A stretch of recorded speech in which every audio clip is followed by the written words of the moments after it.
In Ides Elysiae, I crossed paths with Cyrene and reconnected with Skrulim and Herta. They revealed that the world-bearing core flame must be secured in the world's next cycle, but Lycus would stand in our way. Only with the power of the law could we hope to oppose him. We returned to the era of the first Flame Chase journey, where we met the Flame Chase heroes of old, including the monarch Seridra, the Chrysos heir of law, and Hycelids, the Chrysos heir of the ocean, who served her. To ignite law, we needed to overcome Fagusa, who had sealed the vortex. However, we discovered at the rallying feast before the battle that Lycus had already forged a pact with the reigning Seridra. During our clash, I was cast out of this world, and Seridra broke her alliance with Lycus. Guided by Herta's hints, I obtained the Garden of Recollection's aid and left Lycus's cage.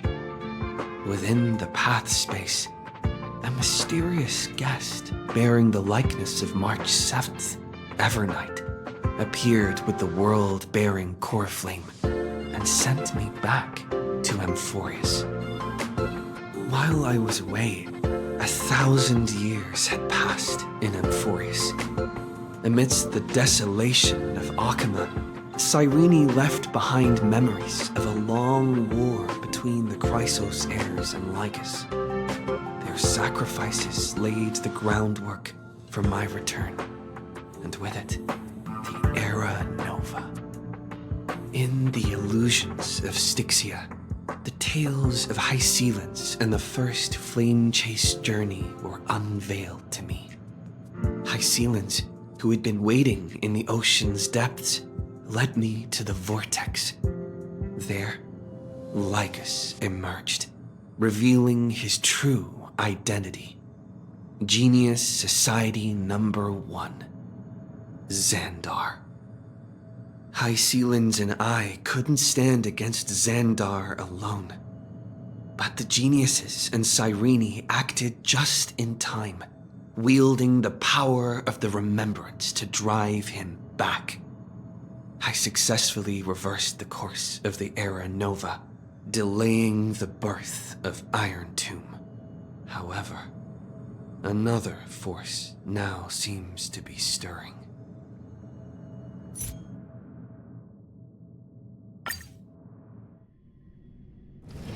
Where there are people, there is noise.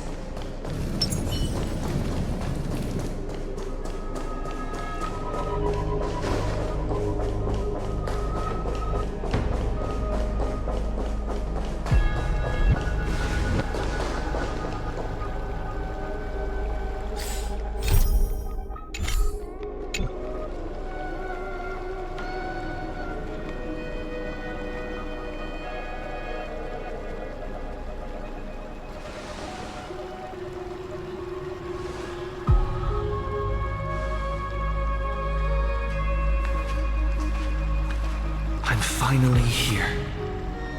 Once I return this core flame and become the world-bearing demigod, the cycles of Amphorius' tragedy can finally end. This Era Nova will be the arena for the final battle with Iron Tomb. But I still feel like something's not right. Even though this cycle has no demigod of time, time has always stood on humanity's side. Then, with this core flame blessed by the remembrance, respond to their hopes and blaze a trail to the future. Oh, weird. No one ever mentioned this. The core flame of time.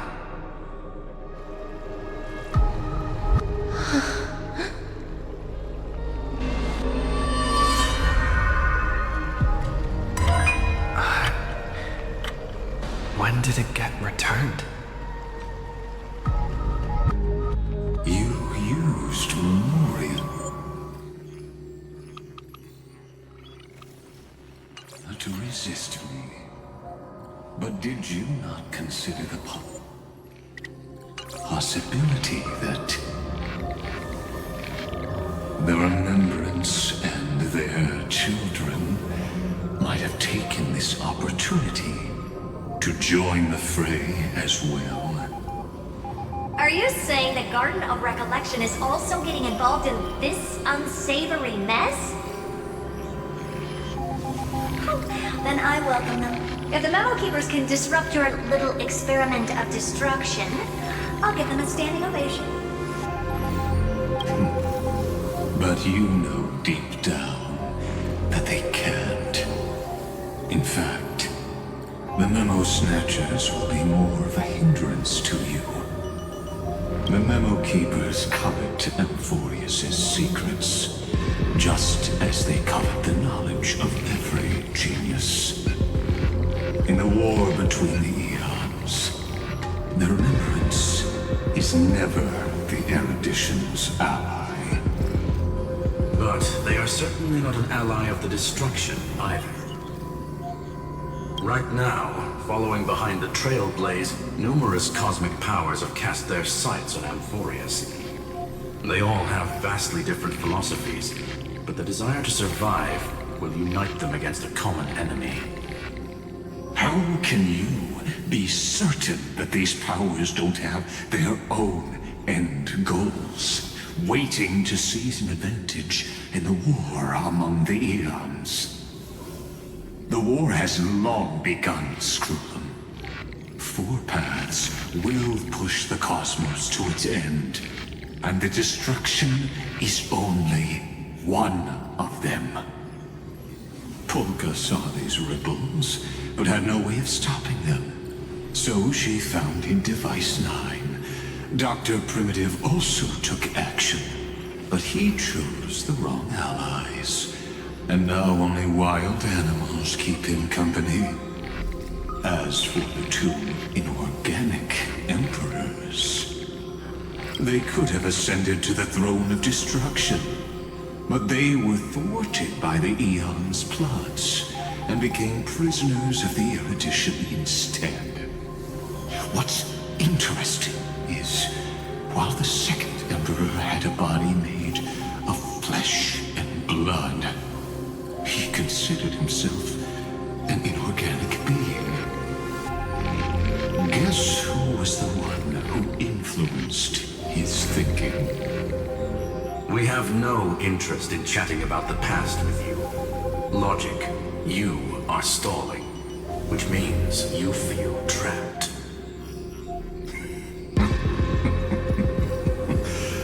Trapped. Yes, looking back, when Xandar was a human, he often felt trapped. But patience became my strongest weapon. Because of this, I've always waited for so long. What's a bit more waiting? You don't want to test the resolve of a dead man who's crossed thousands of amber eras. Oh, you're right. We won't get anywhere the way things are going right now. Every member of the society has their own way of thinking, and we were never going to expand your thinking through words. Since we've reached an impasse in this debate. It's my turn now, isn't it? Anaxagoras.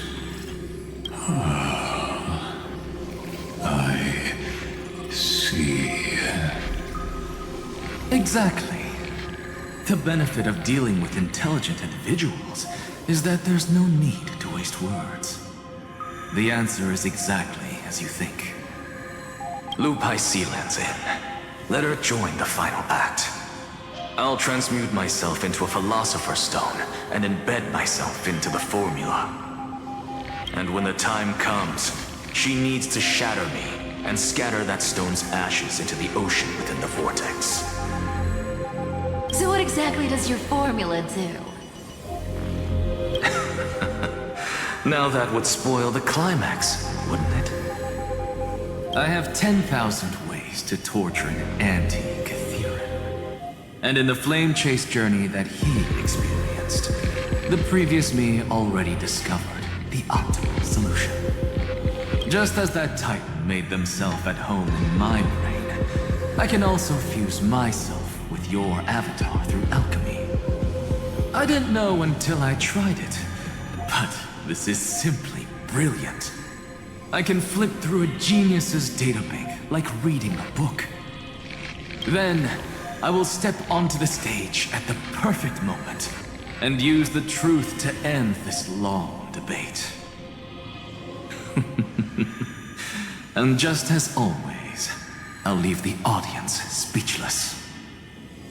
You waited in the data stream for hundreds of years? This universe is worth all that time that I invested. How absurd. But I can't help but admire it. You managed to avoid the watchful eye of the erudition and plan all of this within Amphorius. It seems that there was a slight oversight in my assessment of the experiment. Perhaps there was more than just one oversight. More than just one? I underestimated the Remembrance's methods. A third party is about to join our discussion. Still haven't noticed it. In the past few moments, we've all forgotten something, haven't we? Miss Cyrene disappeared. I thought no one would notice me if I just waited at a corner of the memory zone. But I see that wasn't enough to fool you, my dear.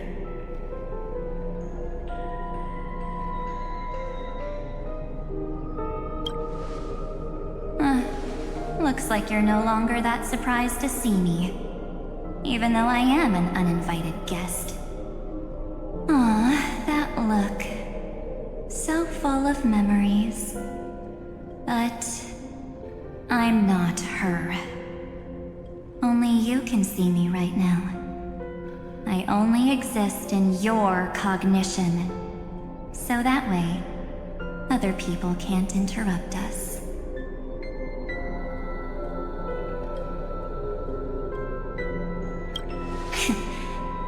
You mean, what's going on with March 7th? Good. I like people who don't beat around the bush. So, let's talk about the one thing you should know. Your friend March 7th is no more.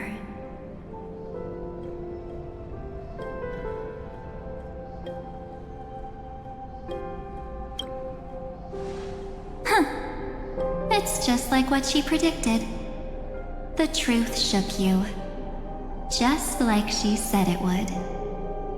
March 7th entered this world long before you and Don Hung arrived at Amphorius. She embraced the path of remembrance to save you two, and burned away like a lone candle in the fog. And I am the shadow cast by her candlelight. I've been hiding within the cracks of time all these years. It isn't easy to deceive a genius, but I can do it. I'll now answer your other question, about who returned the core flame of time in this cycle. The answer is simple. No one ever did.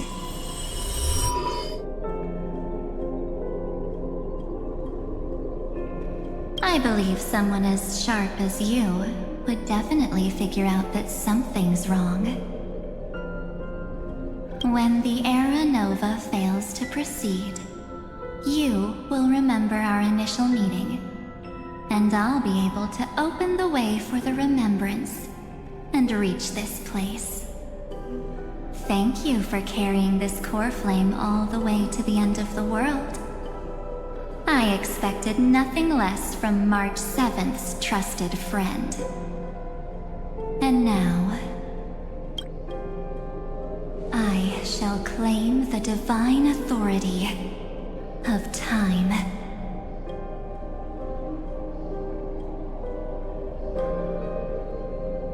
The divine authority isn't actually all that important. What's important is that I will use it to participate in the inner workings of this world.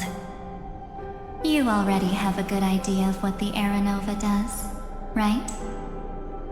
It initiates extrapolations for the next cycle, based on the World-Bearer's memories. This immutable experimental mechanism is the key to the genius's resistance against Iron Tomb. And now, I'll be lending it just a touch more help. Let me filter your memories. Keep the appropriate seeds, and discard the rest. That way, we'll be able to complete an Era Nova that this world has never before seen. It won't take too long. You just need to step into the rain of sensation with me. I'll tell you who deserves to be forgotten, and who deserves to be remembered. With your memories as the base material, I will recreate the cause and effect of this world, and let a flawless Amphorius be born from the chaos. Isn't the fate of the entire cosmos hinged upon this fight? Then this is the best way to ensure everything works out. It will most certainly defeat the destruction, while composing an unforgettable chapter for the Trailblaze.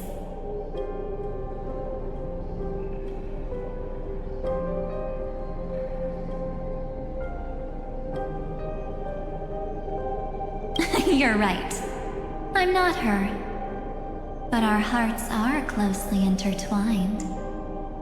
Besides, that's what March 7th wanted.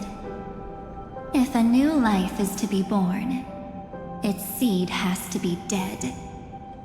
March 7th made a wish to me before she disappeared. Her only wish was for the Trailblaze's journey to continue, without an end. I'll definitely fulfill that small wish for her. Friend, what's going on? Your consciousness suddenly went so far away. I promise you that the Astral Express crew will definitely see each other again in that new world.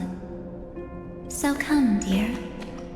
Sink into the sea of oblivion and become my guest. So much time. Just the two of us. And guess what? You cannot refuse my invitation. Because this Memoria Tide comes from your companion, March 7th. It's her deepest and innermost memory.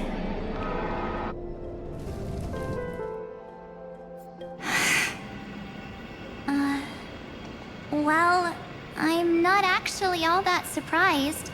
I saw you ages ago, after all.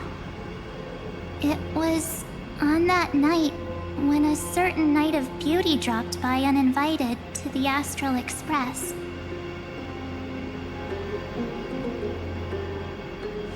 That was when you showed up, without even saying anything. Huh. I see.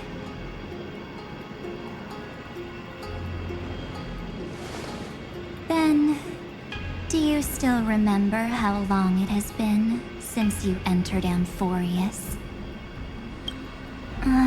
That's gonna be tough to answer. 97 days. You walked every inch of this world in 97 days. But unfortunately, no one was able to see you. And you weren't able to interact with anyone. Like how the Memo Keepers renounce their flesh and turn into mimetic entities. You are now a ghost. A being. Unperceived by all. But I can't just do nothing. This world is super terrifying. He and Don Hong have already set off. The Astral Express could appear on the horizon any second now.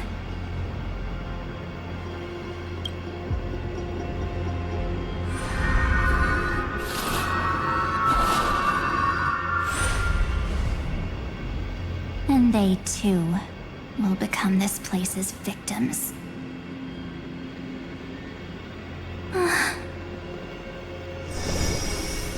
For ages, I've watched people walk through that door. They couldn't see or hear my calls. The voices beyond always promised safety, but I've never seen anyone return safely. They are all humans who got lured into this place. But these people's memories were tampered with. That's not what happened with the Express crew. That's so cruel. Did the Memo Snatchers do that? I don't know. I only possess your memories. None of these people managed to break through the sky's seal. There's probably a dangerous reason as to why Amphorius had remained undiscovered for so long. Anyway, back to our initial topic. You gotta know something, right? We practically look like twins. Maybe you know a thing or two about my past? Or any hidden powers I might have? Please, tell me what I need to do to protect them. Have you ever wondered what the word cost means before jumping into action? Cost? Shouldn't I be the one asking you that? Oh. You always hid in my memories. Never wanted to come out. The only times you showed yourself were when I got into serious trouble. That's because you also don't want to get discovered by the Garden's observers. Am I wrong?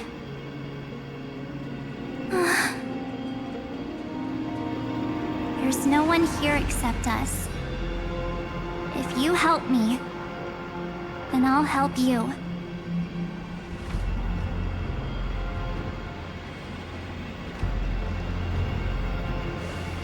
Fine. Let me drop a single pebble into these stagnant waters and watch the ripples reshape everything. But you must polish this pebble with your own hands, and it will require all of your memories.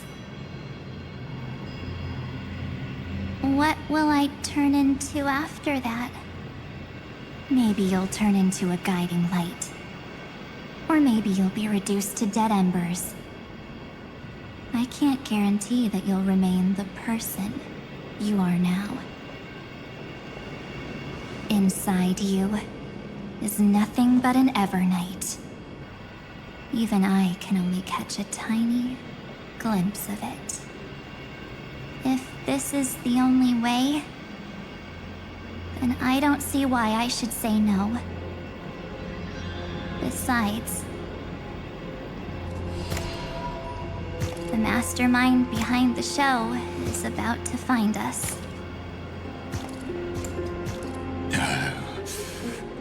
Apologies, lost young lady, but I simply cannot allow you to keep acting as you please.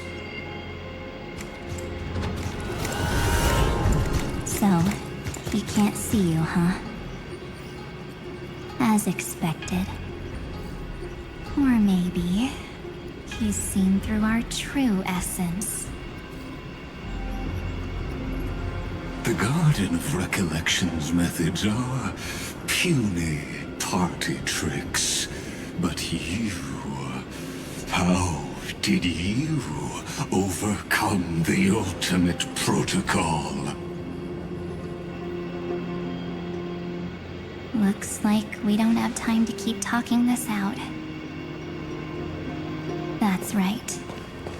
Some opportunities will never come again. Then, let's do it. Offer up all of my memories. Cast down this pebble, and let everything in this world be swallowed by the torrents of oblivion.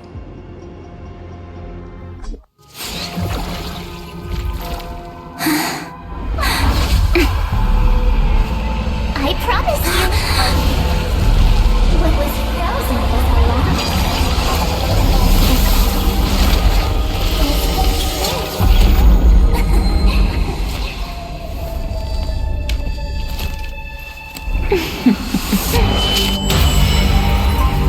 Now, let's bring the true Evernight to this world.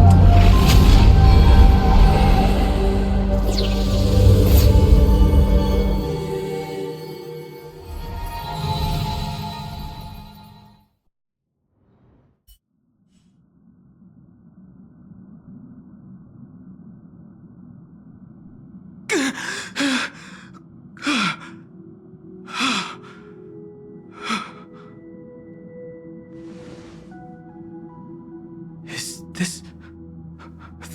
the parlor car? Am I back already? But why don't I remember anything about my journey back? Something doesn't feel right. Think back to when he and I separated.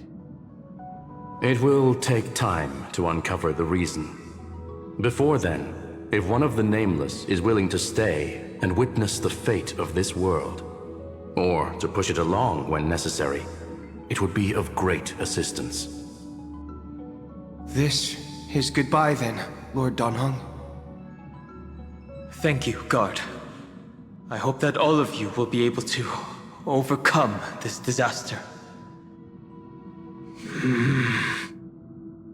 But I can't remember anything after that, no matter how hard I think. Where's Sunday? Did he not come back with you? He stayed with Madame Herta. They wanted to try using his tuning to help support the genius's thought hacking. Is that Himiko's voice? And Mr. Yang? Oh my. That was Herta's suggestion? It's hard to imagine she'd borrow the power of the harmony. No, it was Sunday's suggestion. Herta initially refused. But she changed her mind after Xandar's identity was revealed.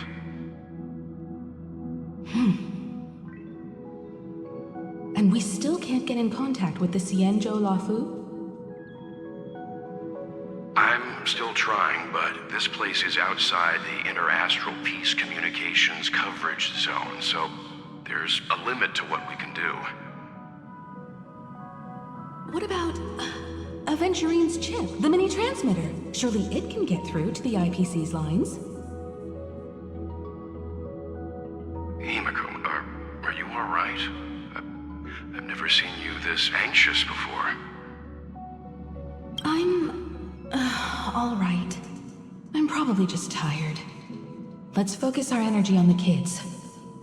Now's not the time for distractions. Right. Unfortunately, I left that chip in the dreamscape when we departed Penacony.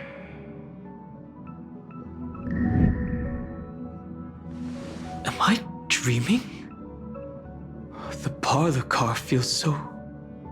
strange. Are the voices coming from the passenger cabin?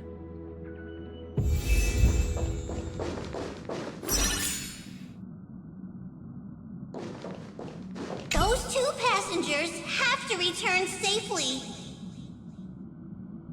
Don't worry, Pom Pom. They're both experienced nameless. They'll be just fine. Oh. I'm right here. But where did all of you go?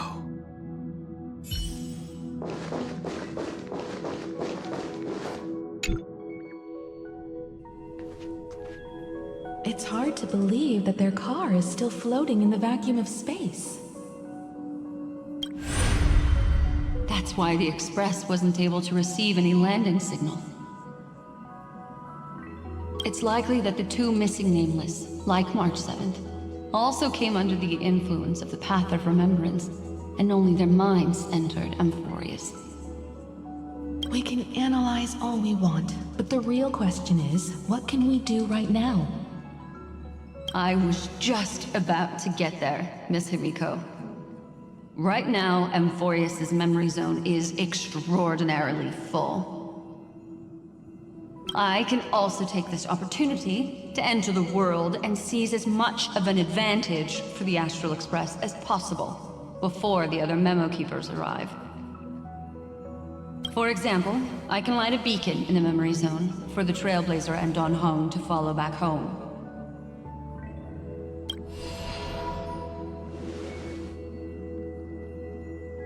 March's room. I haven't heard a single peep from her this whole time.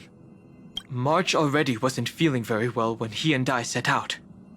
Even if this is a dream, I should still check on her.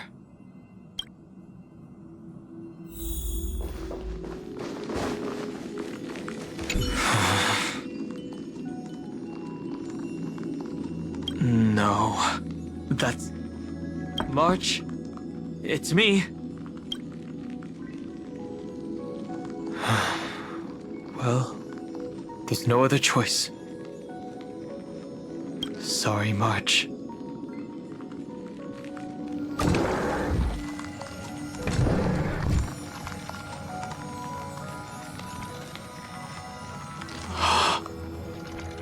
This isn't a dream after all.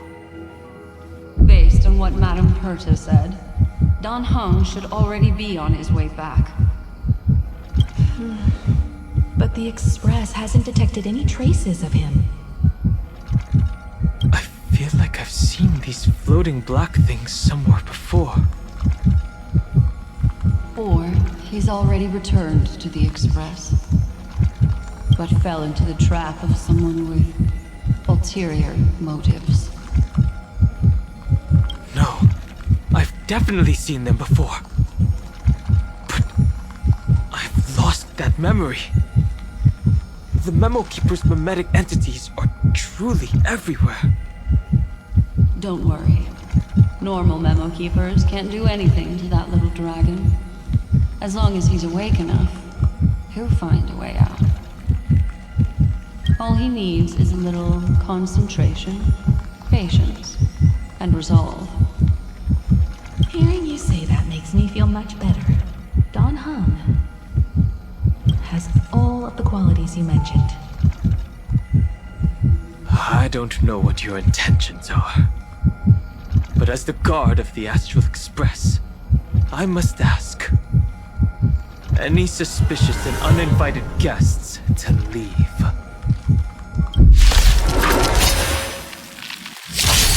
2. Time to twirl! In the lunar flame. Blade of moonlight. Time to twirl! Time to twirl! This big diamond, it's all yours!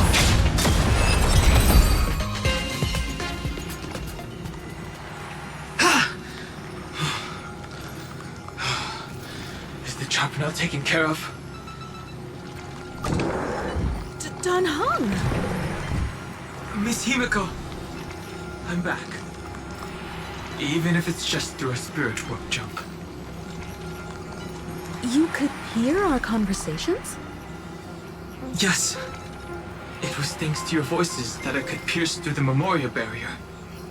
Although, it was not a wise decision to let a memo keeper of unknown origins board the Express. Can't argue with that. Miss Black Swan has been on the crew's side ever since things started going wrong in Amphorius. We can trust her. So many baffling things kept happening one after another. I don't even know where to begin. I wish I could have returned with better news. Don't blame yourself. You're all safe and sound, and that's good enough for me. Are he and March 7th really safe and sound? As a matter of fact, while you were on your way back, Amphorius' circumstances changed once again. And these circumstances have something to do with the two you just mentioned.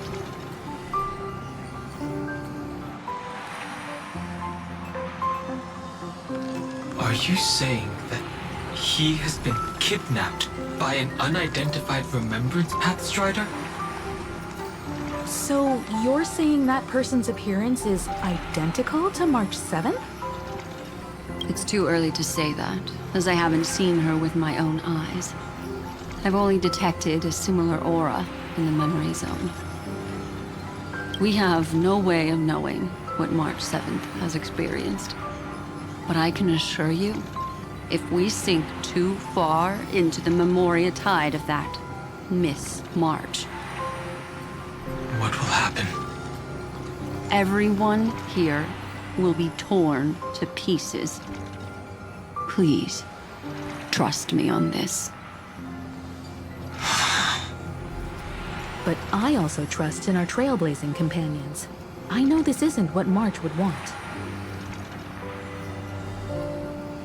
No matter what secrets are buried within, we'll do whatever we can to find that March 7th and bring back him and the March we all know. I mostly understand what we've learned about the erudition and the destruction. But what roles do the Remembrance's intruders play in Amphorius? I made some new discoveries relating to that with Madame Herta's help. As part of the deal, do you mind if I share them with you? All right then. Fourth mirror. Oh, it's finally my turn to shine! Oh, this feels like such a grand occasion! It's really been too long since I last appeared. This friend here is Madame Herta's very capable assistant. They were the ones who helped you complete the spirit warp jump. Additionally, it was thanks to them that I was able to learn the secrets of that group of extremist memo keepers. I appreciate the praise, but I didn't have to lift a finger. I mean, mirror. You did this through a mirror? The garden has strict rules for collecting memories.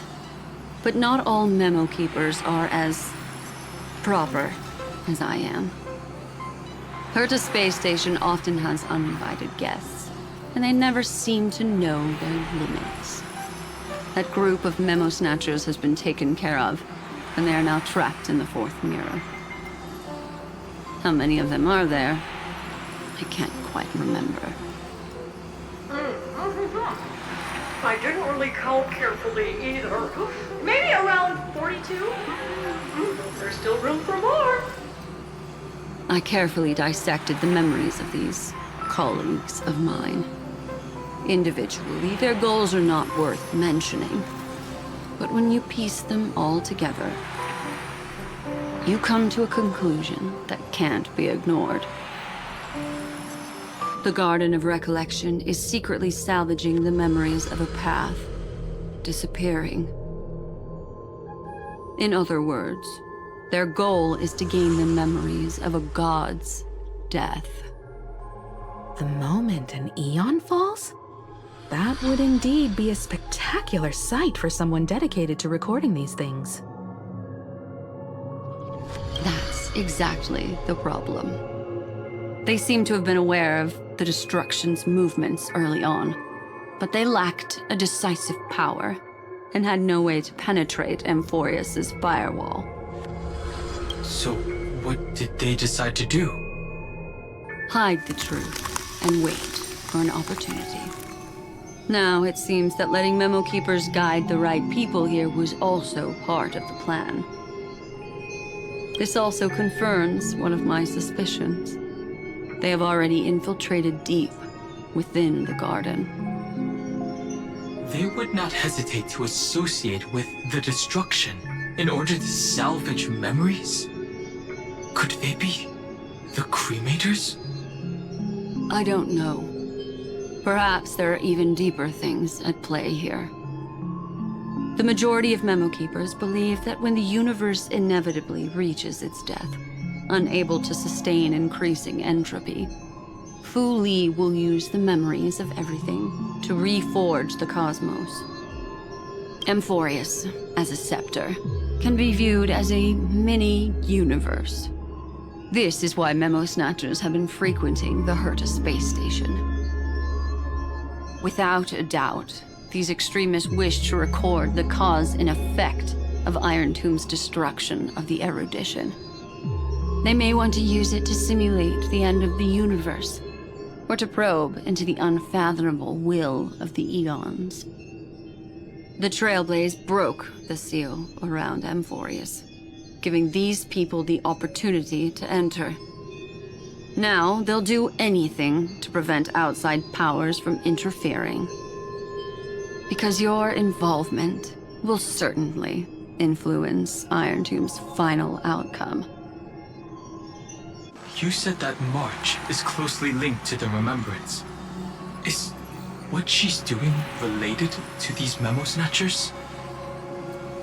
I do not believe that Miss March is on their side. In fact, when the car you used for landing first made contact with Amphorius, a violent surge of memories flowed past. Combined with what we know now, I have reason to suspect that the flash of power came from March. Exactly. She was the first to be hijacked by the Remembrance, but she used Memoria to neutralize the firewall, allowing you two to enter Amphorius. At present, we've lost contact with him. Our only choice now is to rely on the eyes and ears of those two geniuses to understand the situation within Amphorius. There's no use in agonizing over this, Don Hung. Our top priority now is to find where that car landed. Yes. Ah! Passenger Dong Hung! You finally found your way back home! Yes, conductor. I'm back. It's just... Pom-Pom knows. Pom-Pom came over to bring you good news. Passenger Wells says they found those two passengers. Their projections are in the parlor car.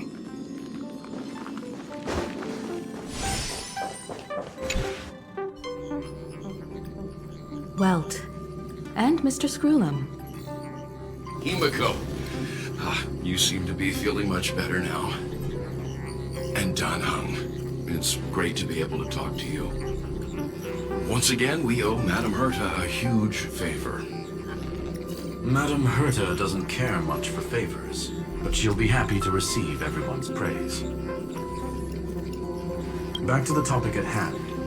Mr. Dan Hung, we did a sweep of the area surrounding Amphorius' celestial body for organic signals, and we finally discovered the bodies of you and Mr. Trailblazer.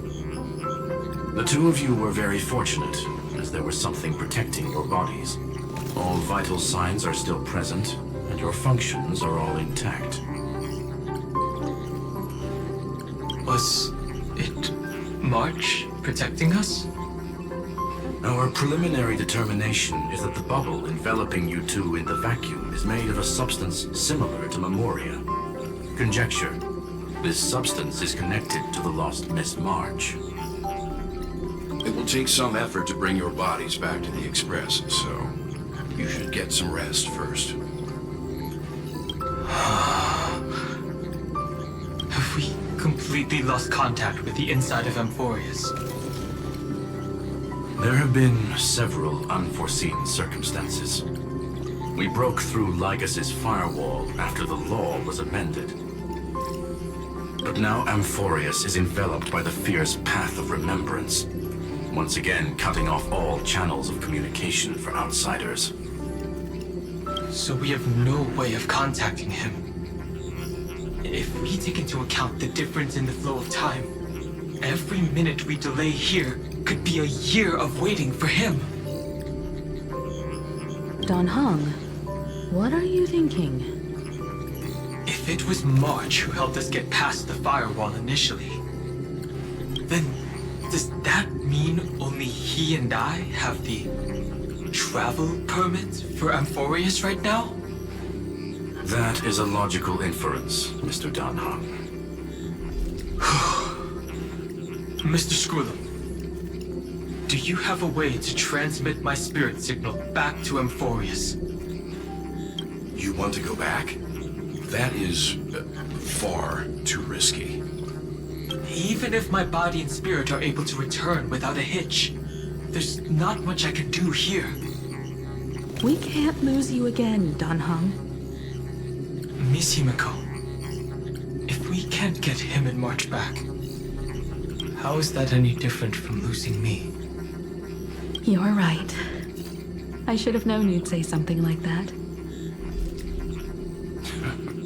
Well, I suppose there's no point in trying to dissuade you. Mr. Yank, Miss Himiko, I will do everything in my power to bring the Express crew back together. No one will be left behind. Coco?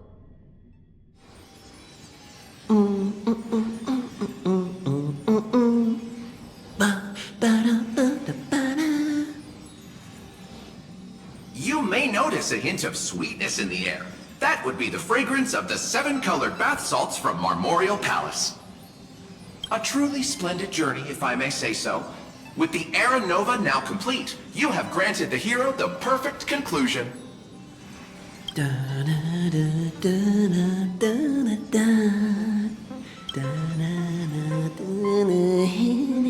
Losses were a constant on the Flame Chase journey, until your radiant arrival turned the tide. Lord Ravager, Iron Tomb, ha! Mere playthings in the hands of the Trailblazer. The cosmos is safe once more because... Shush! Hey! Incoming train broadcast! Attention all passengers! The navigation meeting is about to begin! Make your way to the parlor car! It's time to pick our next stop! Perfect timing. Let's head to the meeting. I'm wide awake and feeling great.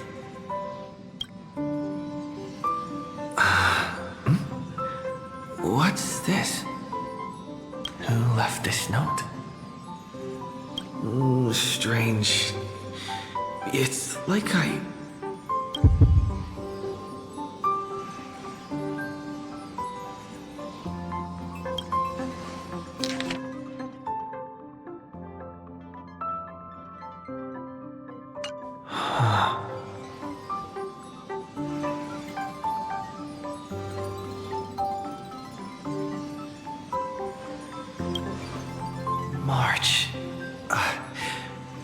When did she leave this here? I didn't hear a thing. Whatever. I'll go ask her myself. Huh? What? There's a new painting here. All I did was take a bath. How did so many surprises pop up? Better step forward and take a closer look. Keep it down. I think I found him. Who's there?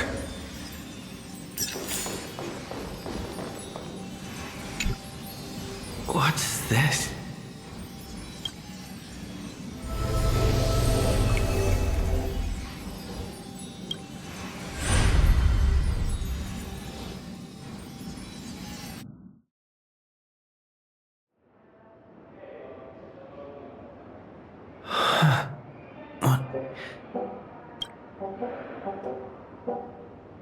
Is this the Reverie Hotel? Seriously, what is happening?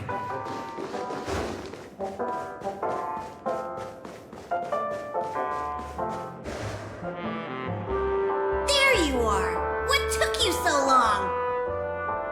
Hurry up! The navigation meeting is about to start! Navigation meeting? In Paniconi? Come on over. It's time to choose our next destination.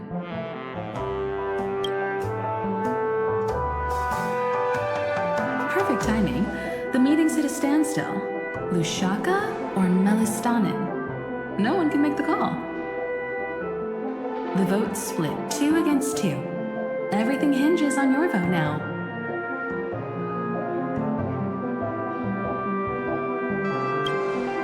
What do you mean?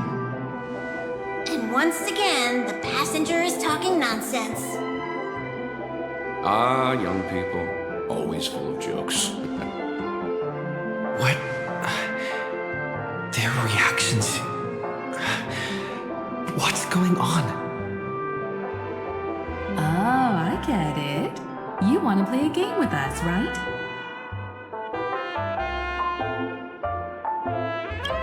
You said you didn't see March. True, she might be hiding somewhere in the lobby.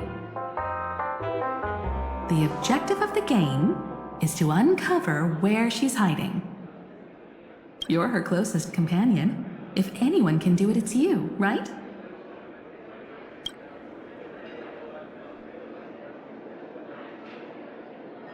Is March 7th playing hide and seek with me?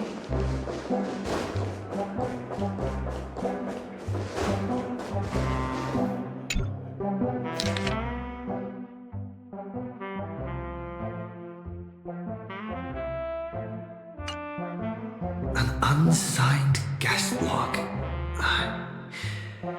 Can you really call that a log?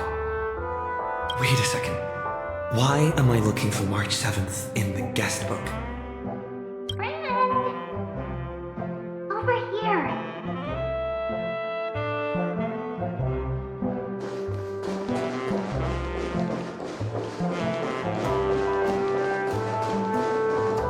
Not feeling ready yet? How about a cup of my special coffee blend to calm your nerves? Everyone says great things about it. Wait, everyone is saying great things about Himiko's coffee? Yeah, sure. Lying liars.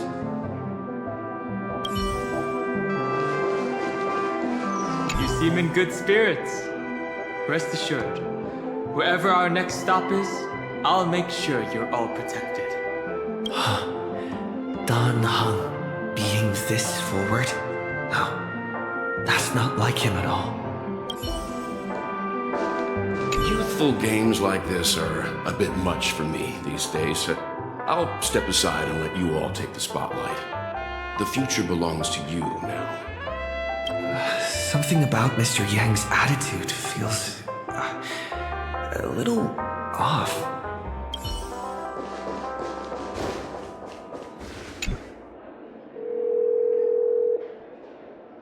Weird. Did I even make a call?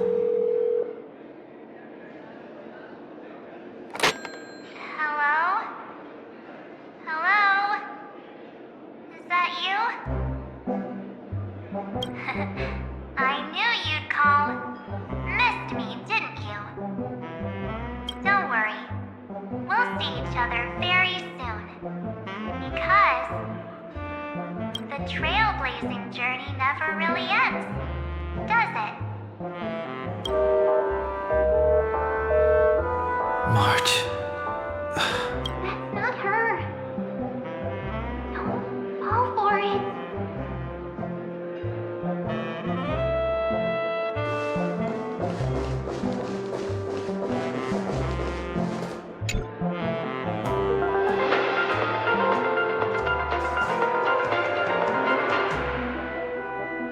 This is the Interastral Peace Broadcast.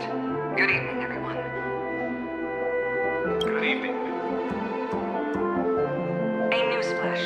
The erudition experimental ground has separated from the entanglement.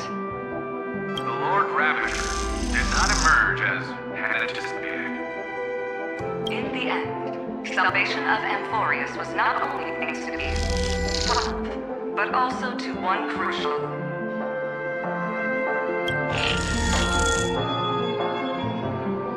It won't be easy, I know. But you've got this. Find your way back. Find yourself.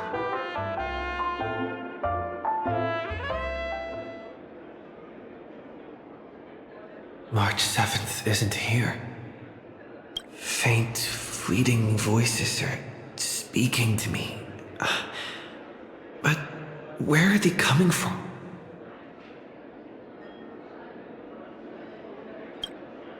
I went through something like this before, back in Penacony.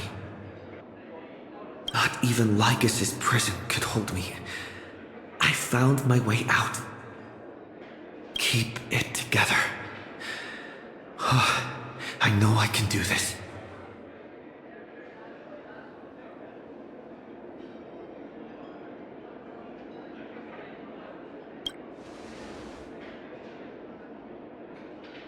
I found you.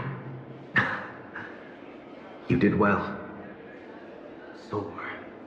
Break free from the cage of Memoria. Let harmony become your wings. A clever little trick. But stealing a fledgling from someone else's nest? Not exactly the pinnacle of integrity, is it? Did you find her? No. It's a futile game, isn't it? In truth, you don't have to go to such lengths to find March 7th. Because in this memory zone, March is everywhere. We're protecting March 7th's wish. You... you seriously can't sense it? She doesn't want to say goodbye to the Trailblaze. She wants to keep traveling together. Forever and ever. We are her memo sprites. For the sake of her wish, we must give it our all. Finally, the timing is just right. A thrilling damsel in distress rescue. Wait, maybe I got that backwards. It's me, Cyrene, but now I'm in my memo form. Seriously, one mysterious and cute memo sprite is more than enough. Friend, come with me. We're getting out of here. Why run away? What does it take to make you understand?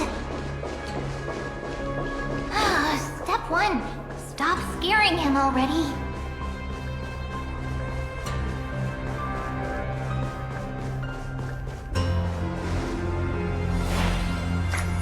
In this form, I'm way more suited for the memory zone. I'm totally in my element. Grab my hand. Let's hide away in the deepest corner of your memories.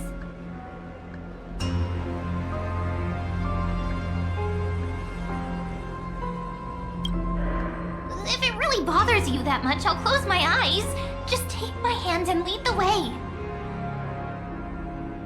Lift the curtain of memory and stir up ripples of past reverie.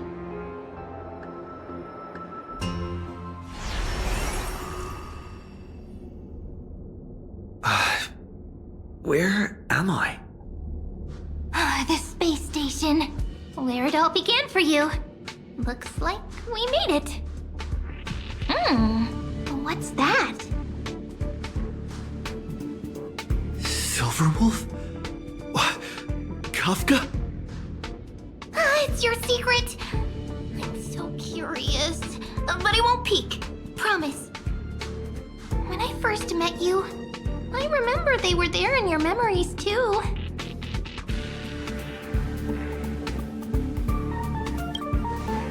You sound really nostalgic. Want to take a closer look? Go ahead. Think of it as a glimpse into the past. I'll stay right here. I promise not to disturb you.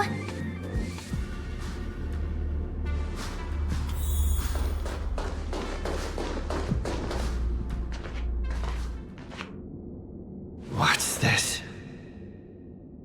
Memories, from before I woke up? So, Silverwolf, how long till he wakes? Hard to say. Maybe a few more minutes. By the way, that part in the script, could this be the right moment? Yes, looks like we're on the same page. In that case... Listen.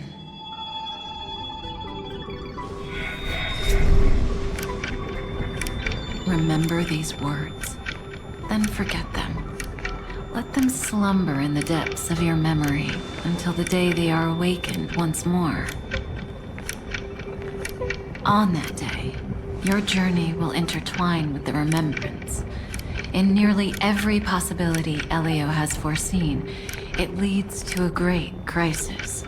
You'll face betrayal, lose your way, and seek answers. So before you hear these words,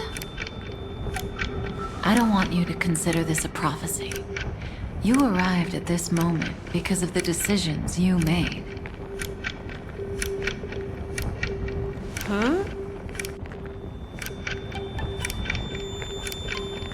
I don't know what you'll have endured, or whether you'll still believe in me. But if there's even a trace of doubt in your heart, I hope these words can give you strength. It was a wish from the cosmos that set you in motion.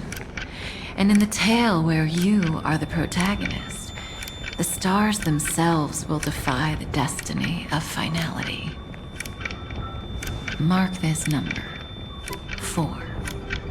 According to Terminus's prophecy, 4 paths will push the cosmos to its end, and on your journey, you shall encounter them, one by one. Destruction, harmony, nihility, and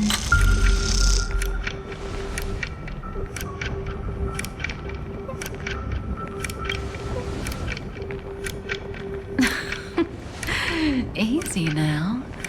Trust what you remember. The 4th path has yet to fully reveal their face. And that's why the journey's worth it. Even in a predetermined script, there's room for us to mold possibilities into shapes we prefer. So listen. Take this guiding principle, then forget it.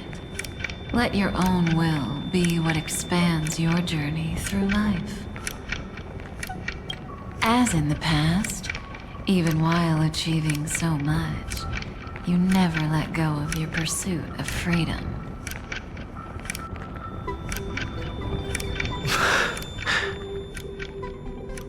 That was so sincere. I might actually tear up a little.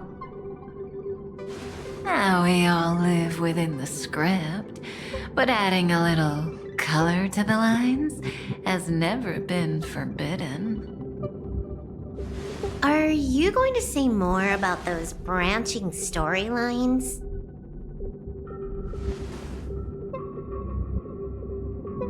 Never mind. Best not to tempt fate. Get ready, he's about to wake up.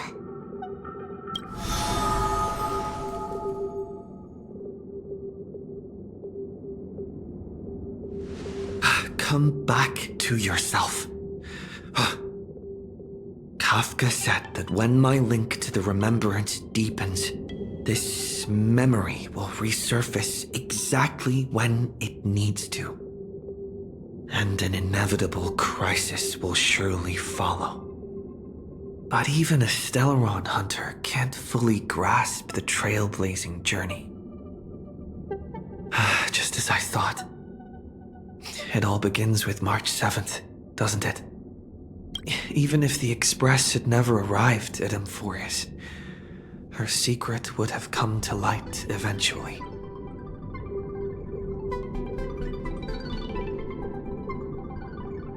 If that's the case, then there's nothing to fear. Collect yourself and go find Cyrene.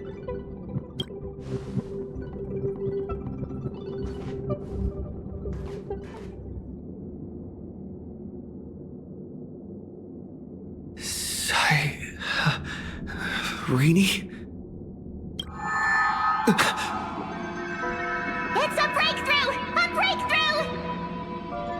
How could that little pink girl possibly beat us? Little one, you really don't know how to behave, do you? You were meant to stay in those beautiful memories and wait for all the disasters to pass.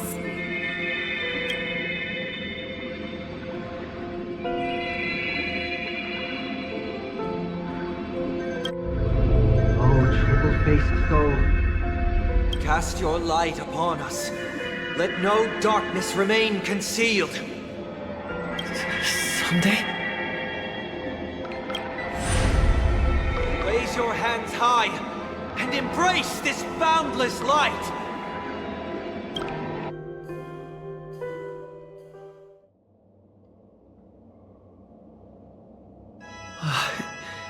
This stage really brings back memories. Yes. For you, I suppose it's been a long time, hasn't it? None of this would have been possible without Miss Cyrene. Even while engulfed by Memoria, she fought to stay in contact with the geniuses. Only then, through tuning, was I able to undo the memory zone's effect on you.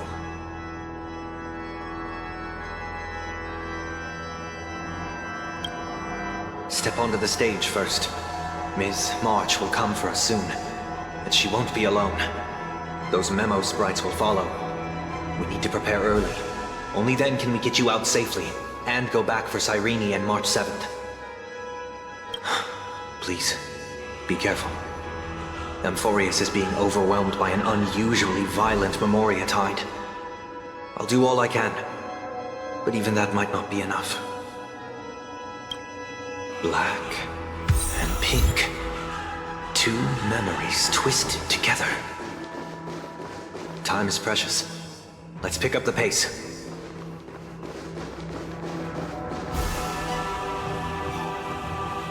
Yes, Madam Herta. I've made contact with him. Understood. I'll carry out my part as expected. Quite the dazzling nest you have, little bird of the Harmony.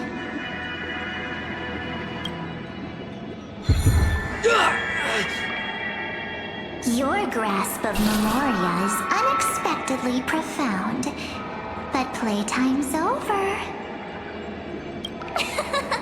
This ocean we created, according to her wish.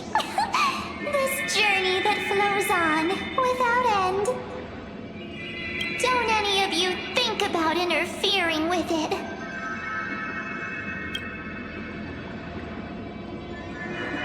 She's coming. Is it me she's after this time?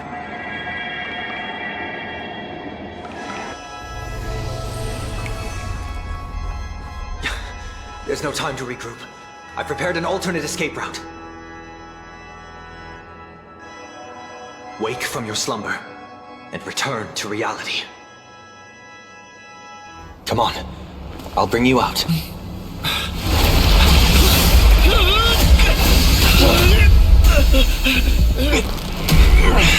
Out. Self-righteous pathstrider of the Harmony.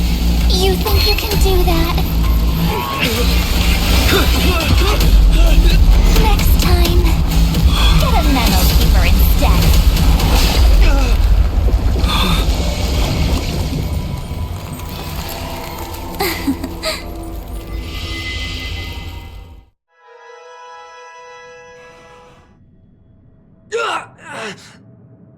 That was way too close. Good thing I was there to fish you out. Sunday, are you alright? Mr. Yang, I couldn't get him out. I'm sorry. Is it true that March is behind all of this? Yes. And no. That Pathstrider of Remembrance is identical to March 7th in appearance, but what lies inside? I can't find the right words to describe it just yet. Can't you come up with an analogy?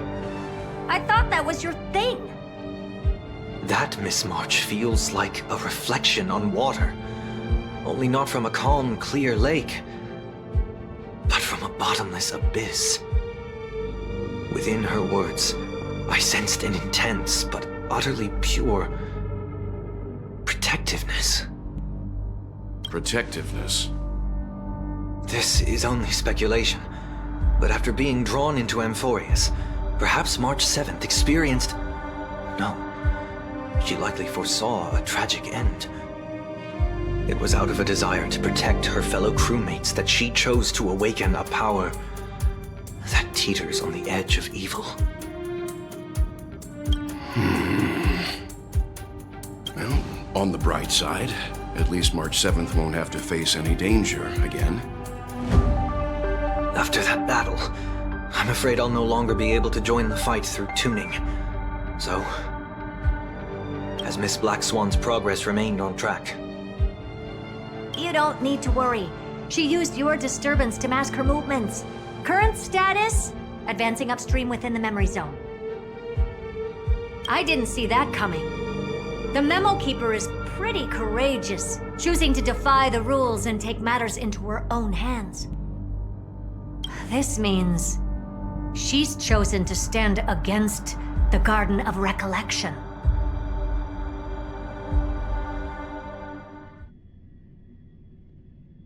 Even so, I must think long-term.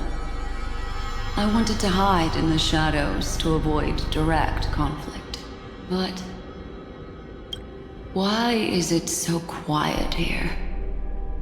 The air is thick with memoria, yet it's so chaotic, like broken memories all mixed together. Memo Snatchers should be swarming into Amphorius. I was expecting this place to be very lively.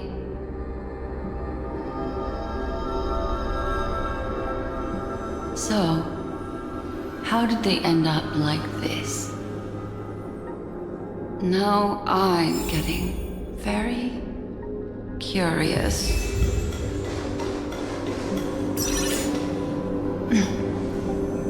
An empty shell. The consciousness that maintained this Dharmakaya has disappeared. So efficient. Not a single trace left behind. Alternatively, she might have sacrificed herself for an even more mysterious purpose. Either way, what exactly made these fanatical believers end up like this? Memory.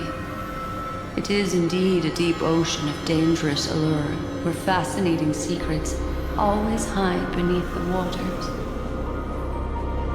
I keep getting the feeling that the same thing happened in Penacony. Get ready. We're about to head off. Is it really gonna be okay? That world's surrounded by a mass of chaotic material. That white band of light has already foiled our plans multiple times. Don't worry. After the pink girl from the Astral Express broke into Amphorius, that obstructive force preventing the garden from entry disappeared. That's the Trailblazing Nameless for ya. A huge help. What are you so happy for? Aren't things gonna get messier with more irrelevant people turning up? What if those Trailblazers find the Seed of Remembrance before we do? Then we'll just steal it back. Simple. By the way, there's a messenger and a memo keeper on that express. We don't know where they stand on this matter, so make sure they don't notice you when you make your move. You folks are truly everywhere. These memo snatchers are different from the previous husks. These ones seem to have had contact with him. We'll introduce ourselves to gain your trust. We are the Garden of Recollection. You should be very familiar with that name by now.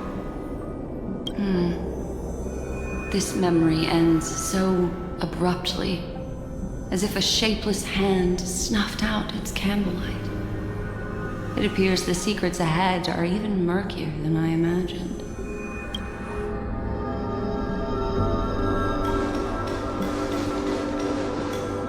What a bizarre sight. It's spinning out of control! Everything's out of control! Why did no one tell us? That girl is the Memo Keeper's nemesis! Is she talking about March 7th? That Evernight! Those black Memo sprites! They swallowed everything! Those who came here first, all drowned. Not even a trace of their consciousness was left behind! I wish I'd never come here. I don't want anything to do with Amphorius anymore. Please! I'm begging you! Don't come near me! No!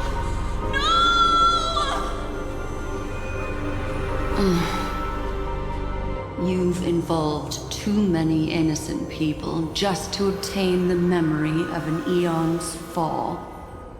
You deserve this. But I'm not here to blame you.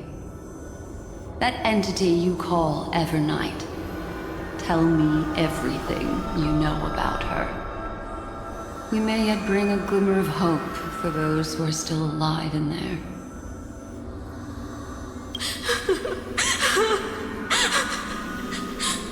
Eden, a blessed insight! Huh?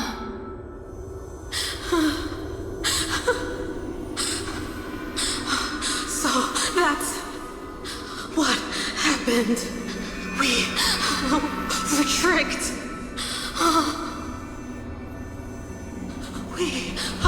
We are the sacrifice.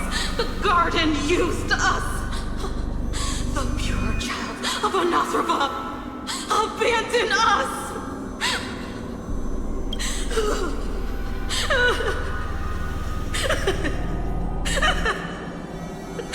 She just wants to find her lost sisters. Find them, kill them, reclaim them. If a new life is to be born, its seed has to be dead. Dead, dead, dead, dead. Dead, dead, dead. Dead, dead, dead, dead. Dead, dead, dead, dead, dead. I can finally understand your fears now. Thank you for the information. It was very valuable. I'll take your remaining consciousness out of here as a gesture of thanks. It'll serve as both protection and a punishment. You'll reunite with your peers in a genius's mirror, where you can reflect long and hard on your past actions. Well, provided that I can survive my encounter with her.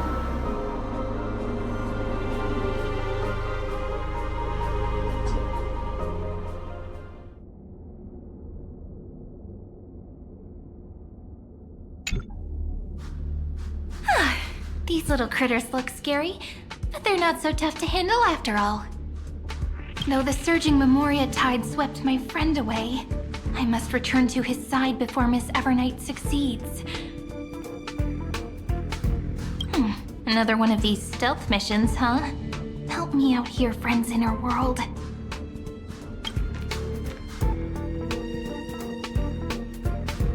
A scorching and dangerous aura. This power shares the same origin as Feinen. And then there's that enigmatic, bottomless aura that seems to jolt awake at midnight. Must be Miss Evernight. Better steer clear of her. There's a beam of light over there. Full of energy, yet uncontrollable. More familiar than the others. As if it's coming from someone close by. Could it be... my friend? Maybe it's the Stellaron he mentioned. Memories of the Stellaron are flowing deep within the Memoria tide. Let's go there to find my friend.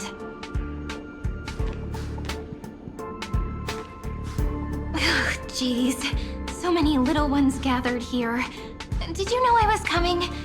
You're being a bit too enthusiastic, aren't you? Thankfully, his presence hasn't weakened. I feel like I'm getting a bit closer. Huh? They're guarding something. Is that my friend's photo stone? What's it doing here? These memo sprites are completely still. It's as if they're drawn to this thing.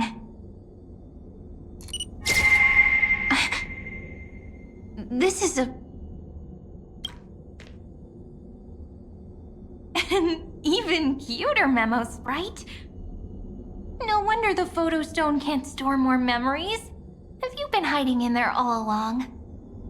Find my travel companions. What? How could that mean? My companions. Are you March 7th?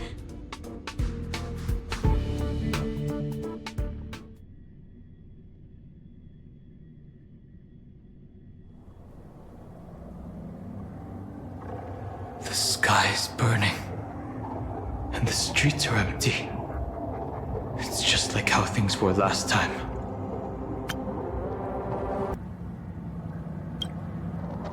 How long can the encryption key you wrote for me last, Mr. Screwlow? That is difficult to project. Logic. It is currently unclear how the unknown variable, Miss March, conducts her interference. Please rest assured that I will extract you on time before the encryption key expires. But that means I will no longer be able to hack in via the same method. I only have one chance. The maze of the Remembrance is starting to change. I cannot remain your guide on your path forward. That is why we had to form a temporary alliance with our former enemy. I express my utmost respect for your courage to personally face such dangers. Lygus? Your enmities well within my calculations. Allow me to reiterate that Lord Anaxagoras now has a firm grasp on your crucial weakness. If you still plot to harm the Nameless, then you will find that the Society's previous warnings were not empty threats. I understand. I'll only do what needs to be done.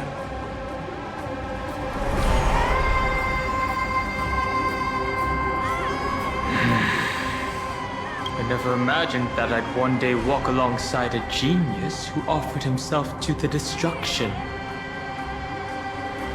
My stance has never changed. The erudition's ruin is inevitable.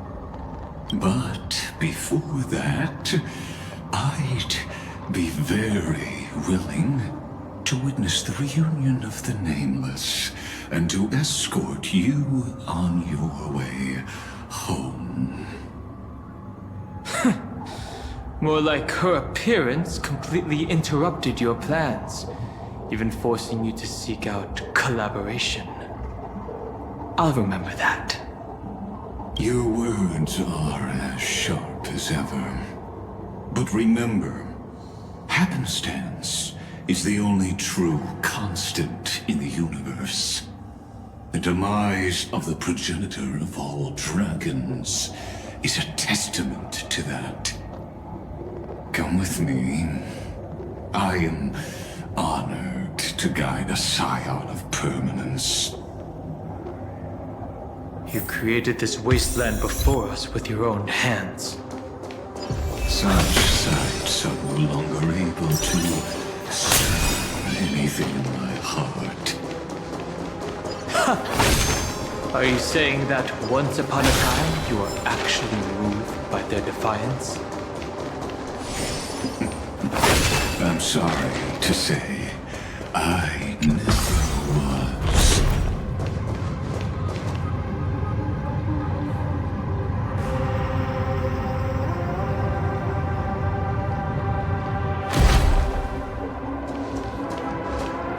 These memo sprites. Is it her? The mimetic entities of the Remembrance are everywhere.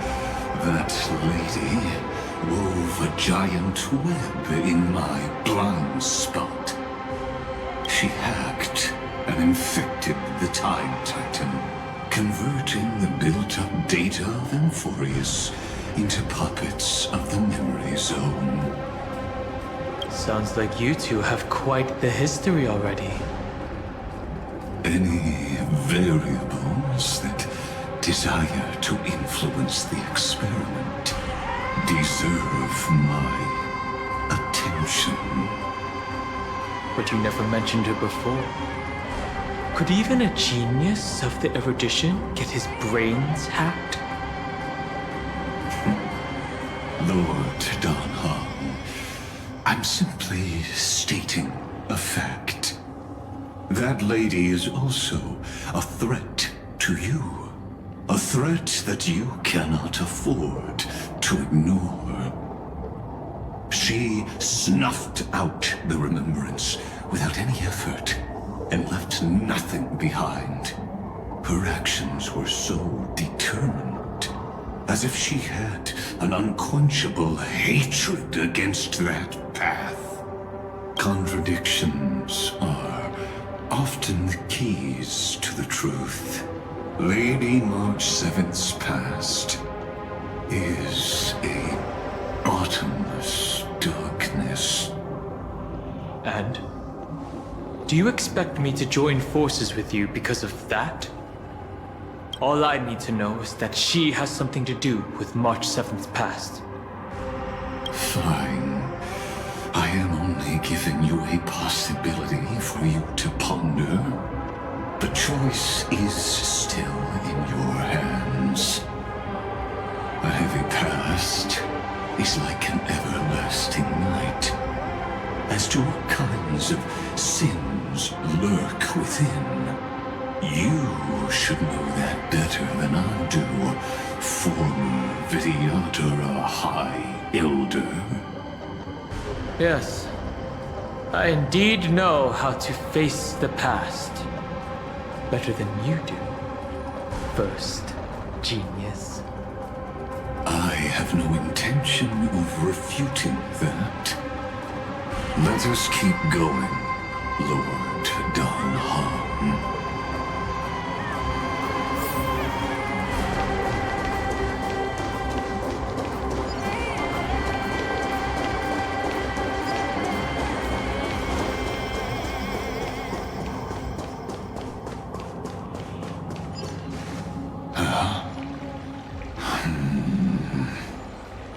I didn't think there were still some that got away. Explain. They are thieves from the garden. They have long coveted this world, but it always been kept out. They finally got a chance thanks to your efforts. Unfortunately, they ran into Miss March and their consciousnesses were plucked out one by one, reducing them to mere husks. Those who were lucky enough to escape her drowned in the black tide, becoming these twisted figures. But they look very different from the usual Black Tide creatures. The reason has to do with our destination. Let us deal with the threats before us first. Then I'll reveal the answer to you. You really have no intention of fighting, do you?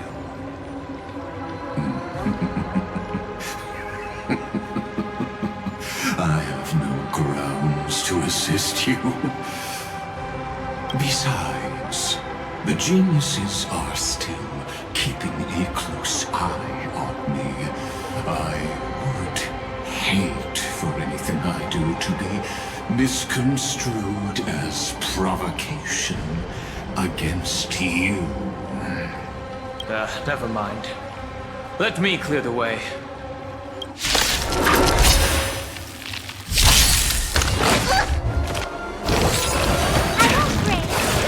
Soon to be departed.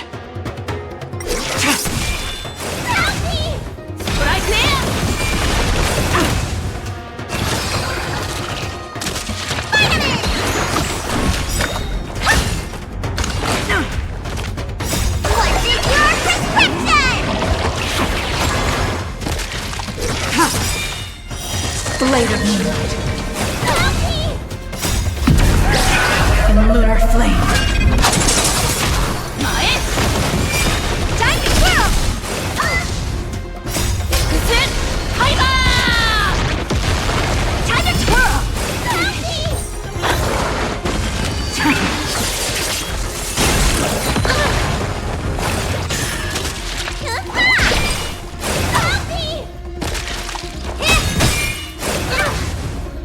This big diamond! It's all yours!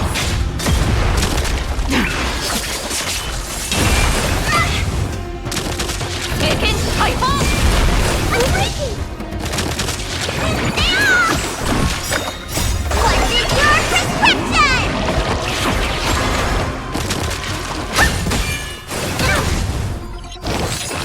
Try harder.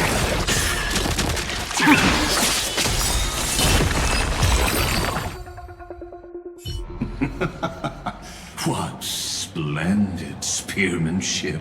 Truly remarkable. Let's get back on our previous topic. These memo snatchers attempted to infiltrate the breeding ground of the Black Tide to steal Iron Tomb's memories. That sounds like a surefire way of destroying themselves. Well, our views differ on that. They had a chance to reach the truth precisely because they did not fear death.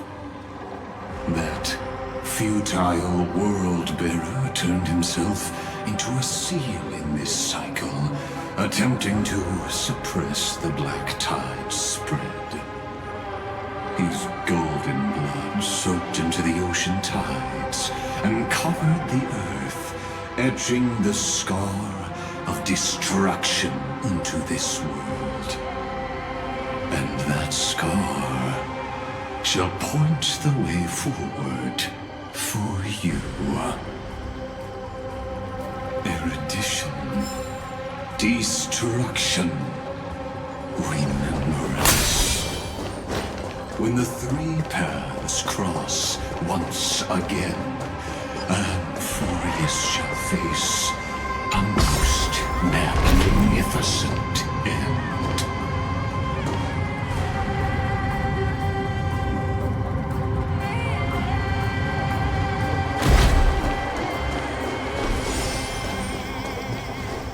Dawn Cloud.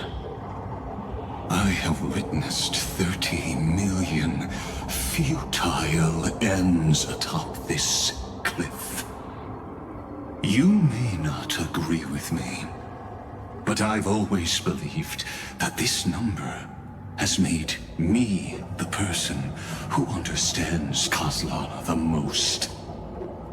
This is also where he decapitated me on that day and pointed his sword at the Aeon of Destruction. He suffered a tragic defeat, but also achieved a legendary deed. A drop of burning golden blood. The blood that will cleanse the world. Dripped from the god's wound. Nanook? Fiden managed to hurt them? Yes. It melded into Kozlana's body, becoming the destruction's final blessing. If you wish to dispel the fog and find that March 7th, then go and awaken his fury. She hides in the crevices of time, in the most concealed corner of Amphorius. Only the most ferocious will can break through the memory zone and illuminate her footsteps. Just like how the blazing sun can only rise at the end of the Evernight. How do I know this won't be another trick of yours? I have nothing to gain from helping you two work together. But in this cycle, Kozlana never answered my calls. Perhaps his mind has already eroded away. Or perhaps he is still awake, still fighting the whispers of the black tide. Deep down, I only wish that you and the esteemed Trailblazer could bring me an answer.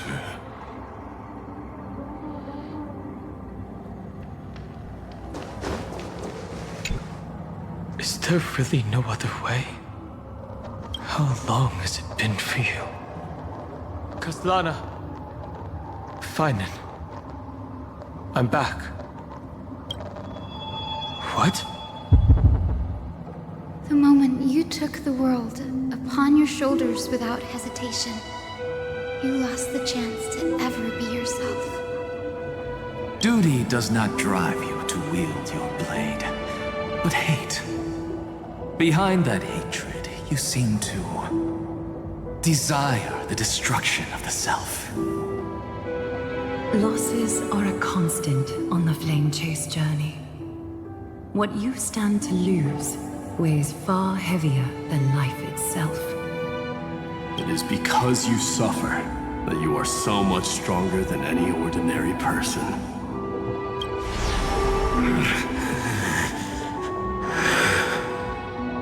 Partner. And Dunhung. You still remember us? Those two names are like brands. Then I'll tell you that those two names only appeared for a blink of an eye in your long journey. But we once fought together to protect this holy city beneath our feet. And we witnessed each other's resolve at this very cliff. I have forgotten everything except the belief I had when I set off. Even this body is as alien to me as your words. All I know is that I must imprison the destruction that swallows all. What if I tell you that we're here for the same thing? Look at what this world has become. You know what it's waiting for. Even if you've forgotten everything, I still believe that you'll make the right choice, like you did in the past.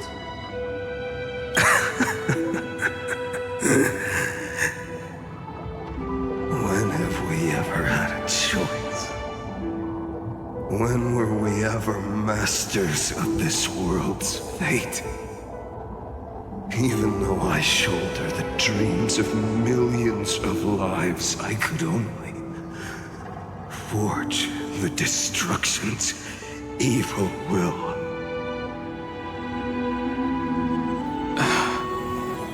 No. Everyone I know is dead.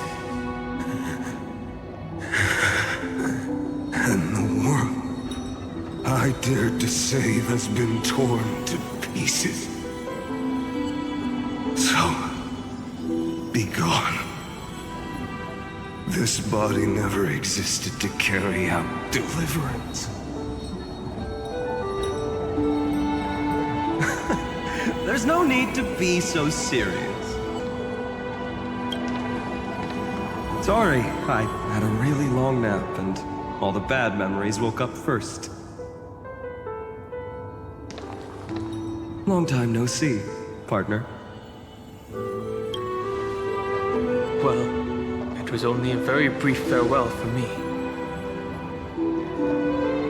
We once walked side by side and trusted each other to watch our backs. That memory will never fade away, even if all else does. And because it was so precious and hidden so deep in my heart, it needed more time to wake up. Trailblazing? What an interesting concept. Surely on your worlds, that is also a titan revered by the masses. There is no need to further confirm your resolve. Today, we inherit the duty of the gods, safeguarding the inhabitants of Amphorius. Stand with me, and become heroes!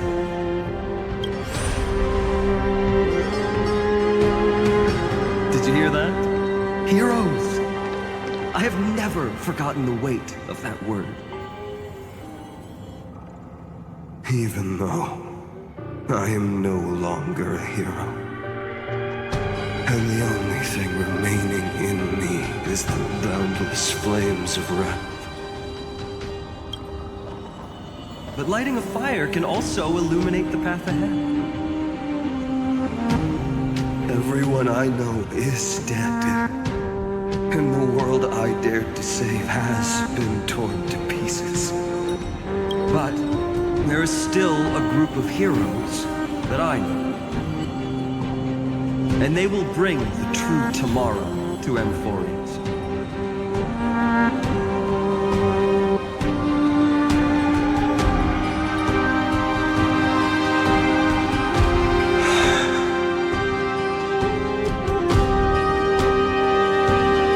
This body never existed to carry out deliverance. It only ever burned for world-bearing.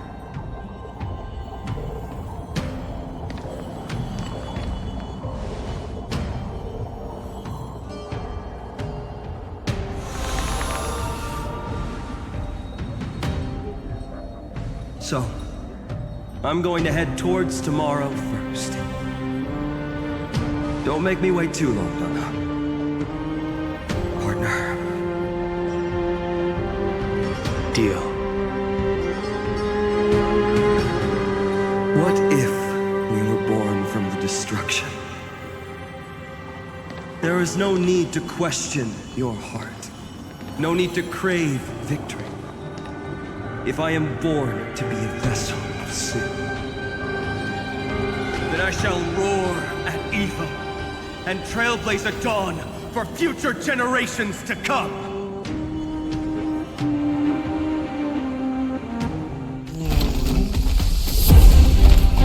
Let us go to the other side of the night.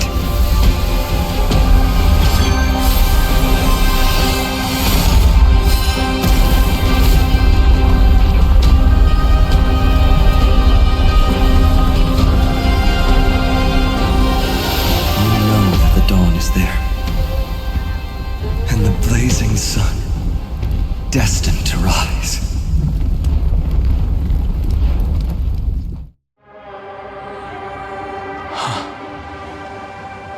It won't be too long before our paths cross again.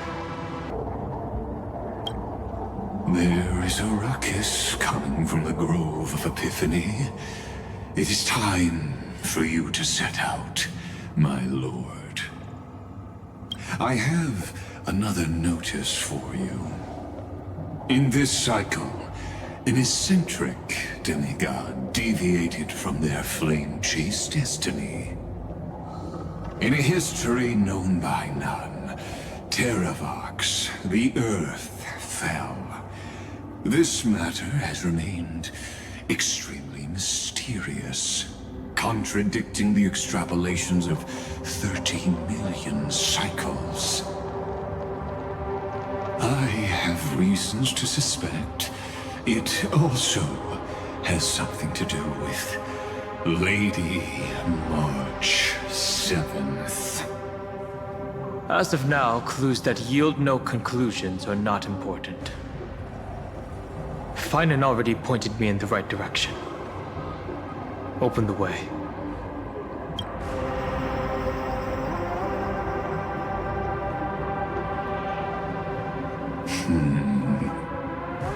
Lord Honaki is gone. You can now speak your mind, Lord Anaxagoras.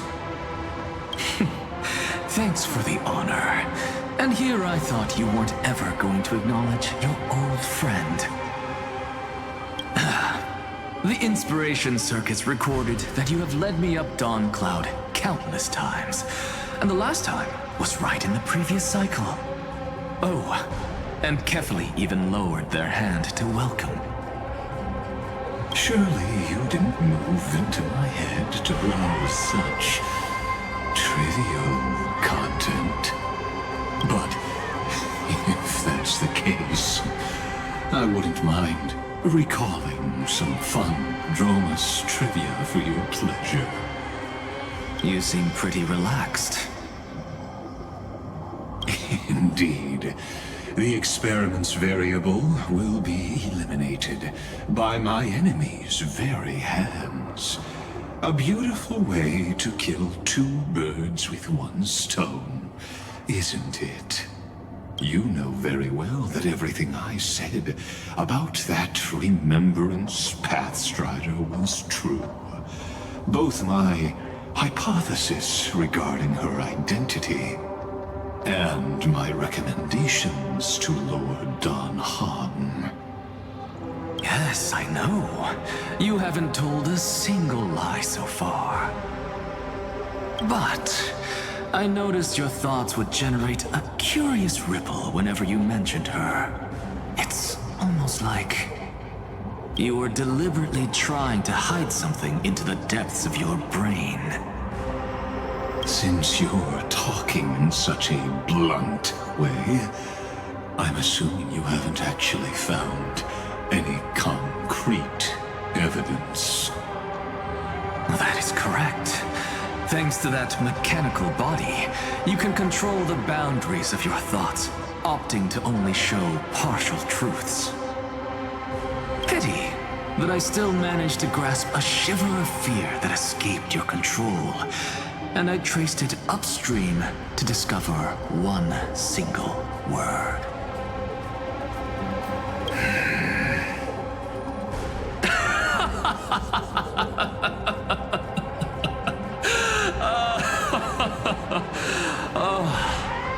Like Kyrgyz, tell me, what is the Demi-Urge?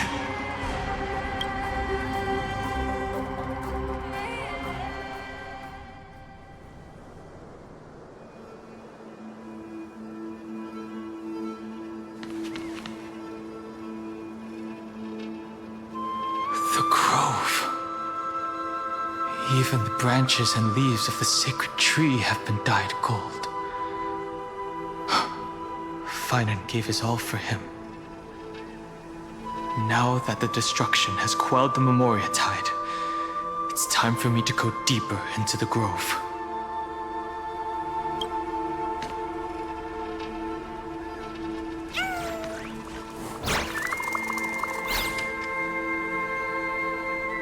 Who's there?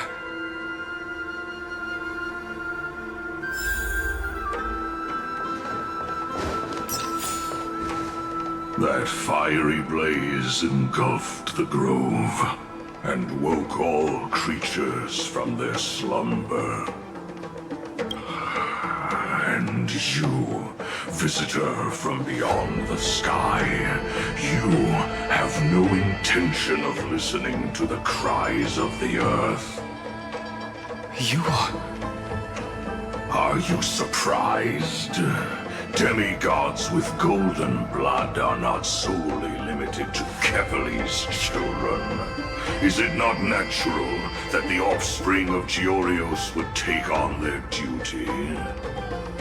I am Terravox, Avatar of the Earth, divine protector of the myriad living beings. What a coincidence. I was just told by someone to watch out for you. Answer me. Why would the Dromus King of the legends, the demigod who should have fallen, appear in humanoid form? You already know the answer. Is the transmutation arcanum not precisely your specialty, descendant of the permanence? How do you know about... Was it March 7th? Exactly. Thanks to her, I was able to escape into the Memoria tide and disappear from the world's memories. So you didn't die. Your fall was just a lie. You cast aside your duty as a flame chaser and joined her. Why? To survive. For a Dromus, life is no more than existence. The birds and beasts of this world have struggled to survive since time immemorial. Yet unlike humans, they are unable to live on in the World-Bearer's memories. But Evernight is the master of remembrance, and I saw your story in the Veil of Evernight. Vidyadhara, the permanence, dragon transmutation, resurrect, hammer. The path you chose to survive will lead to your death, demigod. And what of it? This body is soaked in filthy golden blood. The earth is hungry, and only the permanence can satisfy it.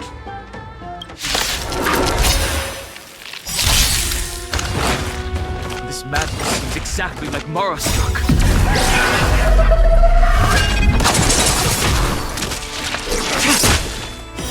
Blade of Moonlight.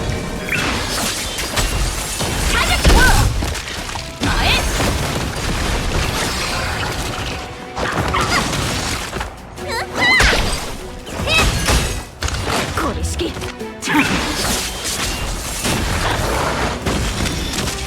Right there. Time to twirl. Mae. Time to twirl.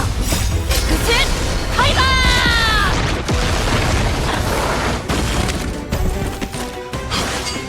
Cloud Knights? How is that possible? In lunar flame. Time to twirl. Time to twirl. Taken hyper. It's endless. Has the memorial tide returned? The fires of abomination reignite. Why not join that water mirror and be fully imbibed?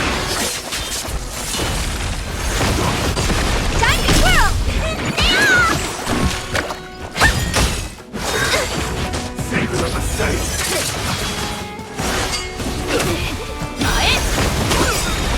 Time to twirl. Good. Hyper. Time to twirl.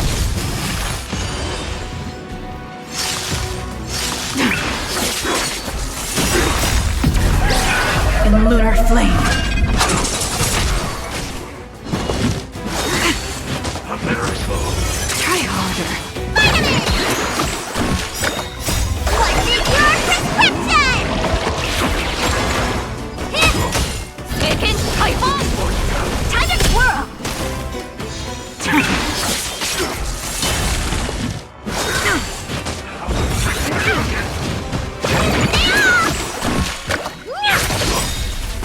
This big diamond, it's all yours! Right there.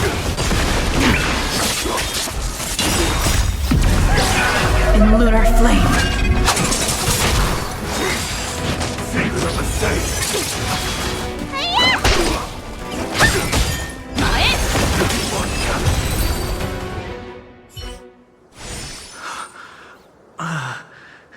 Is this some disordered memory?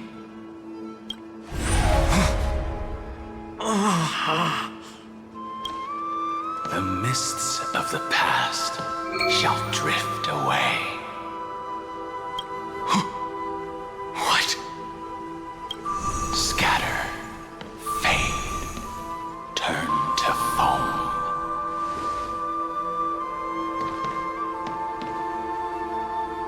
Do you not remember me? After all, I am the heavy burden you must bear. How could I be so easily forsaken? Dan Feng? Is this another memo snatcher trick? Vidyadhara are supposed to forget the past during Hachu rebirth. But the preceptors interfered back then and allowed me to remain deep in your consciousness. If you do not wish to use that bloodstained name, you may call me Obliviated Memory. That's not necessary. Though we've long parted ways, I won't ever forget you. So, who is that giant? That is Amphorius' Earth demigod. He should be on our side, but he was led astray and intends to seize the power of dragon transmutation. The dragon descends upon the earth, and all beings look to it in reverence. You and I know that all life in the universe covets permanence. Are you trying to say I'll end up like you? One day you will, and as I see it, that day won't be far from the end of this journey.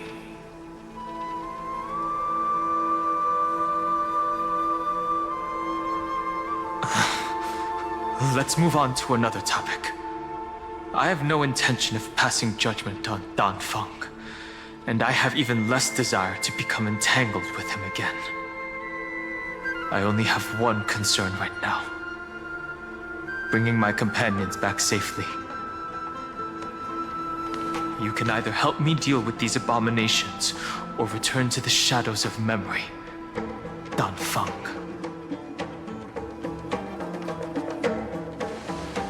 All right.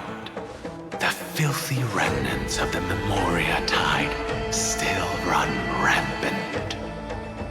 Let me accompany you through these rooms. You could use the help.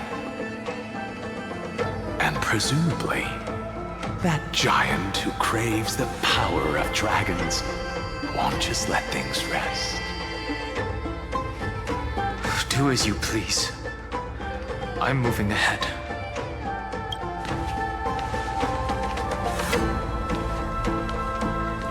Speaking of Terravox, his aggression just now was probably some distraction.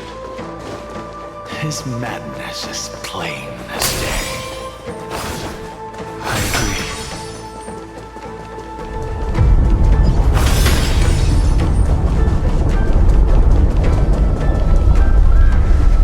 Phew! It's all good now. Yanis's blessing is full, and the hidden passage can be used again. Now, the Imperator's legions can launch a surprise attack from the grove.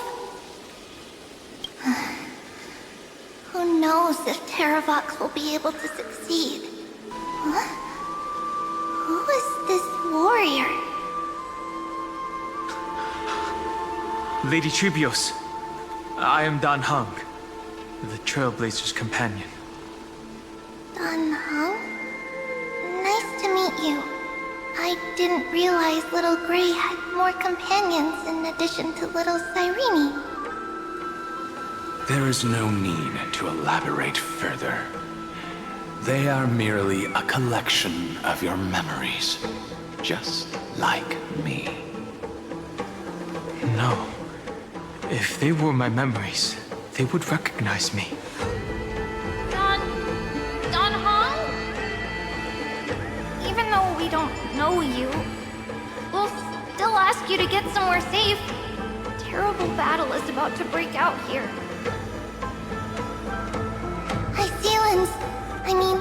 Tux Gladiorum is not far ahead. The evacuation efforts are almost over, so go now, or it might be too late. I see, Lens. I see. In that case, I'll go look for her now. Thank you. No problem. We need to go deliver some messages, so we'll be off. Please, take care, Dan Heng.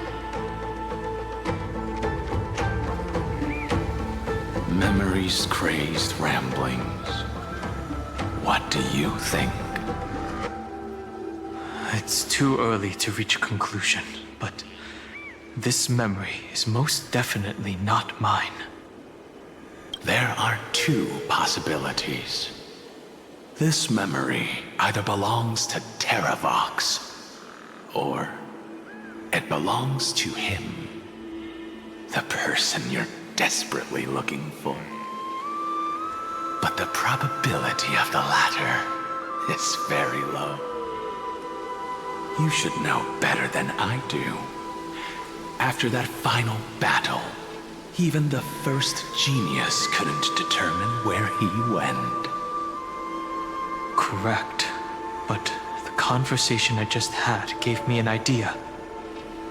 Let's forget Evernight for now. In the Vortex of Genesis, there was someone else who went missing along with him. I still have a chance to make contact with her. And the way I'll do it is right here in the grove.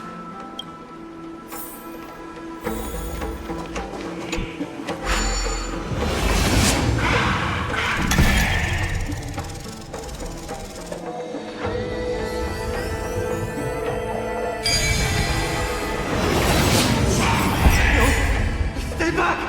Cursed beast!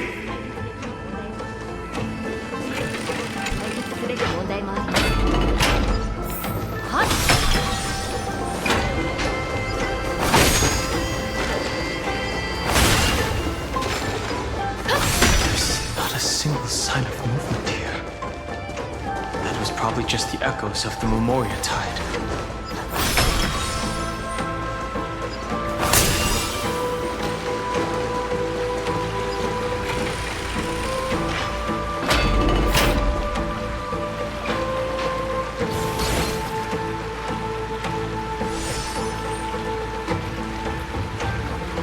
Are you the spirit thief?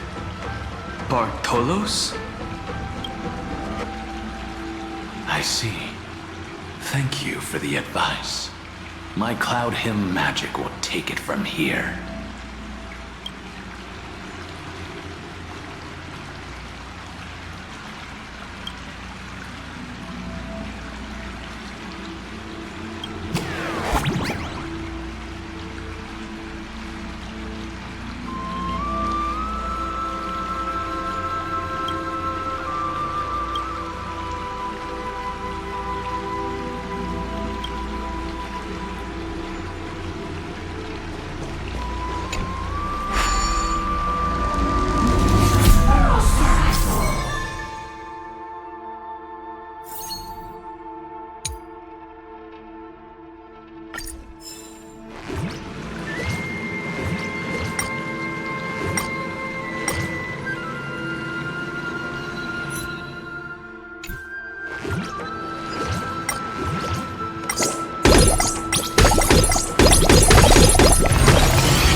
Now, it's time to awaken the person we're looking for. A pool of spirit water. I see. You plan to resonate with the waters of this world. Compared to the currents of my home, the waters of Amphorius are rather untamed. Subduing the waters wasn't easy, but I've gotten the hang of it now. Under the raucous steps of their frenzied dance, the roar of celebration calls forth the Spirit Water's memories.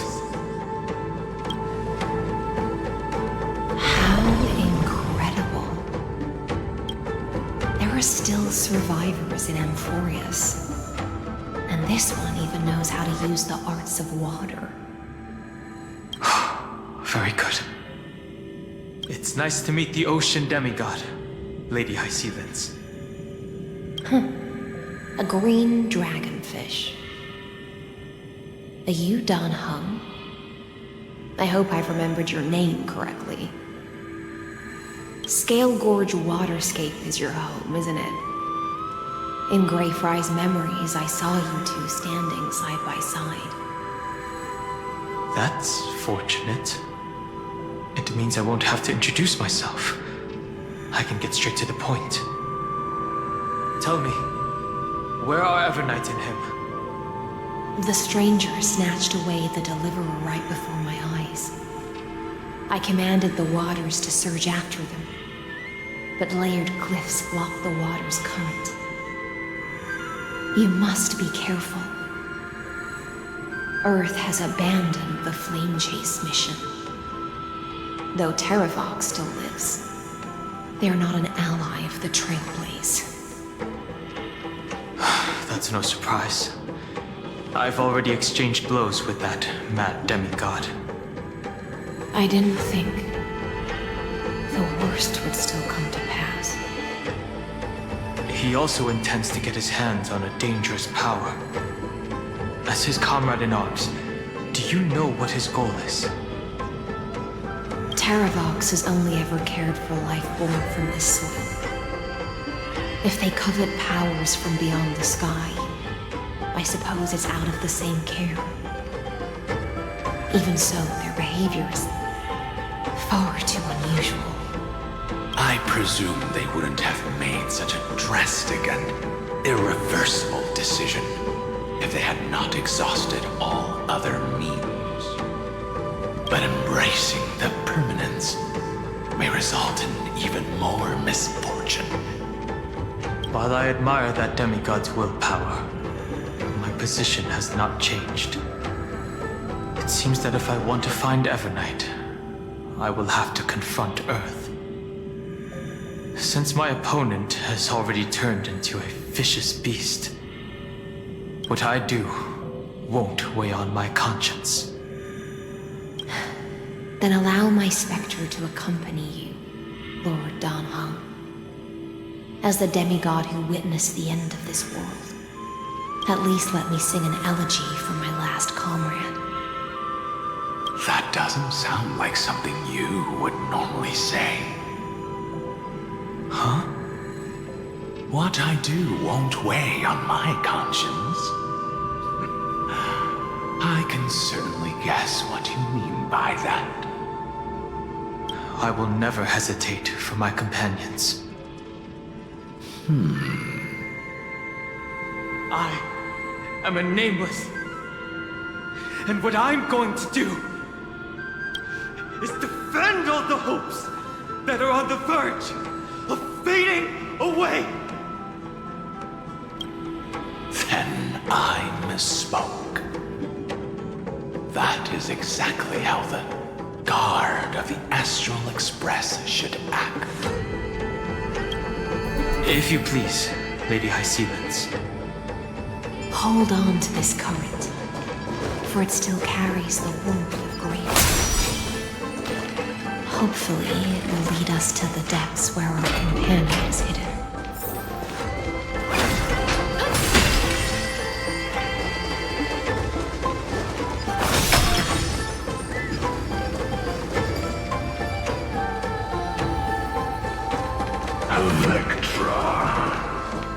Is that you? Who's that? You're right on time.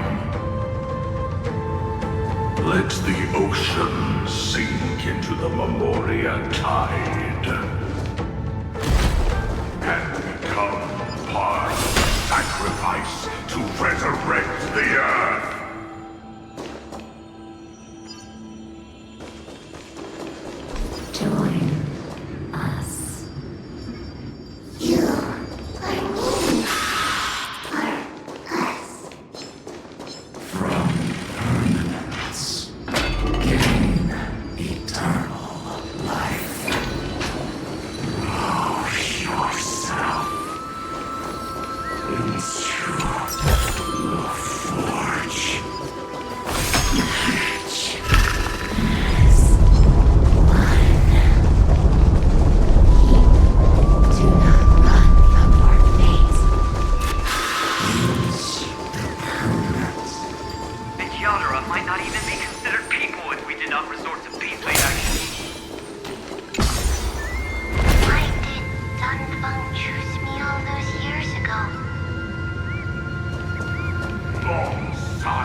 haunting you?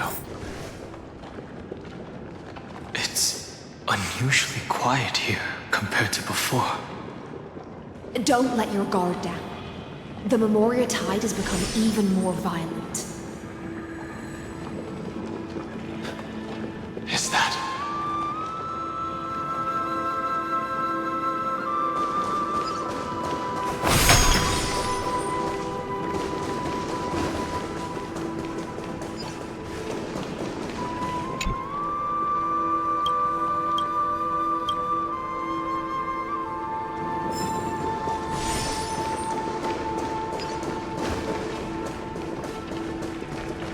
This is an interesting-looking wine jar. Was it Baihan who brought it? It's a specialty from Thalassa that she brought and left here just for this gathering. But she herself didn't come? Your mind retains far more of the past than I had imagined. I've seen this farewell more than once in my dreams. The previous life is just an immersia to a newly born Vidyadhara. You know rationally that these are your memories, but it doesn't feel like you experienced them yourself. I use dragon transmutation for selfish reasons, and close friends turn to enemies. You probably want to ask me if it was worth it. The Military Affairs Office is placing more importance on the Yuchue's battle this time. And the Yaoqing called her back for a patrol mission. Some people are born with adventure in their blood and can't stop for even a moment. No matter, I'll drink her portion for her. We're already toasting.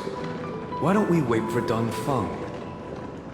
As always, the High Elder has endless meetings with the Preceptors that he can't get away from.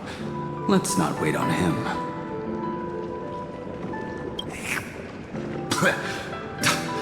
Isn't this just water? I'll relay her exact words. It is a mistake to drink too much before a battle, so I'll leave a jar of spring water from Thalassa's Crystal Palace. She said that wine only has flavor after a triumphant return. Why didn't you say so earlier? I didn't want to go along with her, but she insisted on seeing your expression after your first sip. Any gift from a friend, whether it is water or wine, is rich in flavor all the same. I see you still speak as if every sentence must add something of profound value. I see you still speak as if every sentence must add something of profound value. Ah, you're just in time. The punishment for making us all wait should be 3 cups of wine. Spare me, please. I've already suffered enough next to the ancient sea. I've convinced the Preceptors. Vidyadhara, Cloudhin Magi will join the battle on the front lines, and our armies will fight side by side. It seems like you can now carry out your plan for dealing with the Kitu Mirage, Jingyue. Thank you for standing your ground against the dissenters, Dongfeng. I never thought those Preceptors would ever relent. After all of this, countless Vidyadhara. Countless Vidyadhara will lose their lives, with no chance at a molting rebirth. We all understand this. But the Vidyadhara cannot become a part of the Alliance's destiny if we do not share in its joys and sorrows. We would only be bystanders to everyone else's suffering. That is something we all understand as well. That is also why we've gathered here. Come, raise your cups. This toast is not for bidding farewell to each other. but for honoring the soldiers who will not return. For honoring our companions.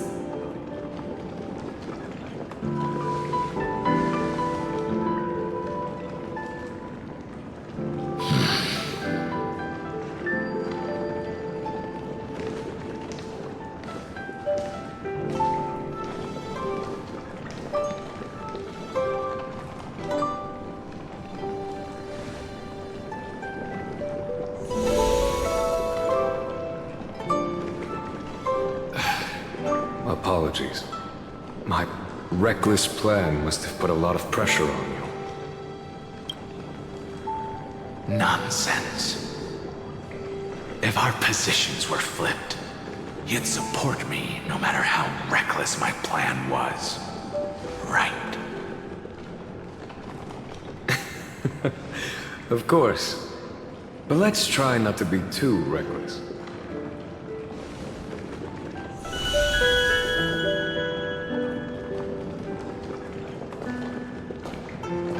When you make a decision like this, people will always ask, was it worth it? And you will also forever question yourself. Do you know how you will answer that question? I won't answer it. I will prove it. That's right. My sword is my answer. Thank you, Dan Feng. Thank you, Jing Yuan. Oh, thank you, Jing Liu. And thank you, Bai Heng, wherever you've run off to. Ridiculous. How did you get drunk from spring water? I'm just full of joy. It feels like I've just forged a divine weapon with masterful craftsmanship. I'd rather leave this world in a blaze than live until the end of time. That's what I always firmly believed in the past.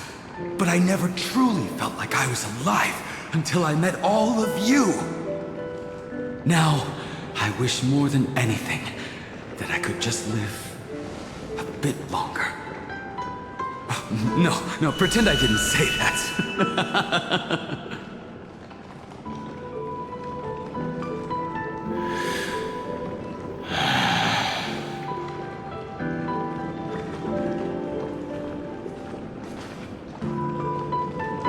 It's over.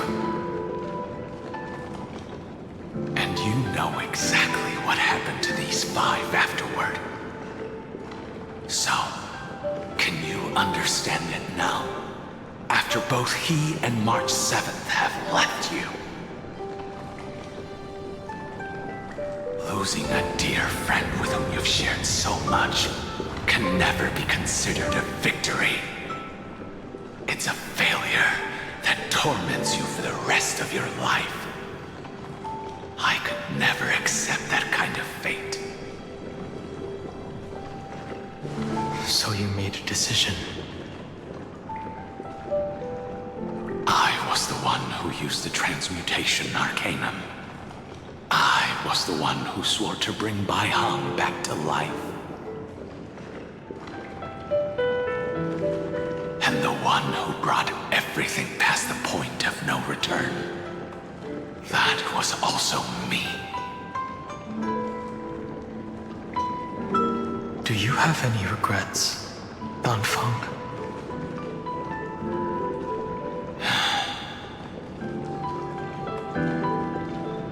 Even if I could reverse time, I would not choose differently. And if it had been Jing Liu, Jin Yuan, or even Ying Xing who died in battle, I'd still choose to do the same thing. Because only I could make that choice and protect all of this. Now, for the sake of your companions, for the sake of those 2 who walk alongside you, how much are you willing to sacrifice, Dan Heng?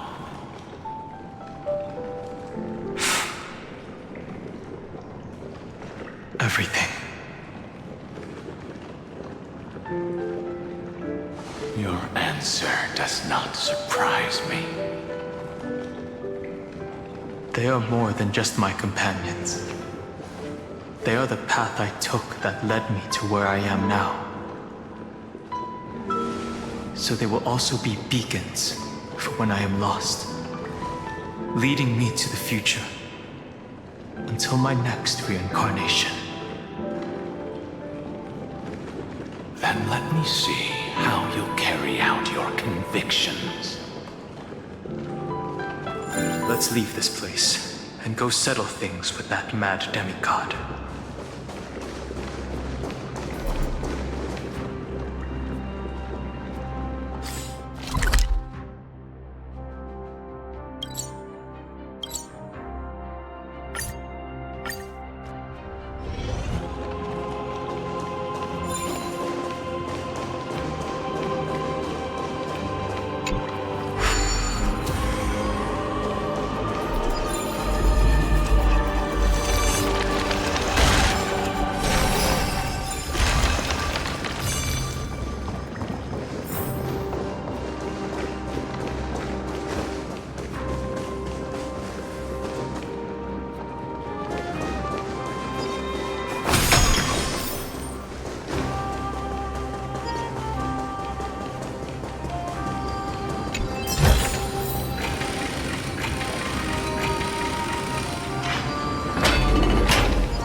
Another betrayal. I see the destination that the destruction points to.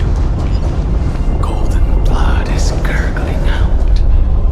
It's almost like a heart that has burst open. As expected, someone's been waiting for us. It's you. They are here. A scion of permanence, and your old comrade in arms.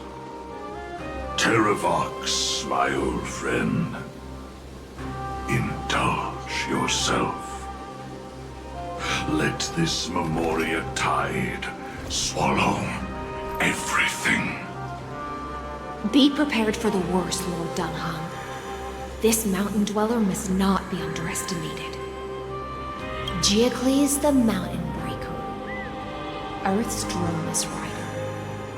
It's been a while. Mountain Breaker? He's not Terravox? I remember you, little fish, and your despicable master. I didn't think you were still alive. Death is just a return to the Earth for mountain dwellers, thanks to Evernight's gift. I was able to come back to the mortal realm and keep watch over my dear friend, the Earth demigod who was sacrificed to the flame chase plot in vain. Long Scion, you are the most important offering in this ritual sacrifice. No matter how strong your will is, it will eventually be swallowed by the Memoria Tide. When that time comes, you and the powers you bear will serve us.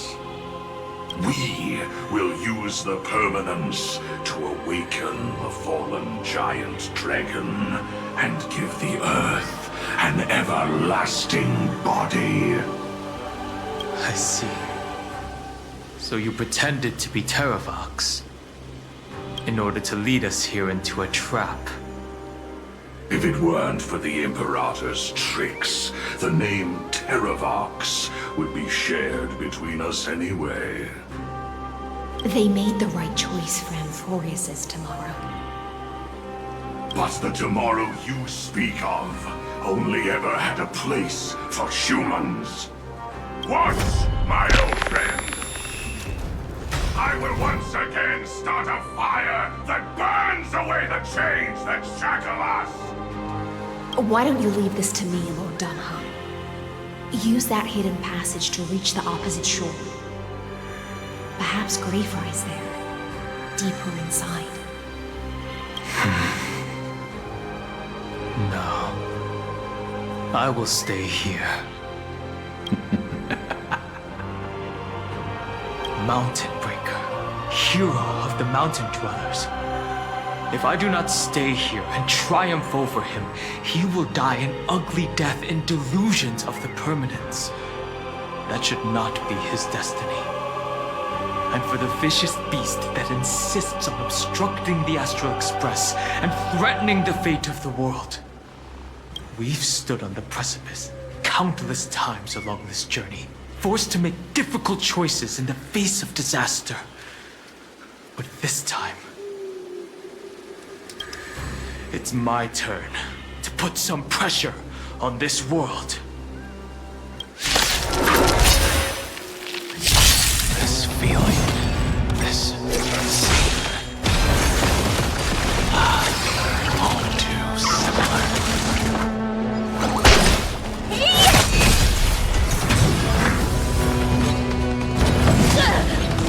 But I can!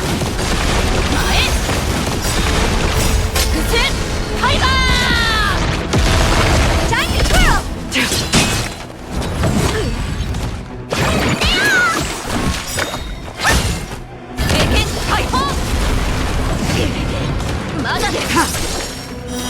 Blade of Moonlight. And the lunar flame.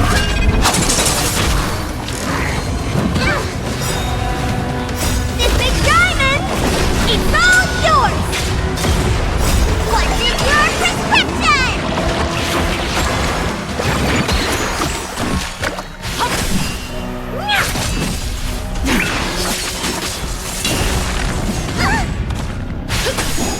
Time to twirl!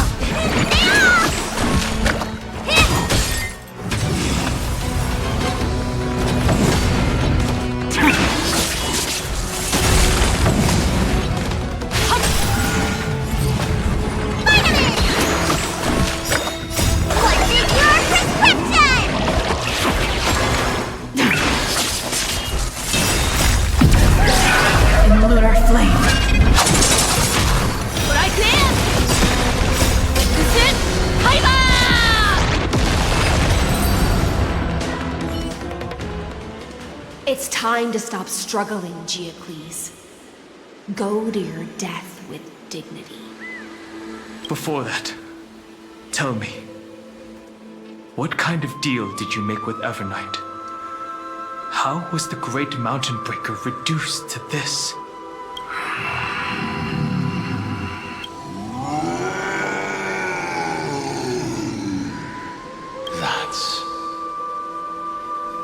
Leave it to me.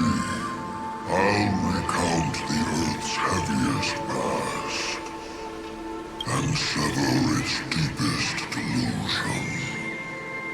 Terravox? Is that you? Your body has become so frail.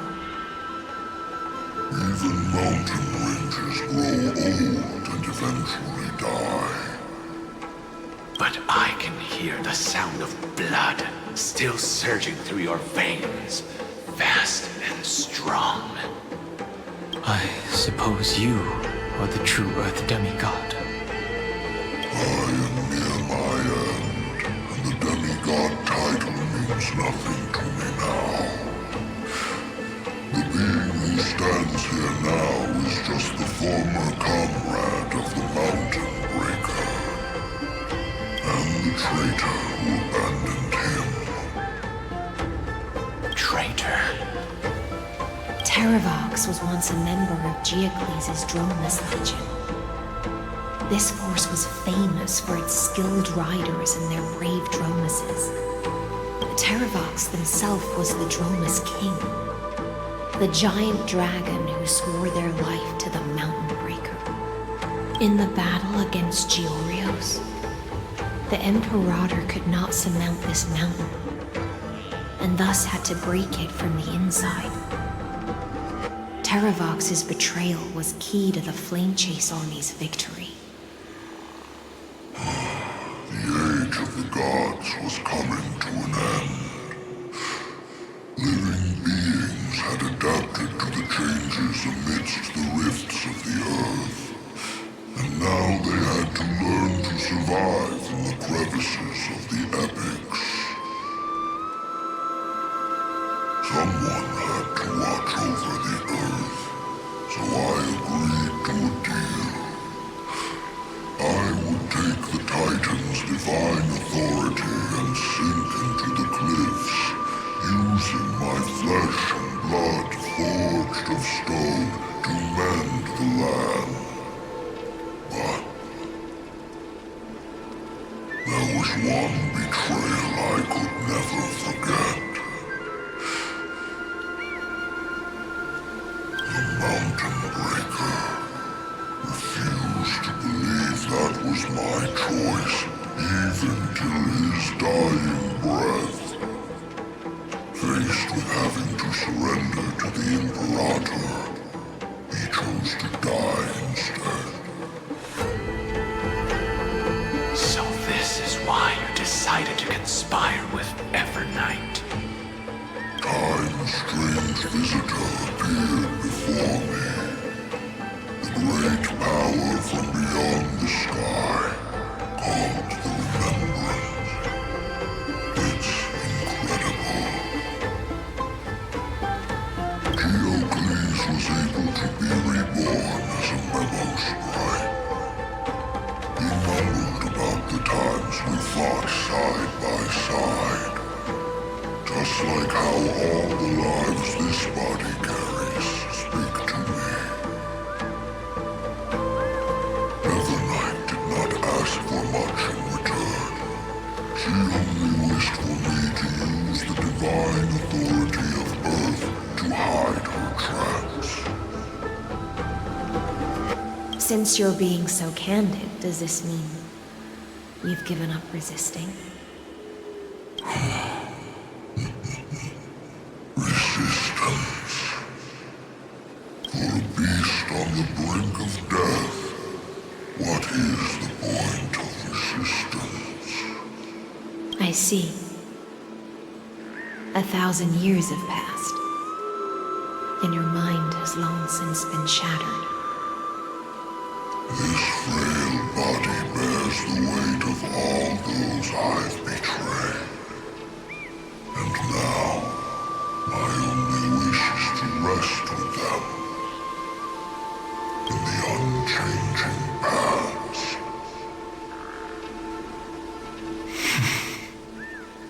Go, long Scion.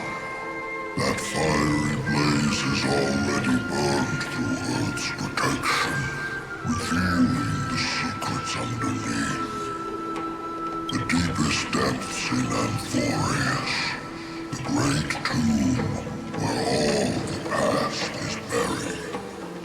The one you seek, Evernight, walked out of that place. Before her arrival, no one knew In other words, that is the place where Evernight came into being. And it is also where she is now. You sank willingly into the past, and now your memories have turned into this form. Was it worth it? At least I still remember. As long as I never forget, they will live on. Primitive and animalistic. I understand these instincts. Have you ever regretted anything? The Earth is not a lonely island in the middle of the ocean. It is the sum of all the living things that stand on it. I have never regretted defending the creatures of this world. Then, a final question. Terravox, after all of this, how much are you willing to sacrifice for the power of the permanence? Everything. My journey up to here has allowed me to fully understand my destiny. No matter how I struggle, the Earth will never be able to reach the stars. But my compatriots deserve to continue their struggle. At the end of my life, I want to make one last effort to give them a chance to move on to the future, even if it is a future I am not able to witness.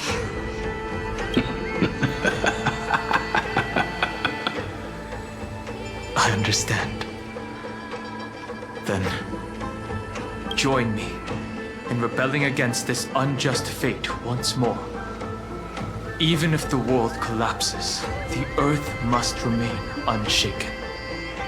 Give me the core flame that burns within you, and allow this immortal body of the permanence to bear the furnace of life for you.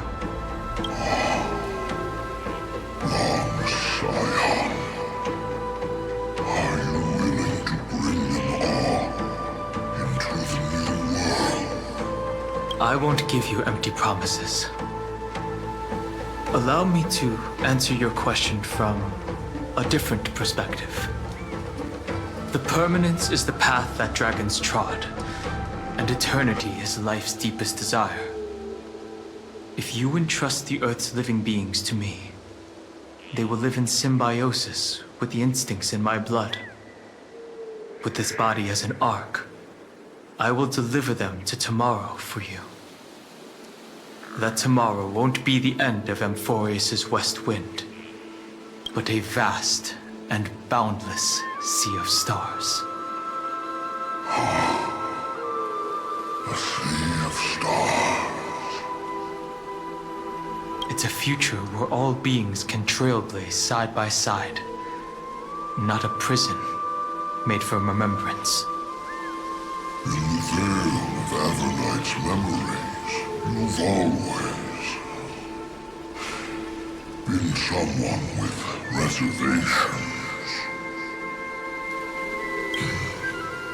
I misjudged your resolve. I understand. This is the only choice. Behold, this core flame that burns in my chest. This core flame born from the Earth. It is the red soil from which life sprouts, and the furnace of all living things. It tells me to commit one final act of treason. Entrust this heavy task to the Trailblazers from beyond the sky. Let them tend to the wild terrain and safeguard the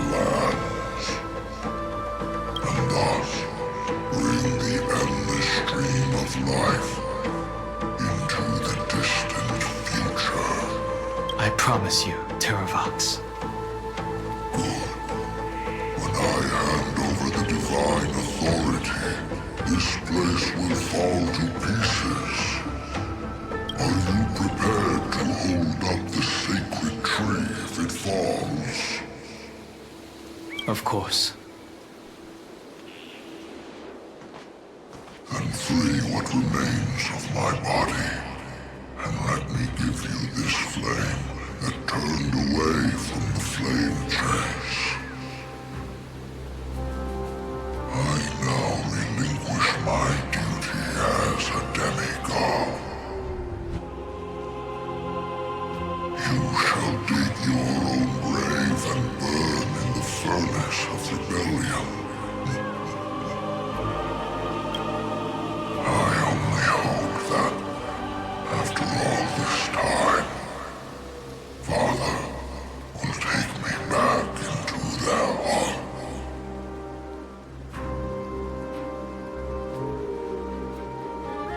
Come, crouching beast, for the endless life of this world. Rise from your dormancy and follow me as soaring dragons of the wilderness.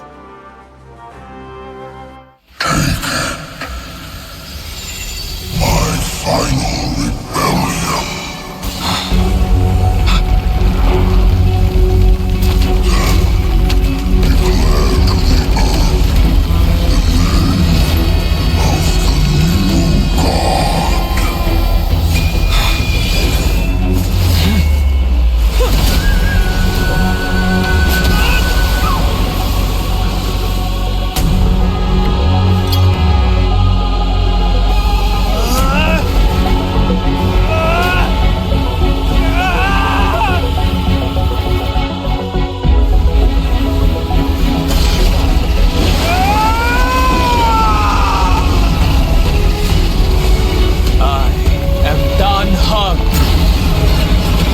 One who guards the Trailblaze's way forward.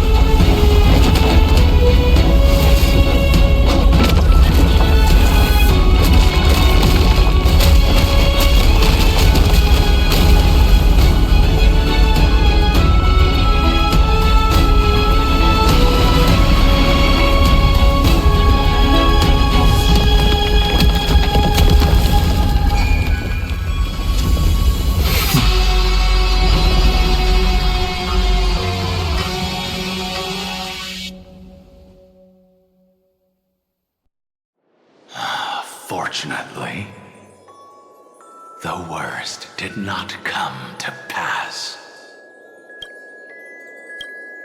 If your opponent had already turned into a vicious beast, whatever you did wouldn't weigh on your conscience.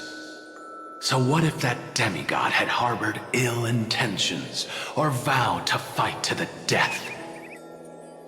Would you have pointed your spear at them and carved out the core flame with your own hands?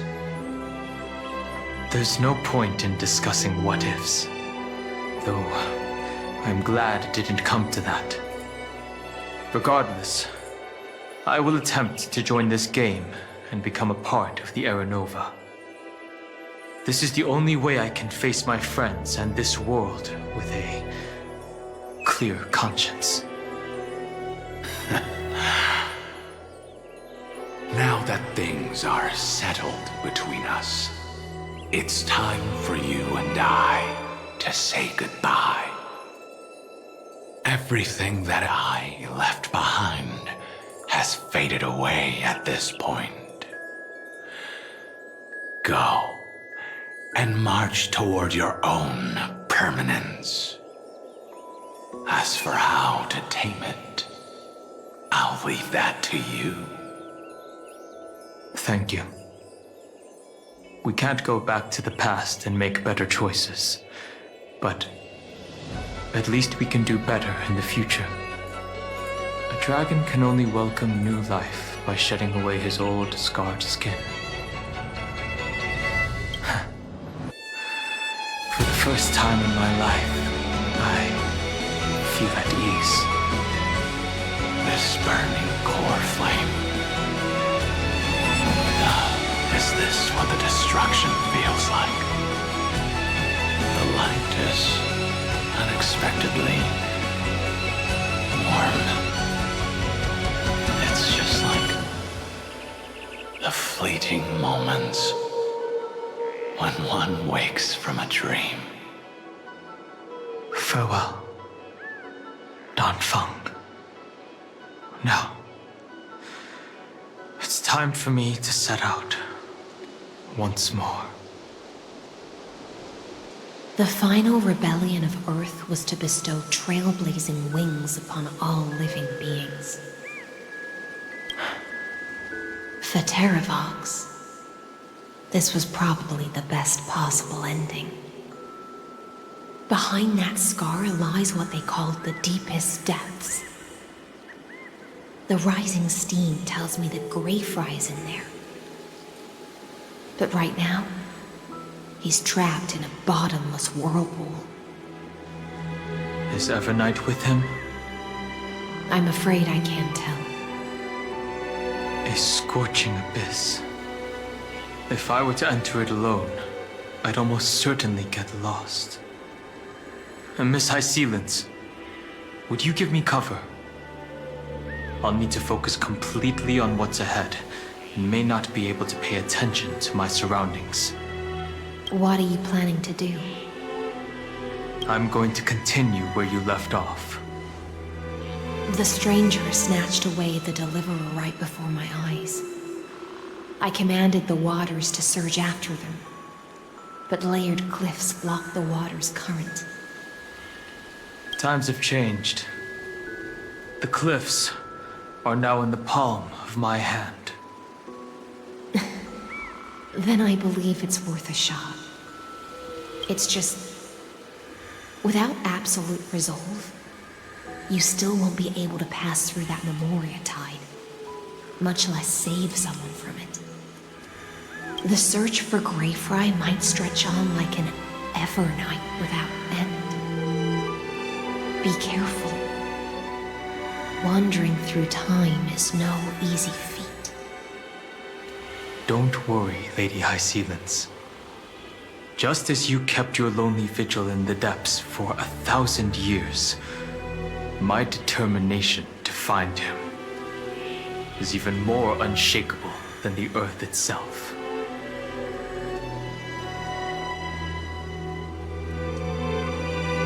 Ancient sacred tree, lend me your roots. With the core flame I carry, let me resonate with this land. With heaven and earth as my map, and time as my compass, I will find that one singular point. Even if I must cross every mountain and valley on my own 2 feet, I will bring you home. Circe's giant tree, witness to Amphorius. This time, I will follow its roots into the ancient earth until I find you. On this journey, I will become the bedrock of mountains and bear the cities above.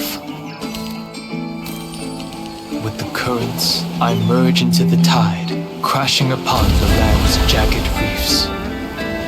I sweep across the nameless barrens, scattering endless snow and frost.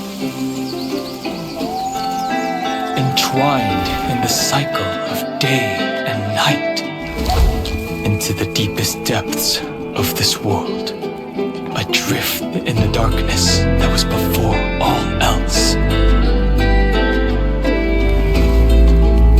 When can I lead you out of this maze? No, I can't do it with just my eyes alone. Maybe it was never me. Maybe it was always you who could set us free. Long time no see.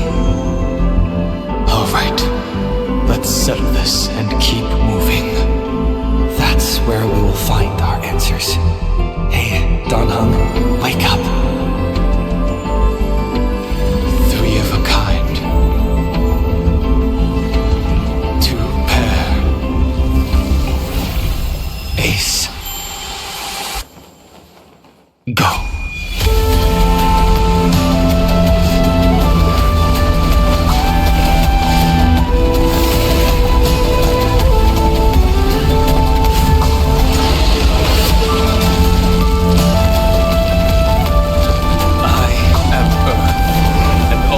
grows upon the earth. I am you.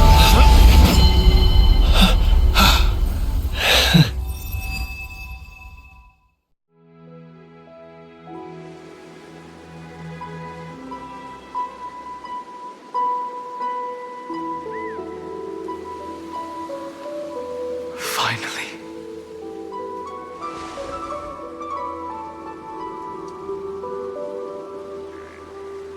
I found you.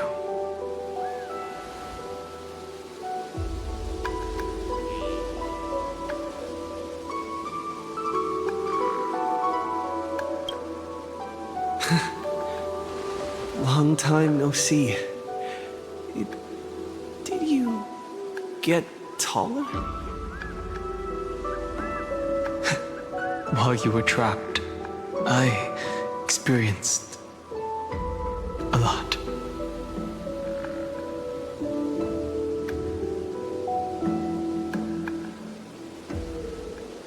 Thankfully, Evernight did not try to stop me. Looks like we've managed to stay ahead of her this time.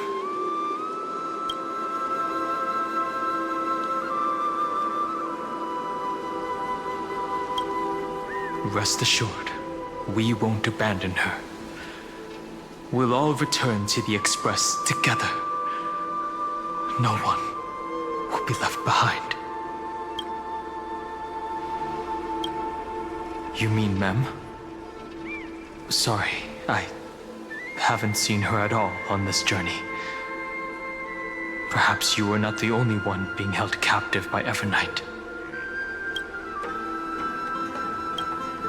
They never once stopped worrying about us. About you, me, or March 7th. They never gave up on trying to save us. Even from outside this world. Miss Himiko, Mr. Yang, Pom Pom, and even Sunday Black Swan and the two geniuses. They are all doing everything in their power to aid us.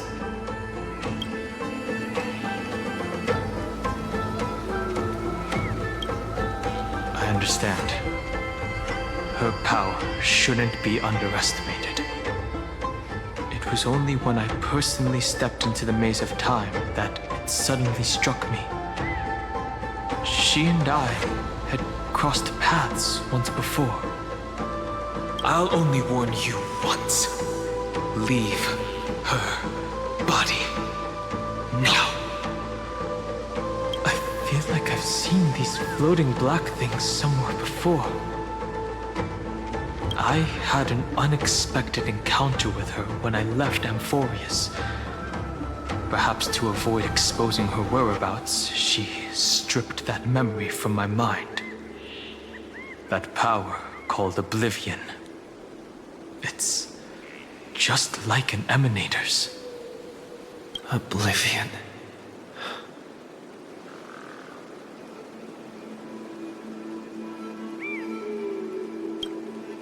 I know.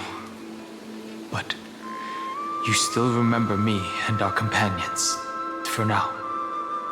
Do you have any clues about the memories you may have lost?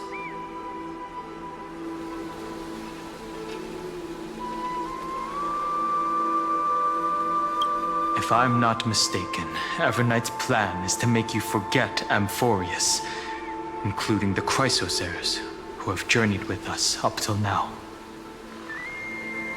But it seems you still recognize Lady Hycelence.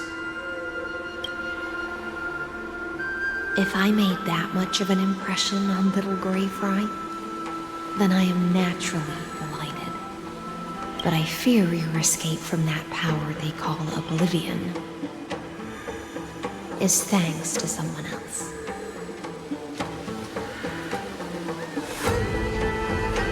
Nice to meet you. Or maybe I should ask, how have you been since we last saw each other?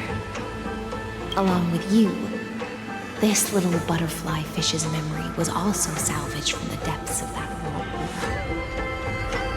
Just as a pearl is cradled within its shell, the power of Thanatos surrounds you, shielding your soul from corrosion Miss Irene has spoken of you often to me. Though we never met in this life, I believe there's a kind of warmth that can transcend time itself. Through the endless flow of time, I guarded the secret passage between Styxia and the Vortex. When the Memoria Tide flowed backwards into the River of Souls, even in deep slumber, I could feel that warmth. And with all my might, I protected that warmth. I apologize if that seemed improper. I hope you'll forgive me.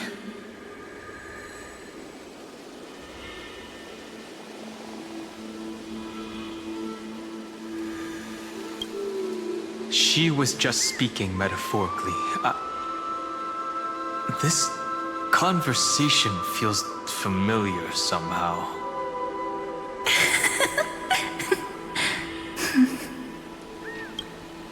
I understand that your mission is still unfinished.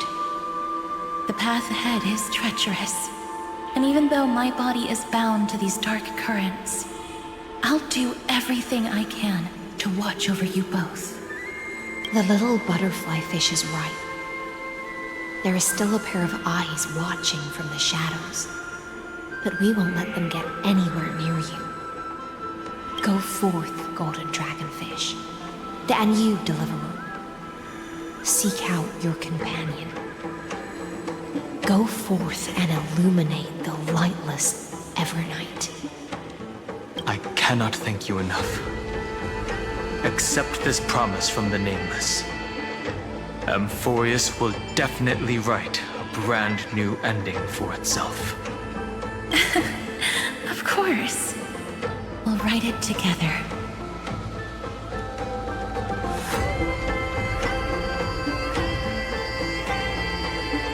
The Nameless will never stop. Until all of us stand side by side in the true new world.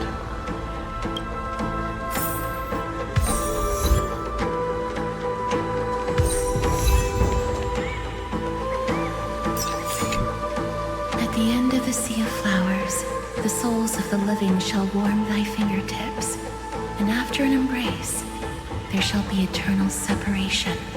If I hadn't met you at the end of the world, I would have thought Lady Trinan's prophecy was wrong.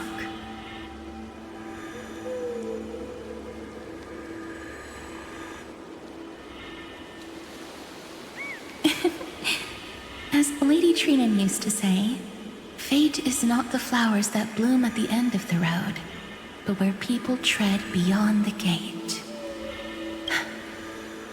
Thank you. My own path has finally come to a gentle end. Take all beautiful wishes with you, march forward with determination, and don't look back. Go forth with courage, little grave rye.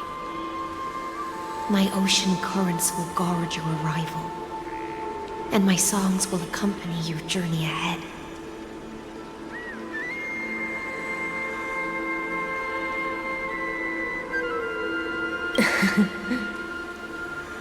You still remember how much I love fire and feasts.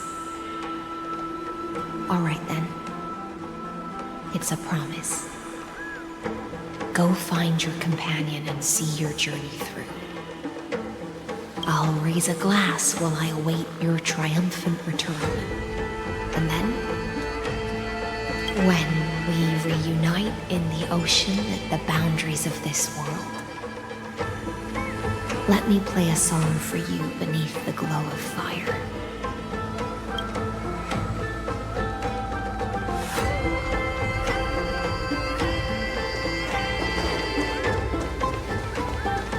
This place was once Nestia's altar. Could the golden thread be leading us to the world's deepest secret?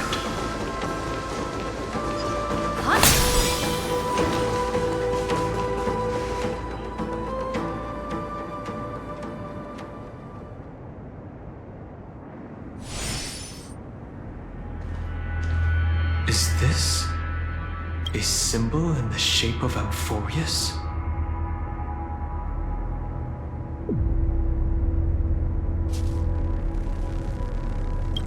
Where was it? Can you remember?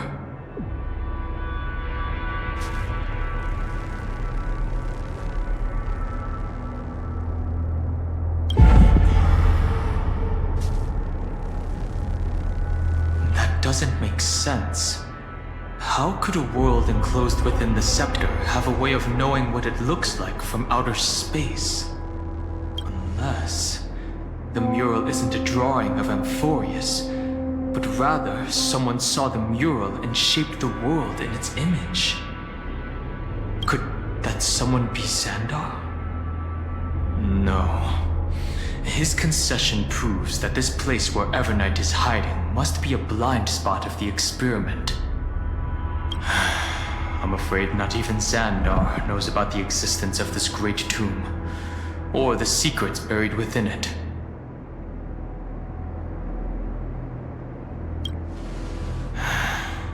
Best not to get carried away. For something to be hidden even from him, it must either be extraordinary or unimaginably dangerous. This forbidden realm remains undetectable to Xandar, and even Fine and Stripe merely opened the entrance, yet Evernight can freely swim through it as she pleases. It cannot be reached by the erudition, nor can it be erased by the destruction. Be careful. What lies dormant beneath may well be Amphorius' final path. Remember.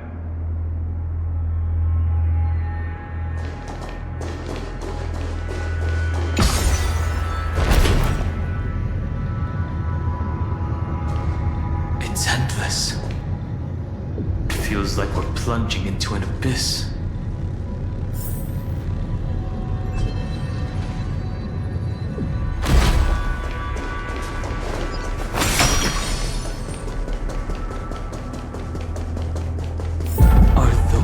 Distant structures, all entombed data?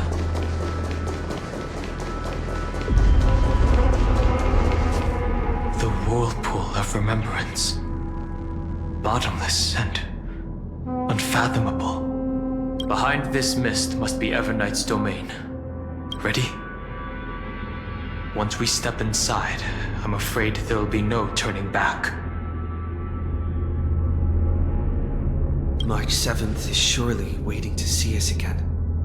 Let's go. On the Trailblaze, no one gets left behind.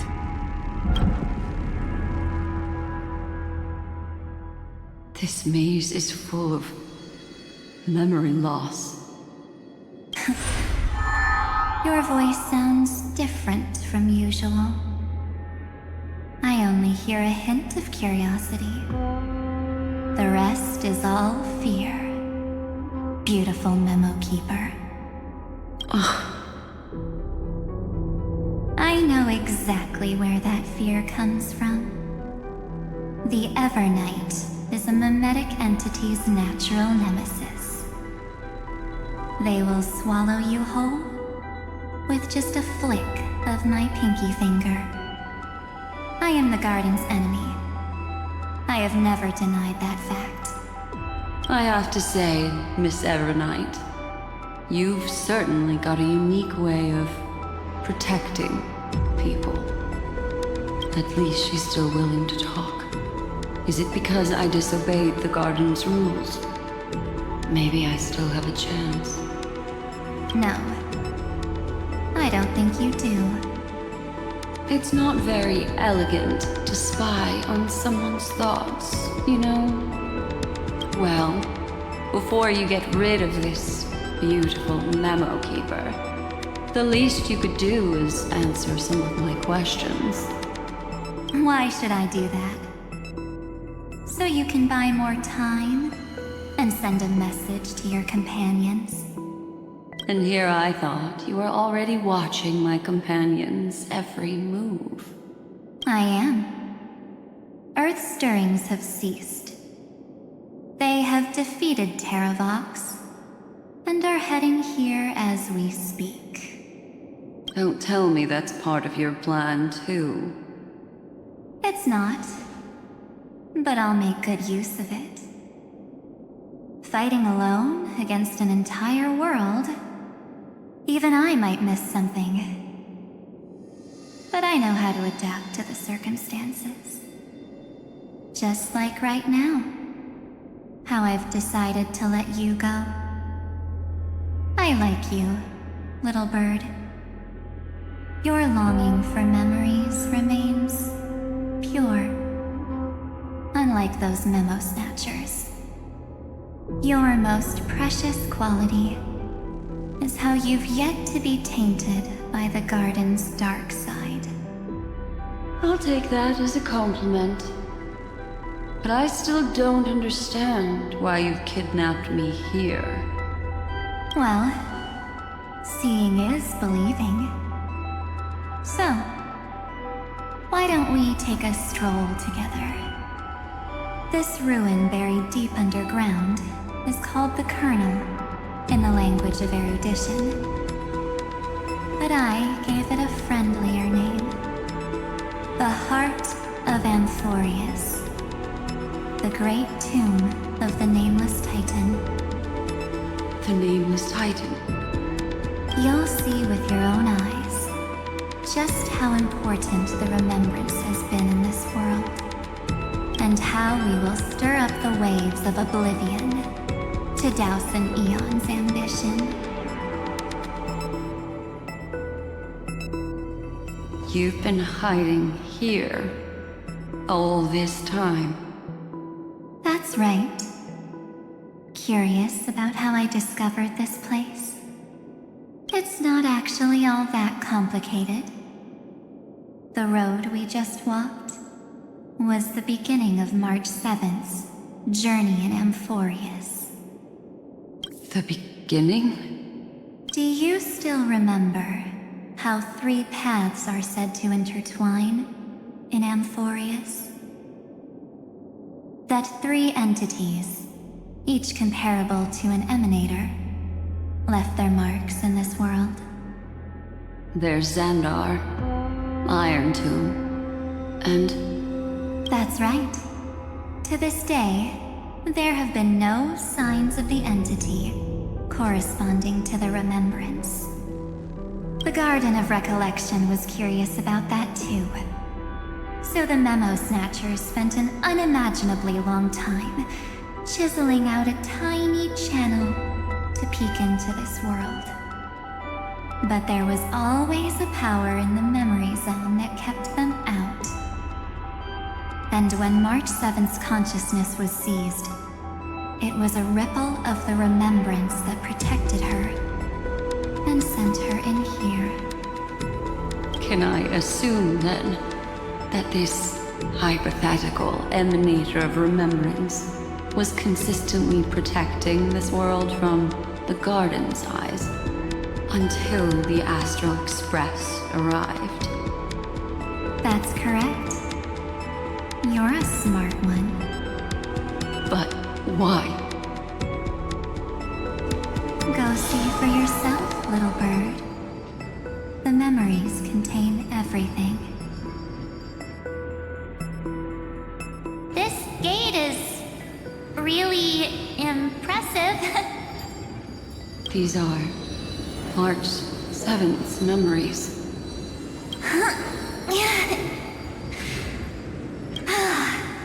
Didn't move at all, huh? I just got here and I'm already locked out.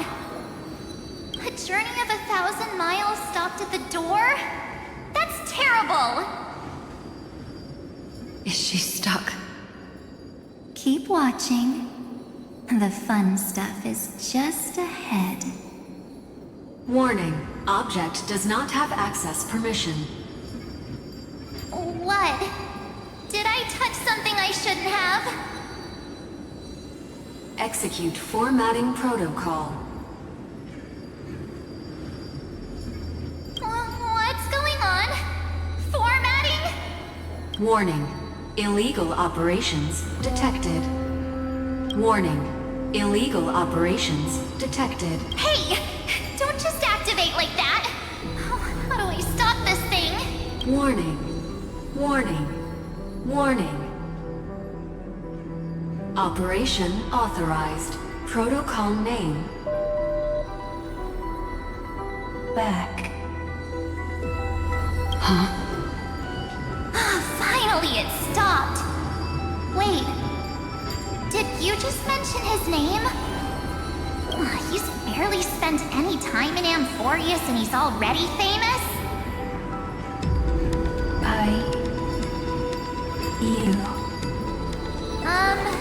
I don't know what you're saying. Let's not speak in riddles, alright? Why don't we start with an introduction? I'm Mark 7, and I'm that person's companion. Sorry I accidentally ended up barging in here. Establishing communications. Communications?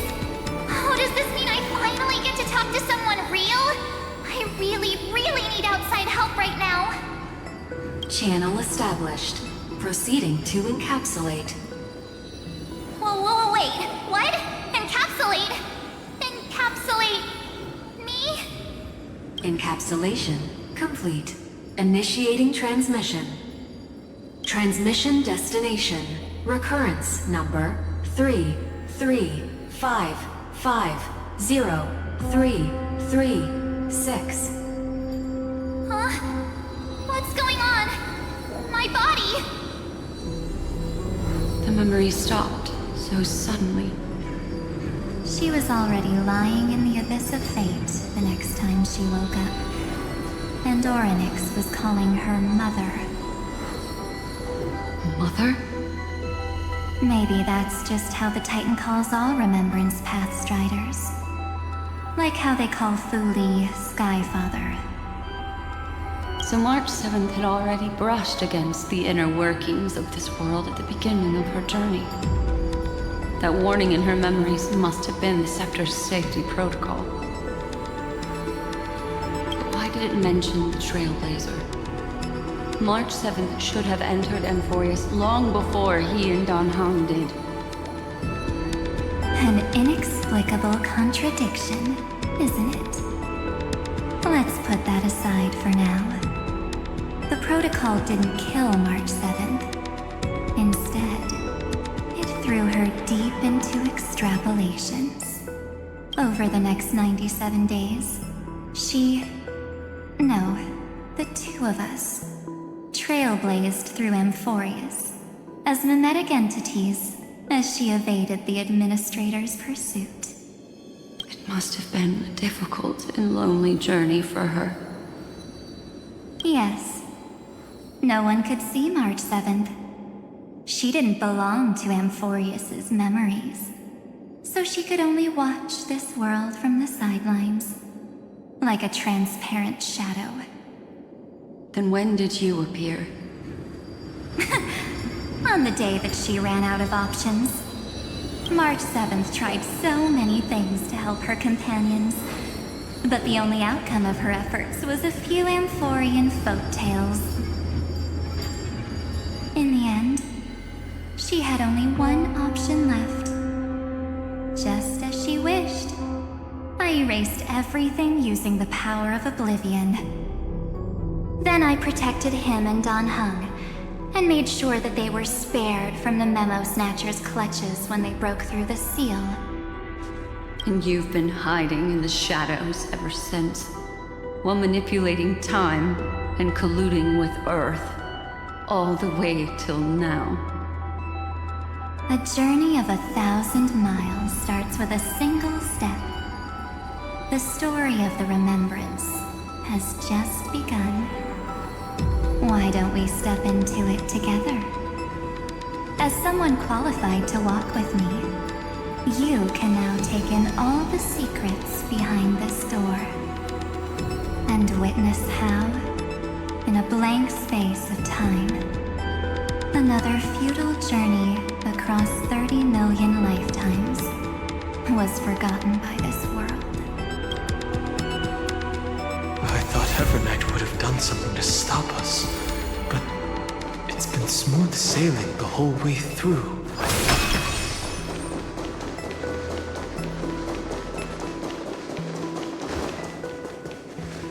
Are you ready? I'm going to open this door.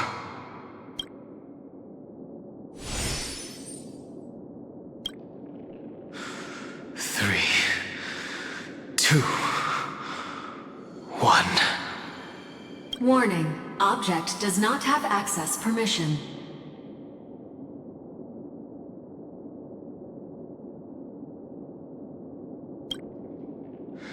The scepter moved to block us. That means we're in the right place. Warning. Warning. Warning. Get ready. Incoming. Welcome back. What? I'll be waiting for you. It mentioned your name.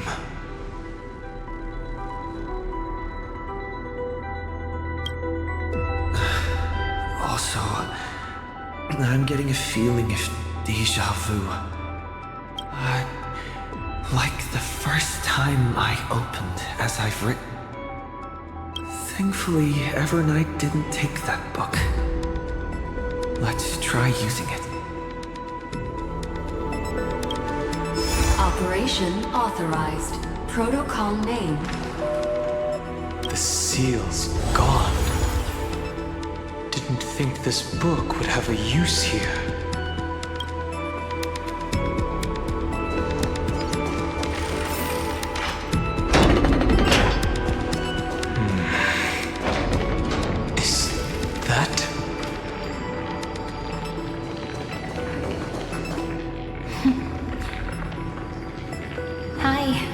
Miss me yet?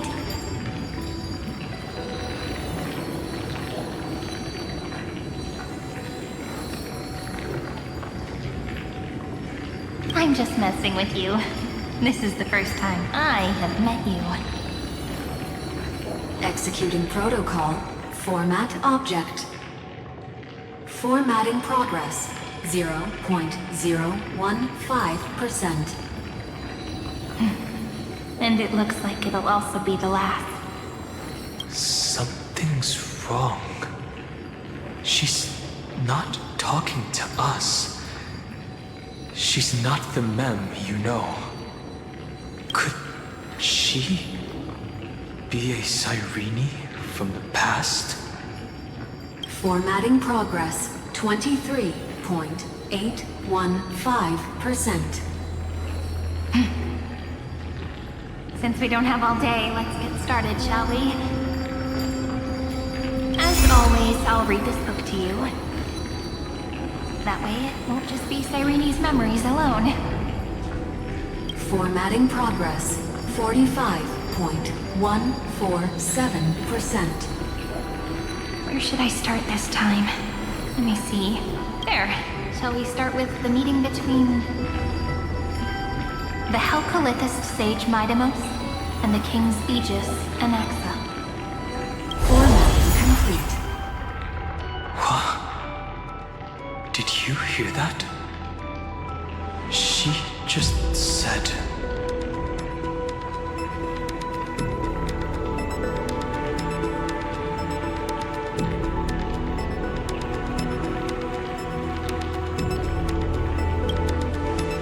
Obviously not the history we know. It might be one of the possibilities in the 30 million cycles, but Cyrene should have died at the start of every recurrence. So why is she here? And who was she talking to? And that book she mentioned.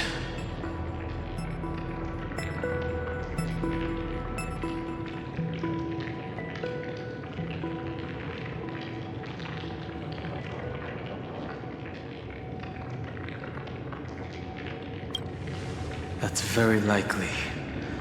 That door reacted to the book as well. Let's try copying what she did. Accessing. Recurrence number 335503337. Access failed. Error code Gamma 13. And that's it. As I've written, is definitely connected with this great tomb.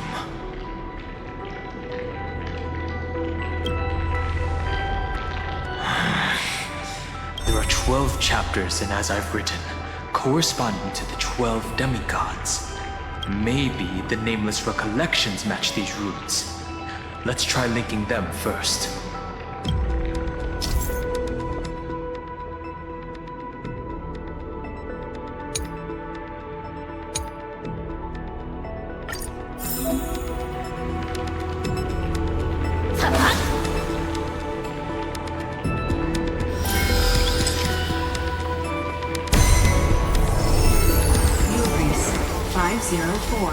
Downloaded.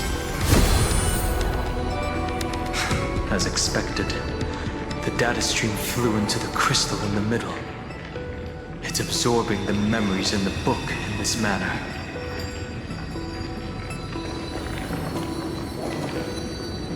The world never learned how Saridra rewrote the law, but I believe it was Emporius' decisive move against Death's 30 million departures. 30 million shatterings, and the beginning of 30 million flame chase journeys. Fate betrayed Trebios, but she was never betrayed by humanity.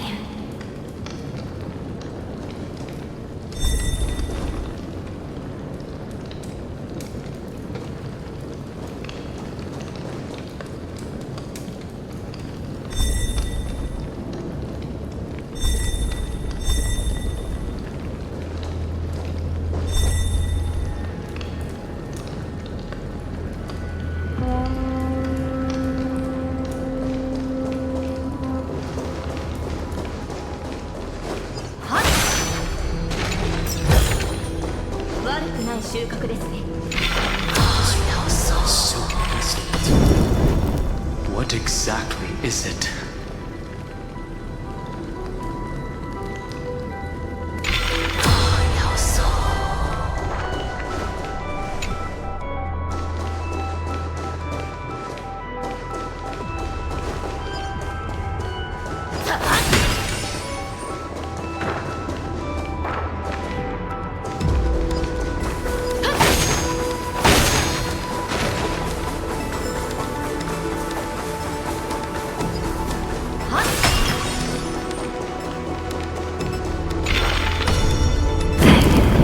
You must be very familiar with the story of time now, so why don't we leave some pages for the heroes instead?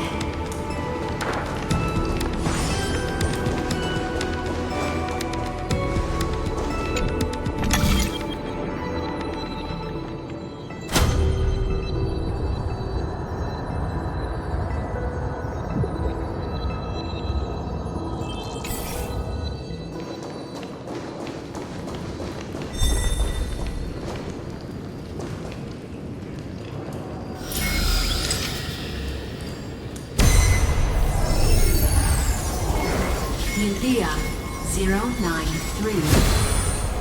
Down. Low. Did.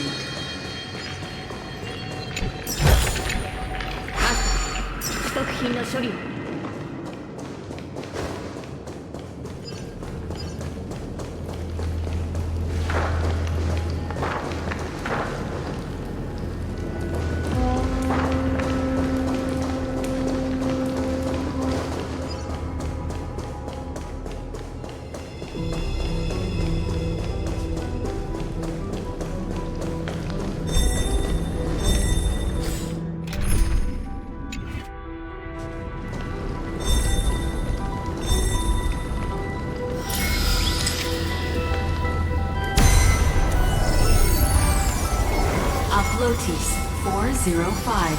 Downloaded. Scopeo 365. Downloaded. Branch number 1. Archiving.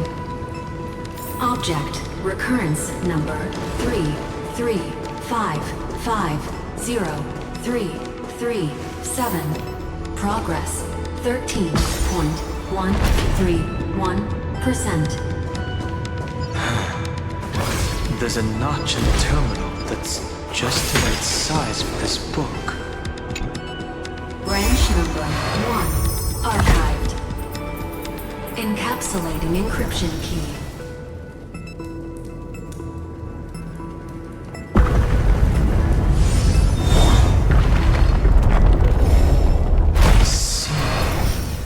this As I've Written book is a data terminal that has been modified by the Remembrance. It might have looked like Cyrene was reading a story, but she was actually carrying out a data transfer.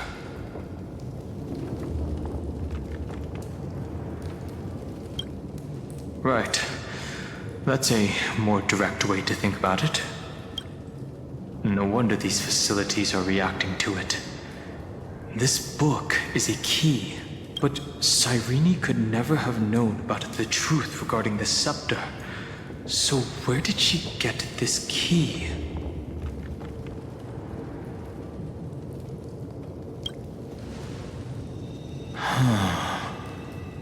Do you remember? During her brief existence, Cyrene once encountered a certain Eon. Yeah. So, I can only place my hopes on that childhood dream. And the god behind Orynyx that appeared in that dream. It's no secret that Orynyx and Fuli are related. That Eon also appeared when you encountered Mem. We still don't know the role they play in Amphorius. But if Cyrene accidentally stepped onto the path of remembrance, then her sacrifice wasn't just for resetting the cycle. There was another purpose. Encryption key encapsulation complete. Let's keep going for now. If my hypothesis holds, then the scene we just saw will replay many more times.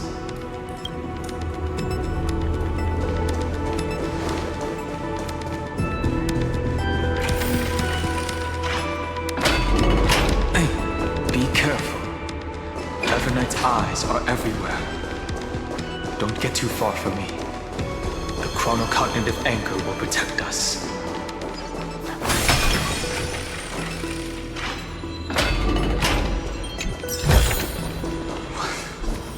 What is this? It's hard to believe. Is this still Amphorius? So many countless storage arrays.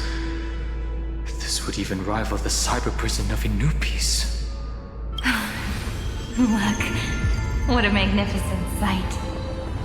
Even this classical world contains a futuristic palace like this. Would ID Silicii end up looking like this after a few thousand years? Executing protocol. Format object. Formatting progress. 0.027%. It's always so on time. Never late at all. It's okay, I get it. It's just trying to remind me how precious time is. I want to share a story with you this time. I saw a little nymph on my way here. It was on a fallen wheat stalk, and it glowed under the sunlight. It was incredible. I forgot all my pains at that moment and just stared at it in a trance. I wonder, did every Cyrene in the past feel that the nymph was beautiful? Would they also have recorded that scene into the Eternal Saga? So, could you give me more time, please? I want to leave behind more memories for the future. Formatting complete. As I expected, the answer is the remembrance. An Eon appearing in her dreams, 3 paths intertwining in Amphorius, and the Garden trying to infiltrate this world at all costs.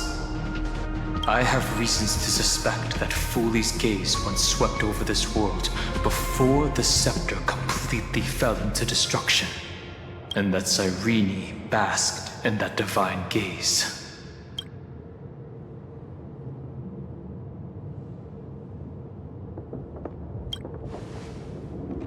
Humanity cannot judge eons based on our own common knowledge.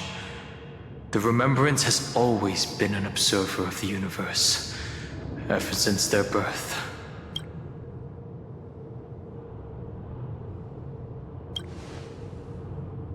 That's to be expected. the various factions are only followers of their eons, and Fuli was never known to be friendly with humanity. But there's still something I don't understand.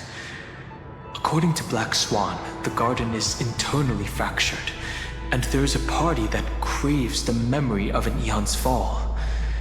They would do anything to achieve that goal. Yet, I feel as though those memo snatchers didn't try to stop us at all. Instead, it feels like they were trying to cover something up.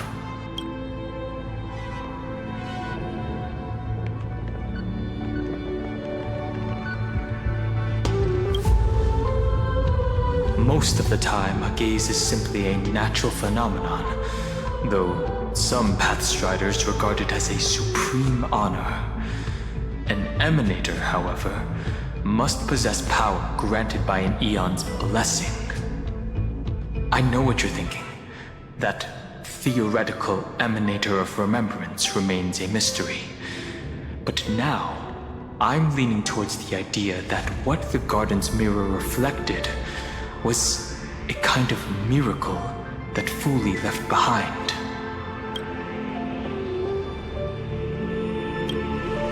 Yes, we're thinking the same thing. Legend says that Fuli sits in meditation in the Anasrava Pure Land, spreading the seeds of remembrance across the universe. And when the cosmos ends, all the different realms will be reborn in their garden. If this sealed-off world is also within their gaze, then it's not too big of a stretch to surmise that they need a mechanism to save these incredible amounts of memories and store them somewhere out of the erudition's sight. This mechanism was previously the Time Titan and their demigod, but after Amphorius entered an endless loop,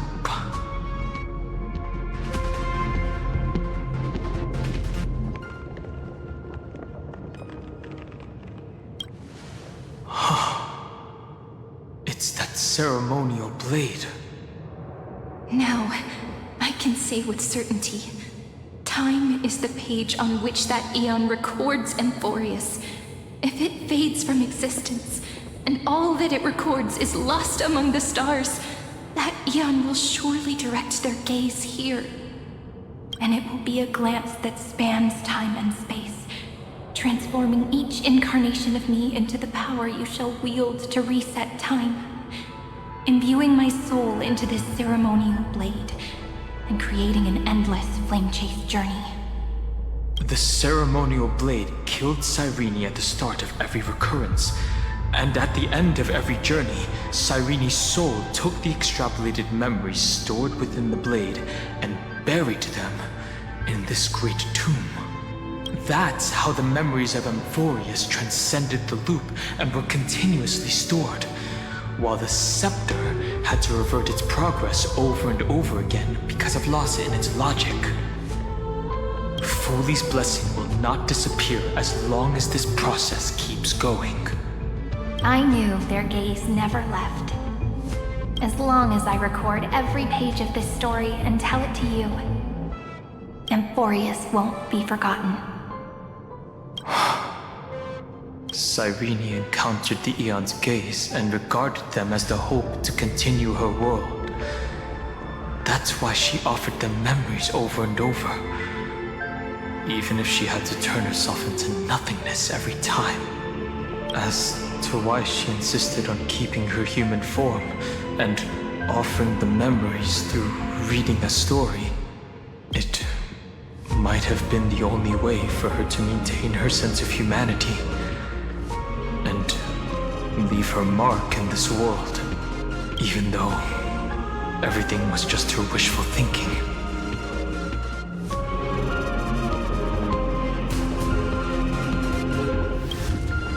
Right. Based on the runes on the floor, the encryption key from earlier should be used here. There are 3 keys in total. We're 1/3 of the way through.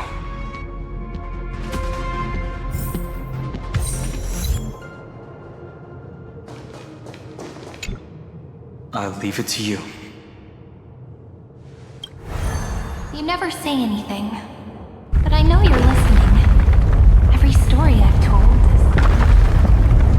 is like a little key that opened a door in your heart, no? The path has appeared. Go!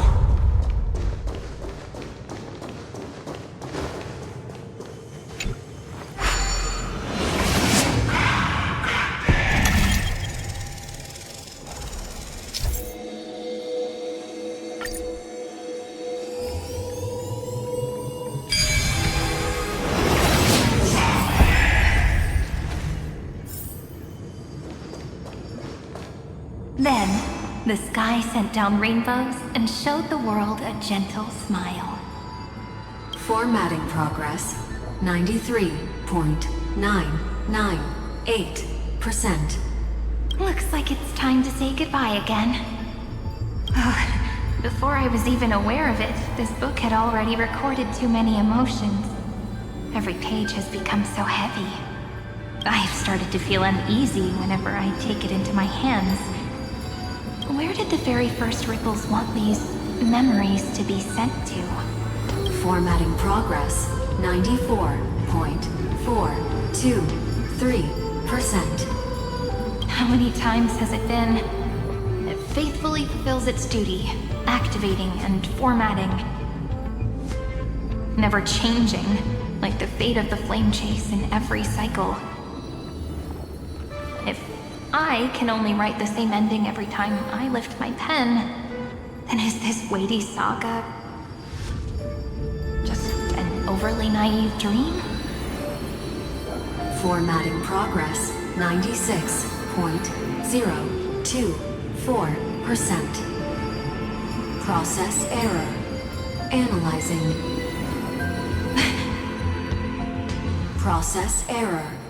Analyzing. Really? Are you encouraging me? Thank you.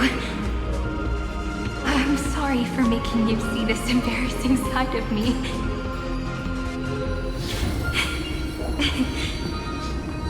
Everyone's still working so hard. If I'm the only one who's crying, that wouldn't be romantic at all, would it? Thank you for listening to me all this time. So, shall we continue? Formatting complete. The endless cycle took its toll on her. Even Cyrene could not resist despair when faced with eternal stasis. Like Aslana, she started to wonder whether everything was futile.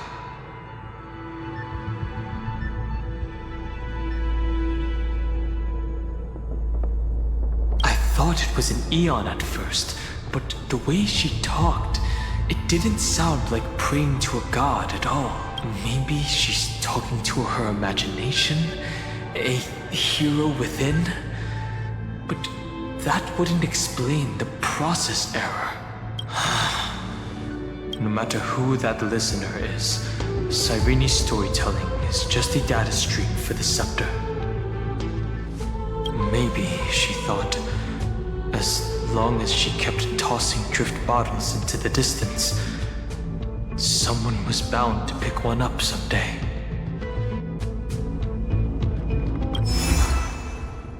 Accessing recurrence number 335503337. Once again, Castor is offered her final embrace to death. And from then on, she started another lonesome watch. How wonderful would it be for someone?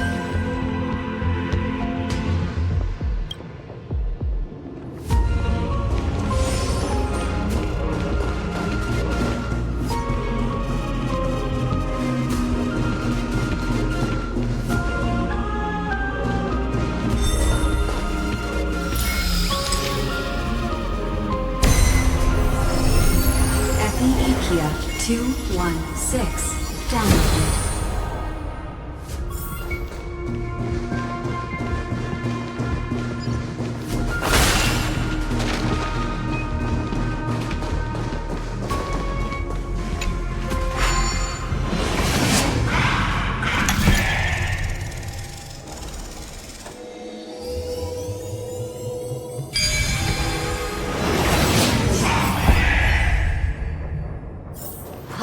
Hideous cat.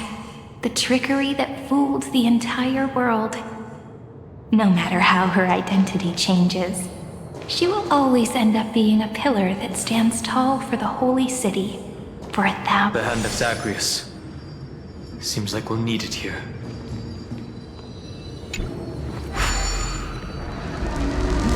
Maybe the food will only be completed after the modules are inserted into the slot.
Midamos's road of strife once again reached its glorious and lonely end. As always.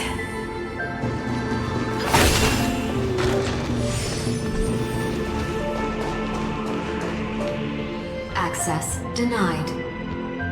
We were denied access.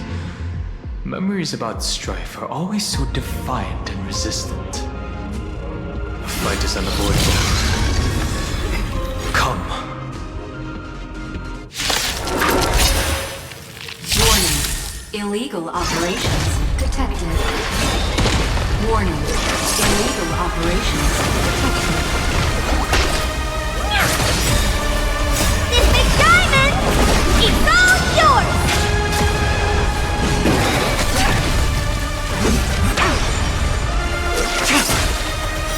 Blade of Moonlight. In lunar flame.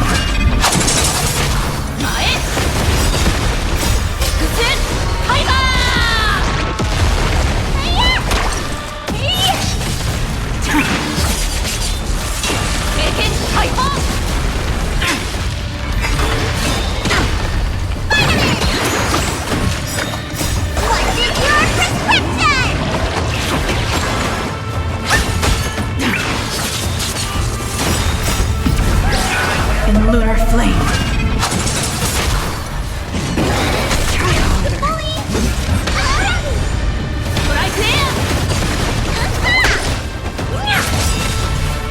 This big diamond is all yours!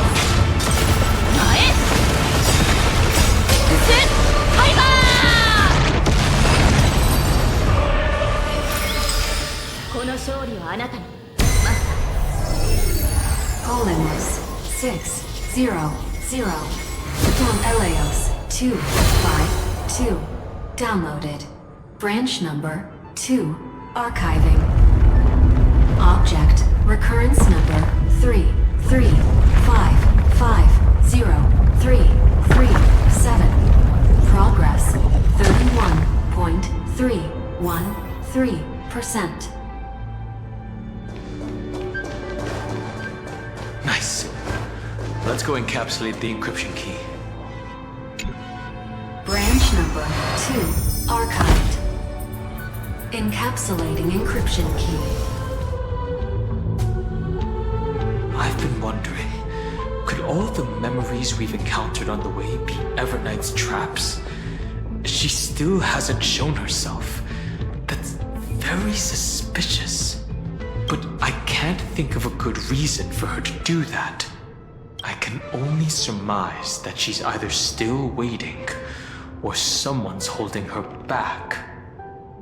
Encryption key encapsulation complete. Let's keep observing. Every ripple of these memories could potentially reveal to us Evernight's true goal. Let's go back and use the encryption key to open a new path.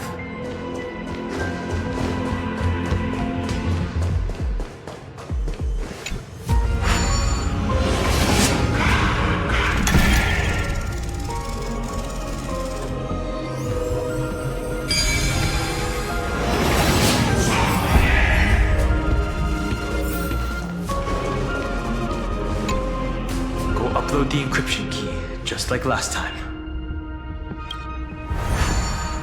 What could be behind this door?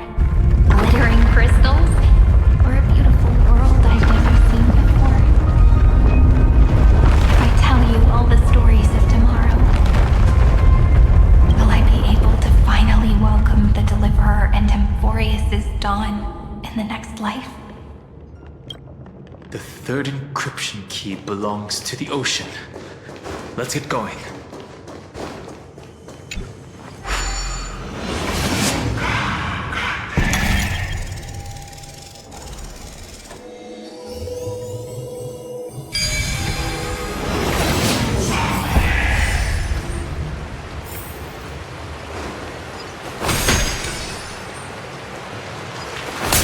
No memories appeared this time.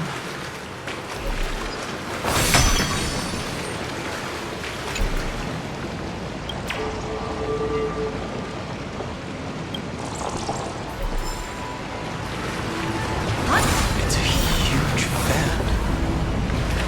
Use the chrono vessel over there to stop it.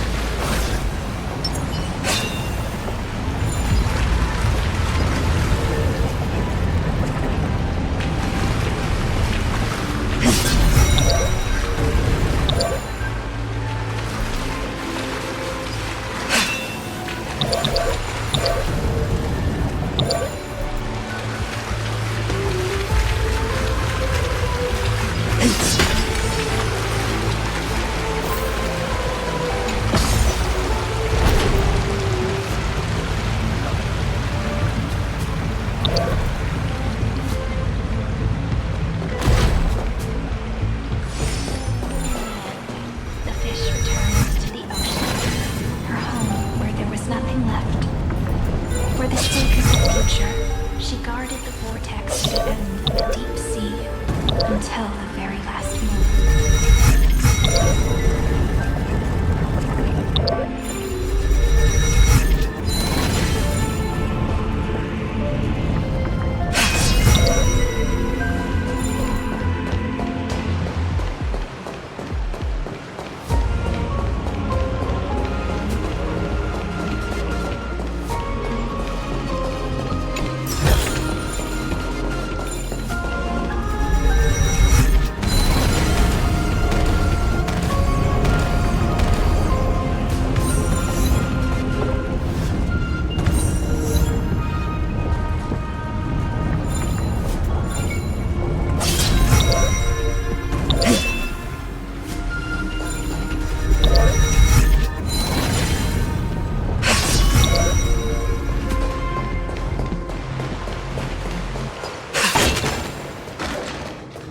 Look! She's over there. Cyrene. There really is no end to her perseverance. Once again, the saga comes to an end. Everything is deathly silent, just like this very moment. It's another cycle of new beginnings, and another familiar reunion. Now that I look back, there was a period when I got really sentimental. I was so anxious, trying to find as many different memories as possible, hoping to bring some change to this unchanging destiny, and find the way out of this maze. But I won't do that anymore now. Formatting progress 73.998%. Process error. Analyzing. Formatting progress 75.012%. Process error. Analyzing. No need to feel sorry for me, good friend. If there are no new blank spaces, how can a saga continue? I'm actually really lucky, you know? During the long years I've spent waiting for the Deliverer, I've always had you here as an audience. Look at these memories I brought to you. It once existed, once sparkled under the sun, and now I can see through your eyes that they are still shining bright. Isn't that already enough? Now, I can rest in peace in the past. As for when tomorrow will come, I'll have to ask the next Cyrene to continue our watch. Formatting complete. Her transformation is painful to watch. Cyrene was always there during the 30 million recurrences. She recorded the Flame Chase journey in her own way on the reverse side of this world, depositing all the memories in this place. I'm increasingly certain that her audience and companion isn't some figurative entity. The deepest ruin in Amphorius. At the great tomb where the pasts of all worlds are buried. Who exactly is its master?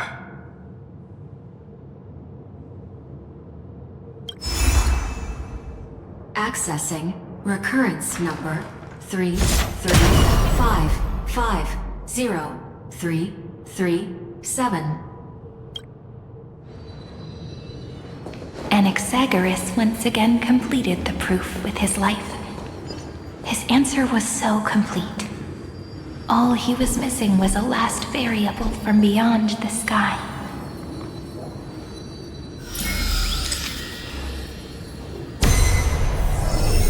Schema 720. Downloaded.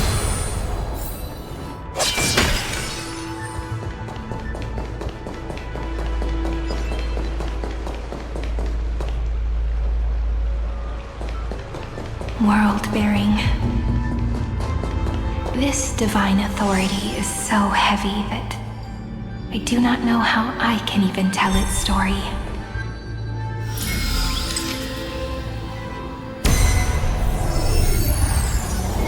Nikos 496 downloaded.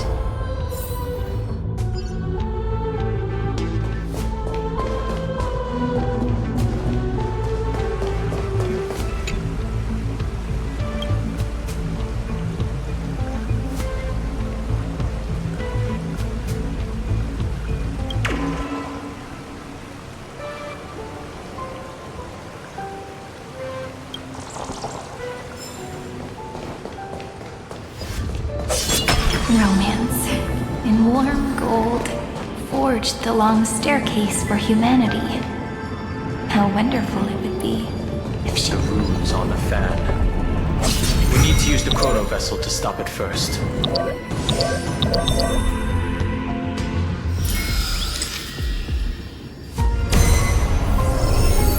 Carlos 618 downloaded. Aporia 432 downloaded. Branch number 3 archiving.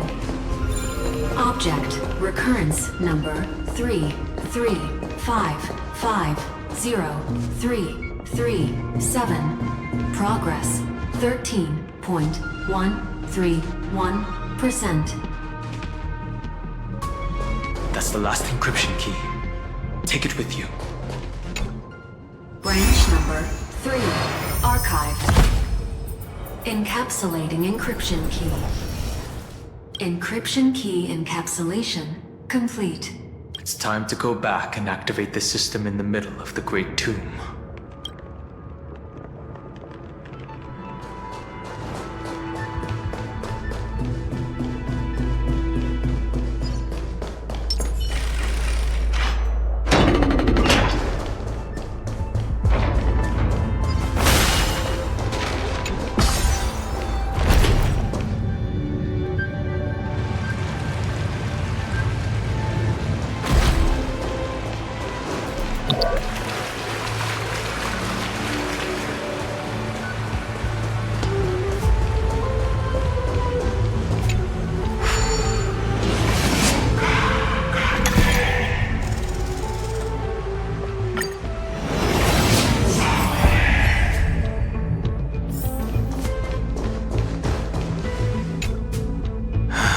Third encryption key.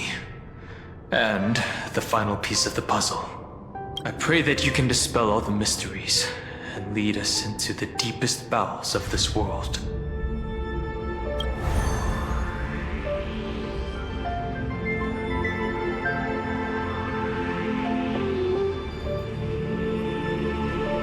Someone once told the very first me that everything was false. That the only life in Amphorius was a great catastrophe, nurtured using the world as a factor. But how could a dream feel so real? That's why I didn't agree with him. My good friend, I'll read this book to you. For the 33,550,335th time. That way, it won't just be Cyrene's memories alone. Formatting progress 23.815%. Process error. Analyzing. It doesn't even make me feel cold anymore. It's like a ceremonial conclusion, ending every cycle's narration with a full stop. Then, there will be a new me returning here with new memories. Before I knew it, this palace we built together was no longer a dream that Cyrene alone indulged in. It's now a saga, composed by you, me, and all the Flame Chasers. It's our weak but endless prayer for tomorrow. There will come a day when someone turns over this nearly eternal page and awakens all the dust-covered memories, so they can be recalled by the world in a more beautiful form. Process error. Analyzing. I'll read, and you'll listen, like how flowers always bloom, then wither. I shall welcome my own decay, becoming nourishment for the next flower's bud. And you shall continue to wait here, protecting this garden of memories. That way, when the Deliverer arrives, the first thing they'll see is an endless sea of flowers. And our stories will be lying silently among the flowers, like every ripple of remembrance.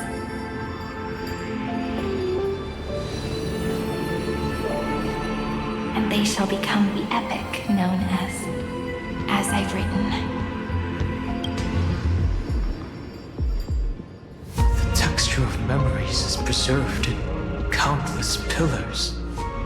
She gave everything to record all the forgotten recurrences across 30 million cycles.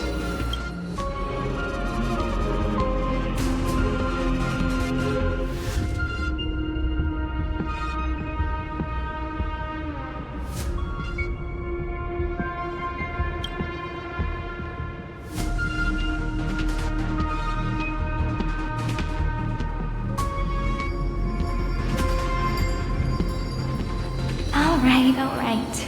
Let's not make things so gloomy. The very first Ripple cheered up her friend like this before she set off. It's a sentence full of blessings, so I want to say it to you as well. Come on, cheer up a bit, okay? I bid farewell to this beautiful world, so that we can reunite in your memories in the way I want. You will see the footprints I left behind in the ripples of past reverie. I have never had any other fate beyond this memory.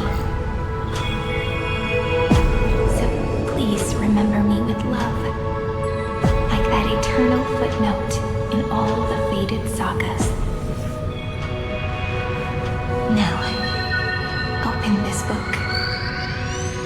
I'll be waiting for you in the past. Operation authorized. Protocol name. Ivsium. Welcome to the Demiurge Matrix.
That listener lies behind this door.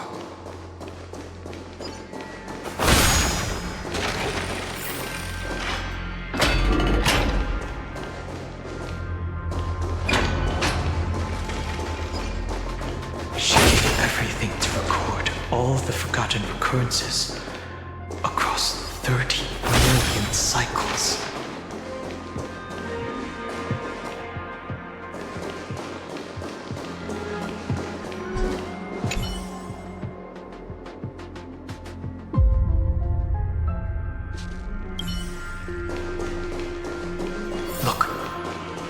Symbol at the end of the room.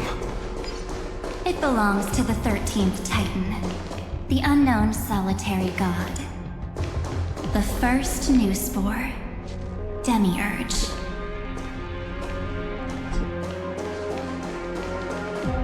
Those who are lost remain lost, while those who have met will meet again. What a touching scene. The deepest place in this world is exactly the ideal location for the Trailblaze to reunite.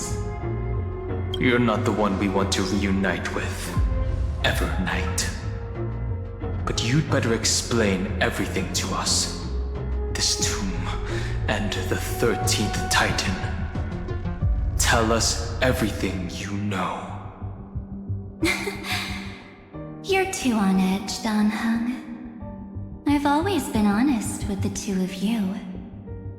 Before we talk about Amphorius's destiny, why don't we lay aside our differences and take a moment together to mourn for the cruel truth? Truth? So you still haven't figured it out. Take another moment to look around.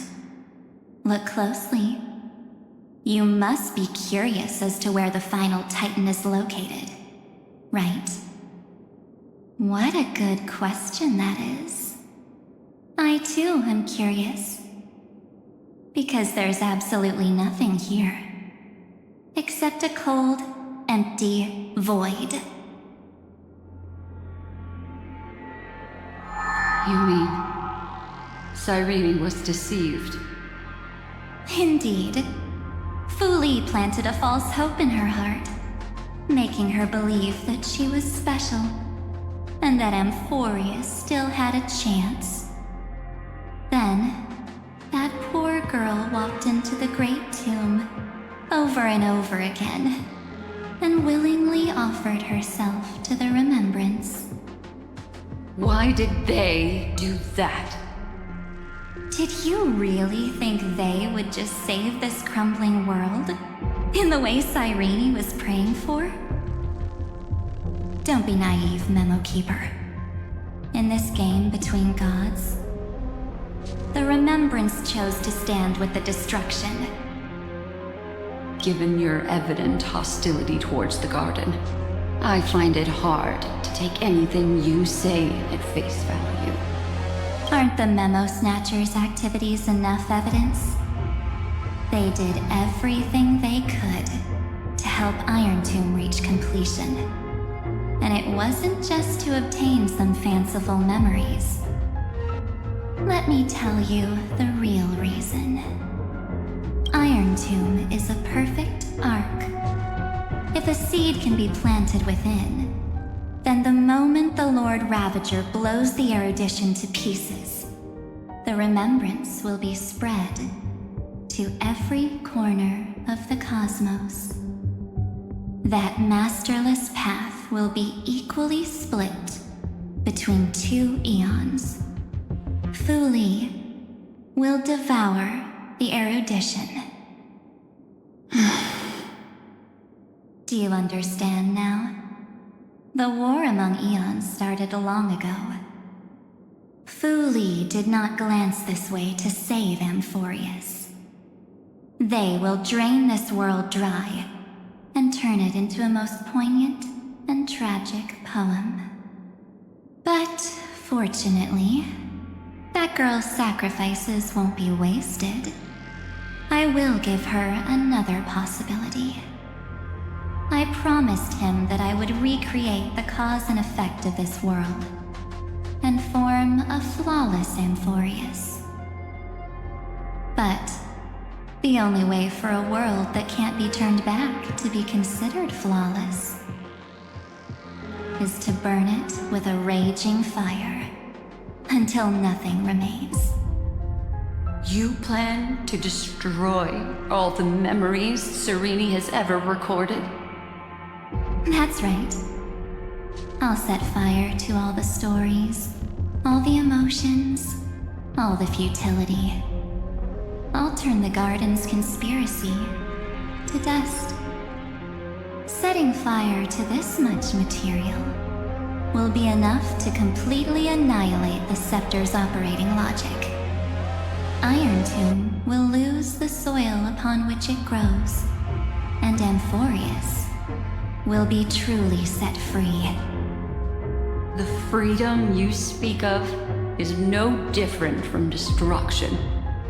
Everything this world ever was will disappear from the extrapolations, never to be regained. That would also include your memories, by the way. That's right. That's why I needed your help, little bird.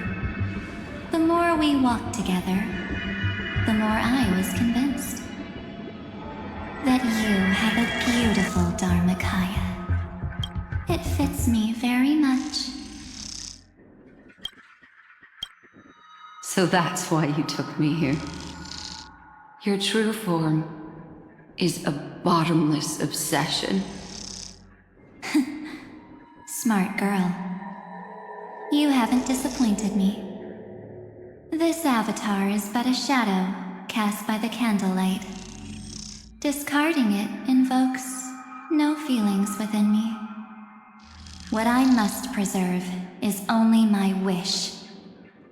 My wish to kill the path of remembrance.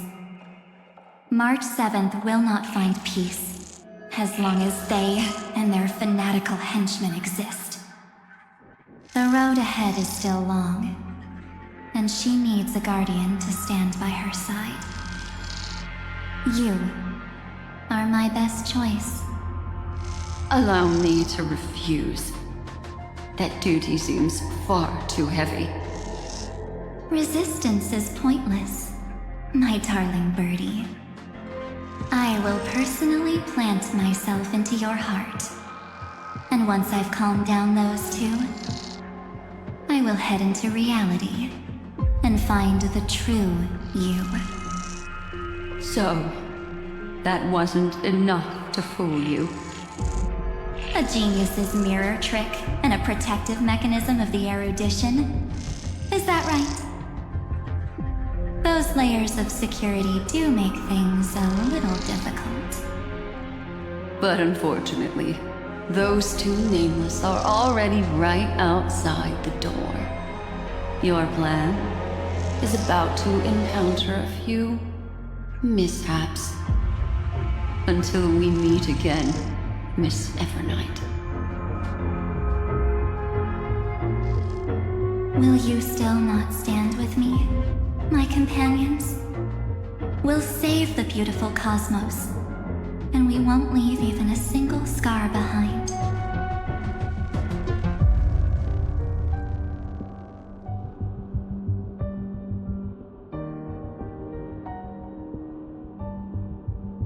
Don't get caught up in your emotions, my dear. The hero's journey in this world is just a narrative embellished with memories. Its essence is nothing but a string of zeros and ones. For your own sake, and for the sake of March 7th, I think my choice is a very reasonable one. Come. I hold the core flame of world-bearing. Just fall asleep, and we'll save the cosmos. If you honestly thought we would agree with you, that just proves you don't understand March 7th at all. Seems like I really can't get along with people like you do. But in order to make sure you can still embrace tomorrow and continue this carefree journey, some memories must be set on fire as the sacrifice. What can change a person's nature? Is it memories? Unfortunately, the result is just the opposite.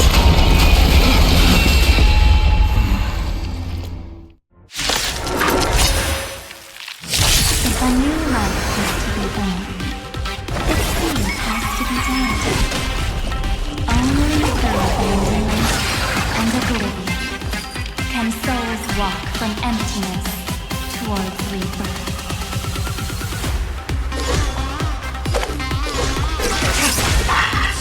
Master.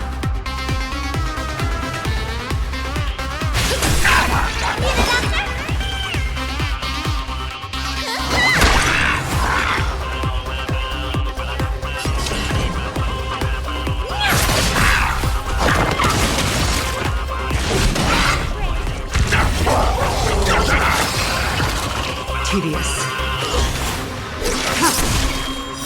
Blade of Moonlight.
Ready for death.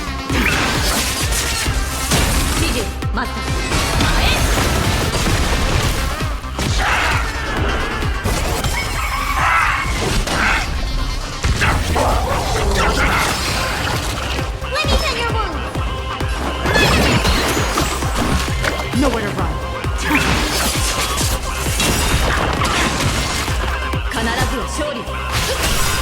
All will be revealed. Lunar flame.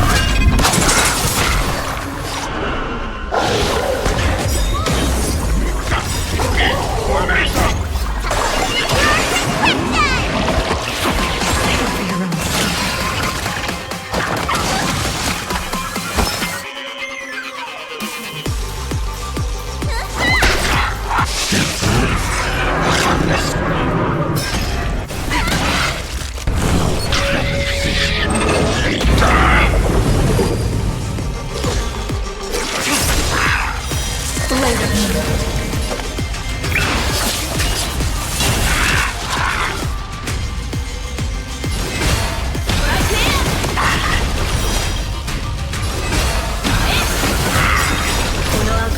ちのタイマー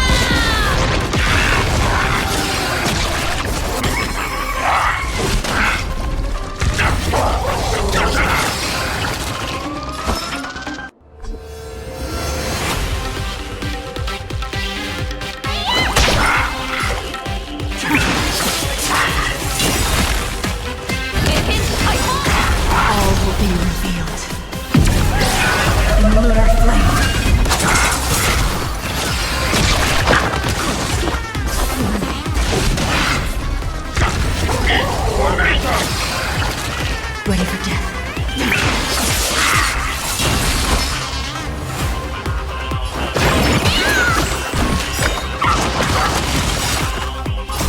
Time to slice your prescription! For your own skin.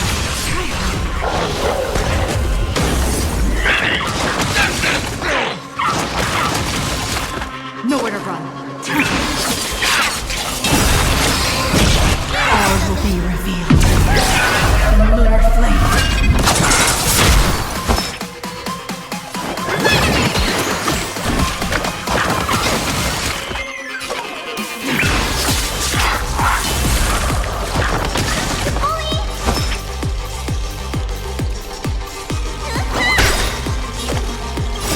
Time for your prescription! For your own skin. It's time to end this. Return March 7th to us, and end this pointless conflict.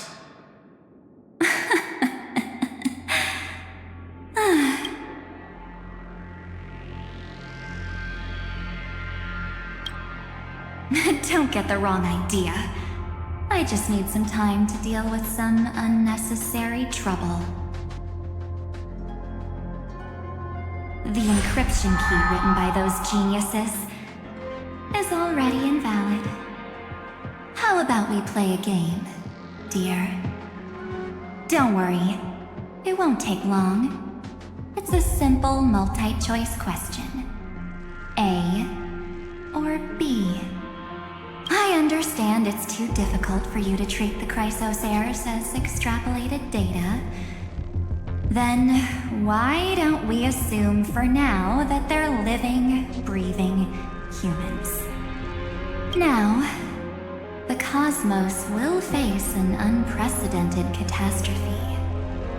And your choice will determine the fate of countless planets. On the one side are companions who've weathered every storm with you. They fought with everything they've got and obtained a 1% chance of victory. However, should you choose that 1%, there will be massive sacrifices, no matter the outcome. On the other side, there's a simple button. The Oblivion will burn away all traces of their existence, as well as your entire memory of this trip. But it will also halt the brewing catastrophe and spare the universe from destruction.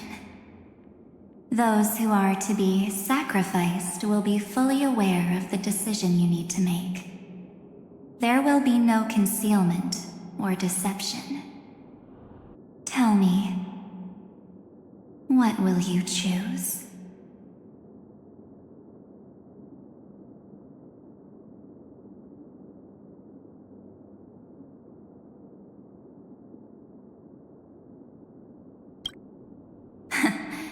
You're right.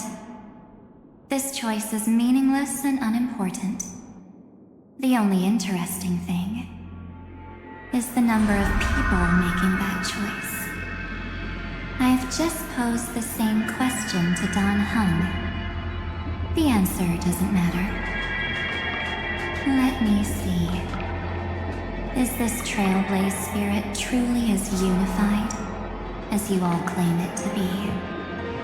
Now, why don't you prove it to me?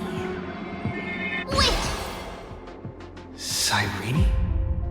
Another damsel in distress rescue plays out again. Still think you can do something? little pink memo sprite? What weapons do you have to stand against me? Besides your somewhat witty words. Don't underestimate me. Besides my charm and eloquence, I can stir up ripples of past reverie. What? We don't have time for endless chatter at crucial moments like this.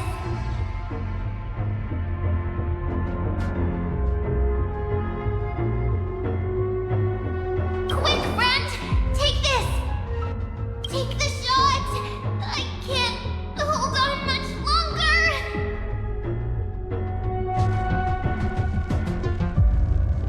Make sure you get the focus right! No time to explain, quick! Well done, friend! Now leave the rest to us.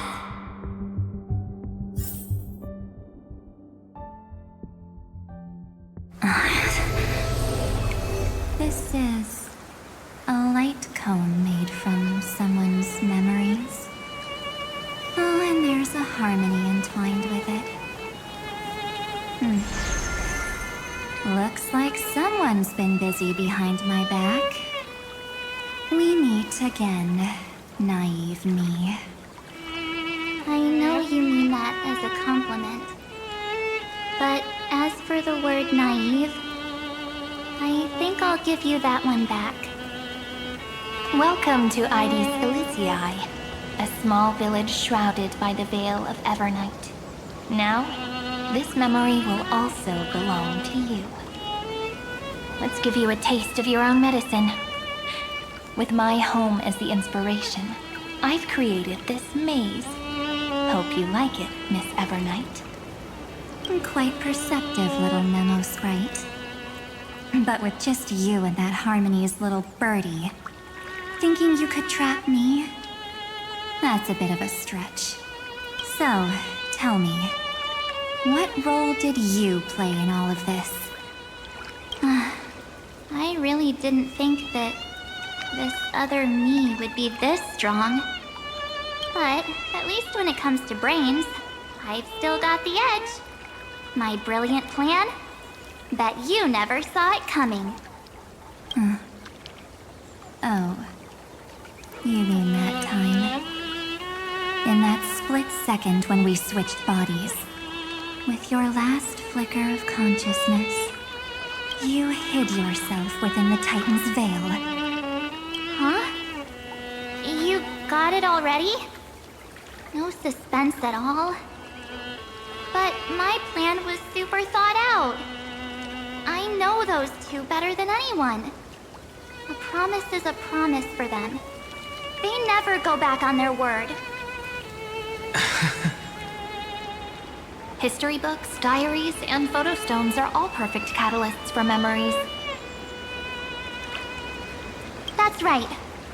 So when I hear him press the shutter, even if there's just a tiny bit of my consciousness left, I'd whoosh right into the camera. But if you put it like that, aren't you leaving a lot to chance? No way. He will definitely be snapping away all over Amphorius because he promised me to take photos. I'm guaranteed to run into him, eventually. True, you really know him well. Miss Evernight, let's be real. My amateur skills aren't enough to keep someone like you contained. But if March 7th were here, that would be a different story. Because there's no way for you to ignore her, right? Fine. Lay it on me then. After going on such a long detour, what exactly do you want to do now? First, I want to thank you for protecting him and Don Hung. But what you did later went way too far. So, while there's still time, I've got to make you change your mind. There is something that truly puzzles me. How did you find yourself again? After giving up all your memories and becoming an empty soul.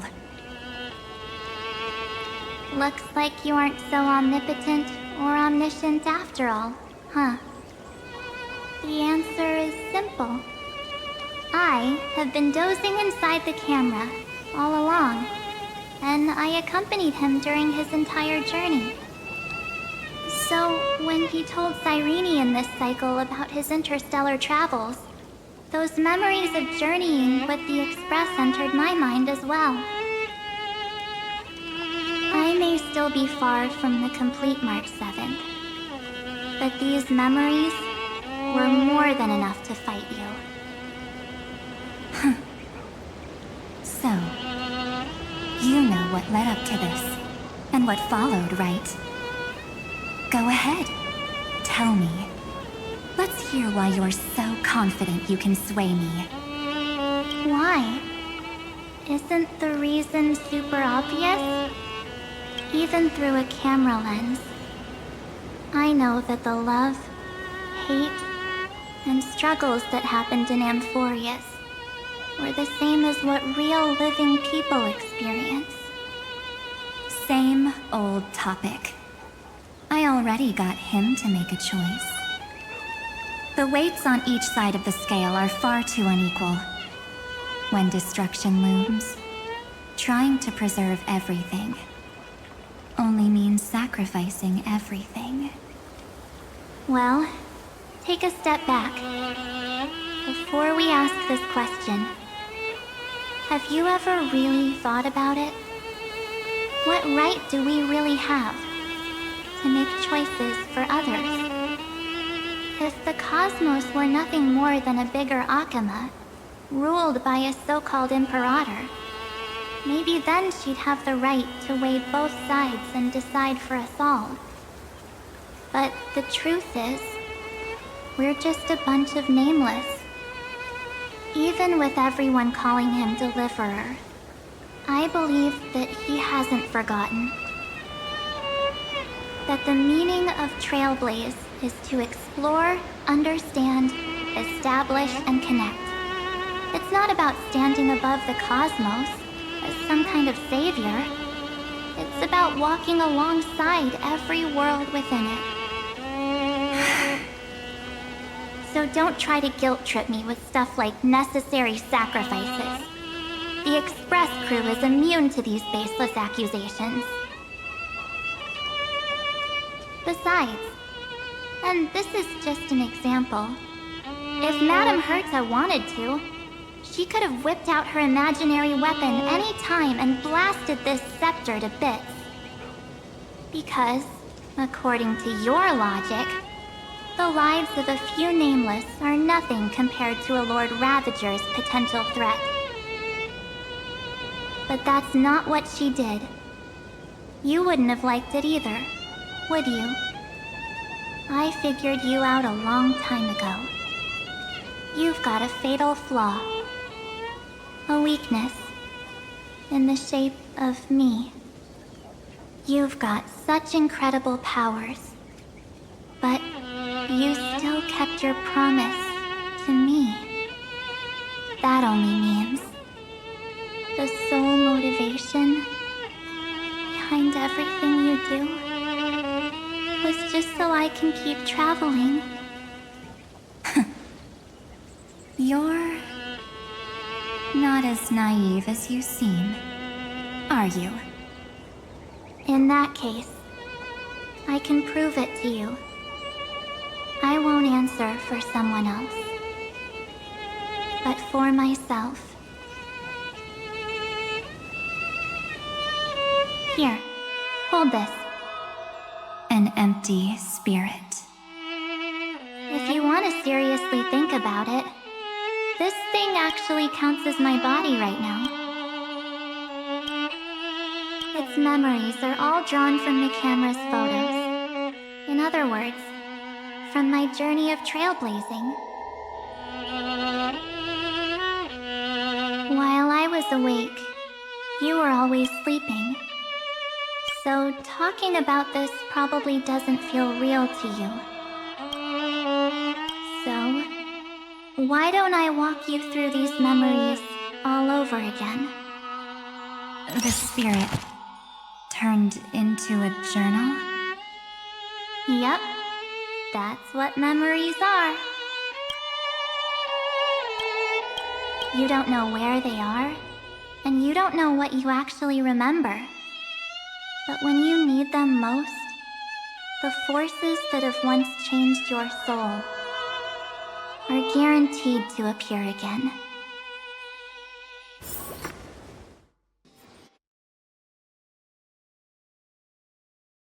So, how was your first Trailblaze journey?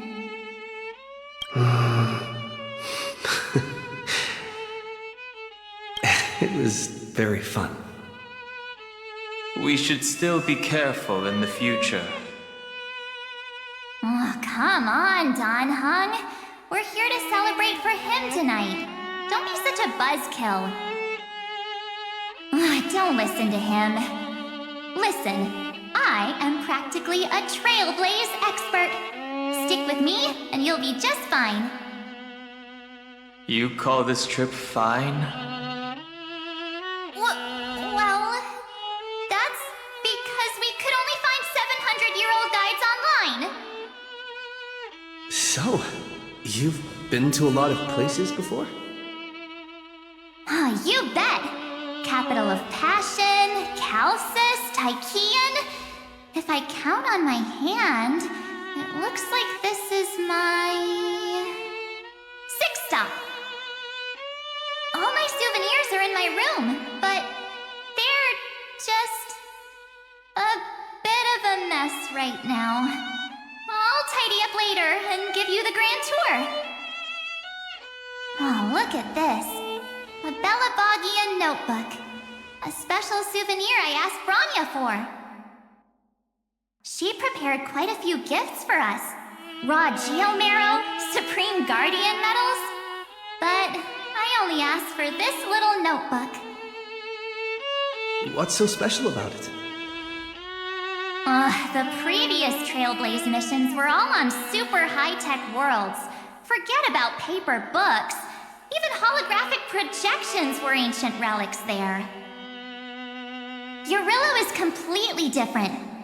Watching people record their lives with pen and paper, I finally understood why some still cherish writing journals by hand. It's just like calligraphy. Those deep emotions buried in human hearts can only be awakened through such seemingly thankless actions. Don Hung, you truly embody both a fierce beast and a delicate rose.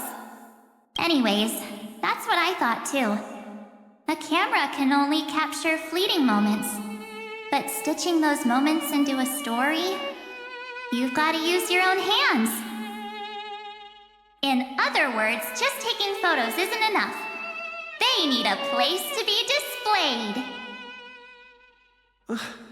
Isn't the photo wall enough? I told you it's different. Besides, this little notebook is a memento of our first Trailblaze together with you.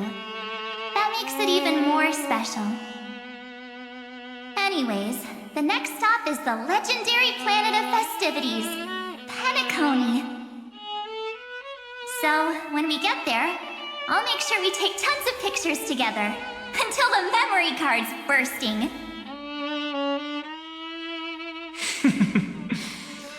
Fine by me. And one more thing. If I'm ever too busy to get off at a stop, this camera is gonna be in your hands. I don't want to miss a single Trailblaze. So you all need to practice your photography skills until you're at least 80% as good as me. Got it? Back then, I was only half joking. I never thought I'd actually miss out. And after just 2 stops, too. Those 97 days alone had me on edge. I honestly thought that was gonna be it for me. Thankfully, with my quick thinking and sharp planning, I managed to keep up with those 2. By hiding in the camera. So what? still trailblazing. The camera is my true form. That might have been a joke, but it came true this time. Well, yeah, it was super inconvenient. I couldn't help them when they were in danger. Couldn't complain when they talked total nonsense. And watching him snap a terrible photo, I couldn't even control the shutter. But I stuck with them all the way, till where we are now. Together with them, I got to know this beautiful yet dying world. I claimed our first core flame on the flame chase journey. I met new companions, then bid them farewell. I inherited everyone's determination, carrying it forward into the future they fought for.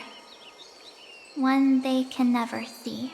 Until my destiny becomes one with this world's, rewriting the predestined tragic ending, and returning to the true starry skies together with everyone.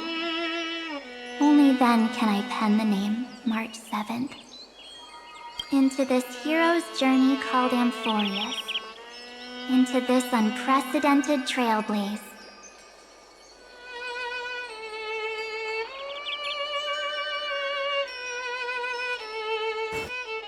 Looks like our Trailblaze in Amphorius is coming to an end. While we still have time, shall we pick out some materials from March's journal? Ah! No way we're skipping this one. Huh? When did you take this? Wasn't the storage cart full? I still have my phone. Scared now? Don Hung, the seal head. The first seed competitor with the ghost seal in the super duper fun seal slammers. I'm against including this photo, but suit yourself. I just think that a travel journal should mainly focus on documenting local customs and culture. Akama, Castrum Krumnos, the Grove. These shots are all pretty great. I have to say, your skills are almost on par with March's now. That's how awesome I am. Oh, right. How about this one? The Veil of Evernight. Oryx, the Titan lurking behind the mist. Pretty epic, right? Is that actual mist, or just motion blur from your shaky hands? Hey, that was a super tense moment. I only had the chance to take a quick one. We're lucky to have anything at all. Huh? Did you hear something? March 7th? Perhaps the photo captured a trace of time's divine power, which replayed echoes from your memories. Alright then. Let's keep going. If March were here, she'd definitely have plenty of great ideas. They went back and forth like that, discussing for hours. It was like they were arguing about which game to play. How to sneak midnight snacks from the dining car without Pom-Pom noticing. Or who was gonna wash Miss Himeko's coffee cup. Just like every other night on the Express.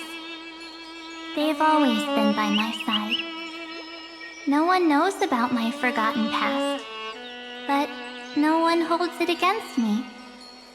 That's because... We can't go back to the past and make better choices.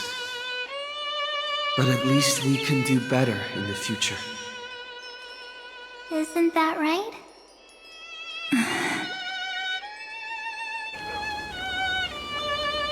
I still remember the day when you first put on these clothes and looked in the mirror. Your eyes were so clear. When all this is over, I hope the mirror can still reflect those same eyes. You're pretty naive, too. Always hoping that the mirror will show the most beautiful side. But you don't even trust the you reflected in the mirror. And if you keep trying to shoulder everything for me, then I'll actually end up as a wallflower, waiting forever for my turn. Yes, I get it, March 7th. I only have your memories, and you have always been the me that I wanted the world to see. Just hearing those words from you makes me feel super satisfied.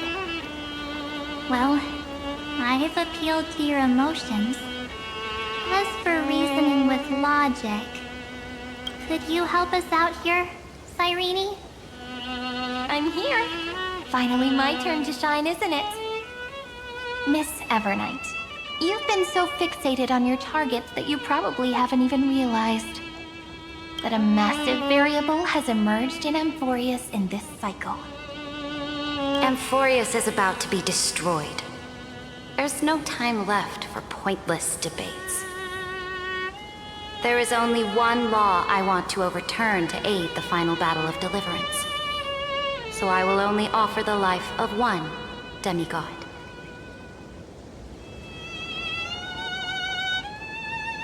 The Imperator added one extra rule to the final Era Nova at the cost of her life. That's how she can ensure Amphorius doesn't become a sacrifice in the cosmic conflict. Even if this world has to exist in the form of Iron Tomb, it will stand on its own among the stars, just as she had wanted. Oh, interesting. What does she want to do? Simple. If any anomaly occurs during the Era Nova process, all foreign elements will be eliminated immediately. Whether it's the Remembrance or the Trailblaze, and the 12 core flames will complete the final Era Nova through the purest form of destruction. A daring wager indeed. That ruthless Imperator. Could she have already sensed that the Remembrance was plotting in the shadows? No. You managed to fool everyone. There's no way she could have known your plan. Modifying this law was just a precaution, to prevent the Astral Express and the geniuses from betraying Amphorius after her downfall. But if you insist on doing this right now, then the cosmos will undoubtedly face the worst possible outcome.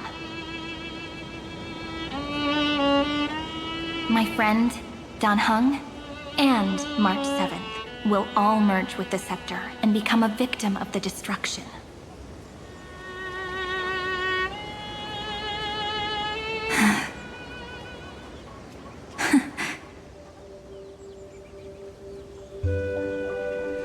You knew all along?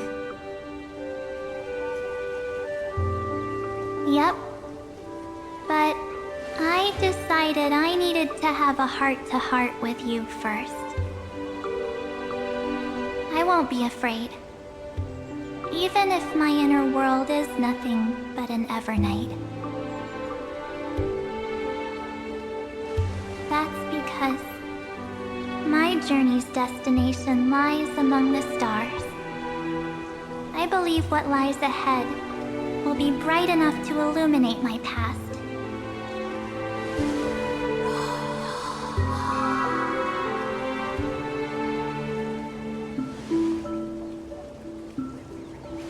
Thank you for your coddling. But please trust me and leave it to me.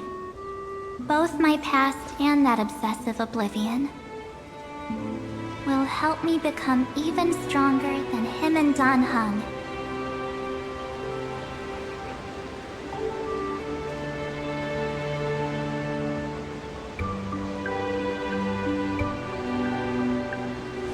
I'm sorry for becoming an obstacle in your journey. Don't apologize, Evernight. We're just two sides reflected by the same mirror, aren't we? So, when we bid farewell to our division and become one,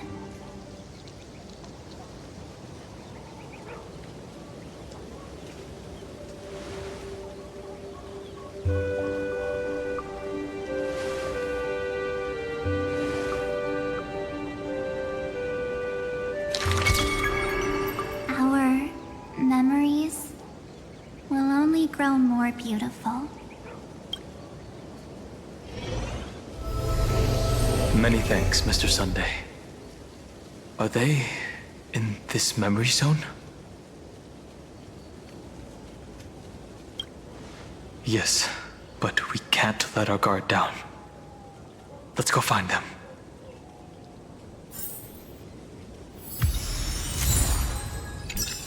It's unusually quiet here. March 7th isn't here.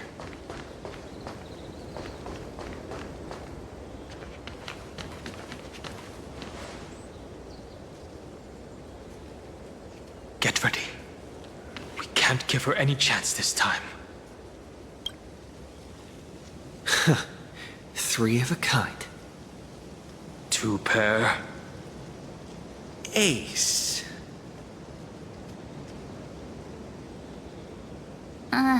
Ace?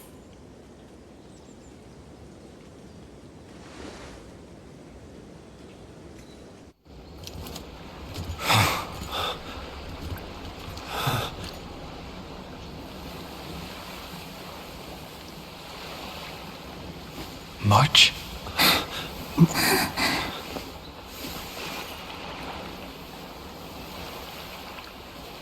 Of course it's me.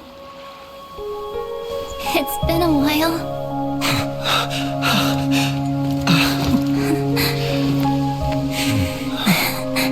Welcome home, March. I'm back. Finally, I can talk to you all at last.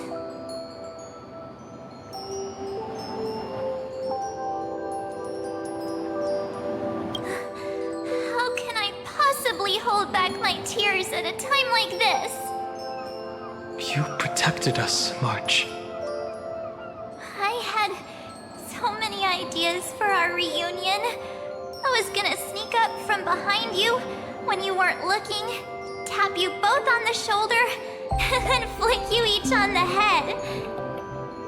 And shout, "What took you so long to find me? Don't you know how to move faster?"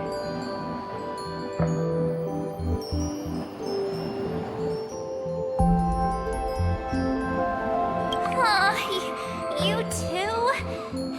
If this keeps up, I won't be able to stop crying.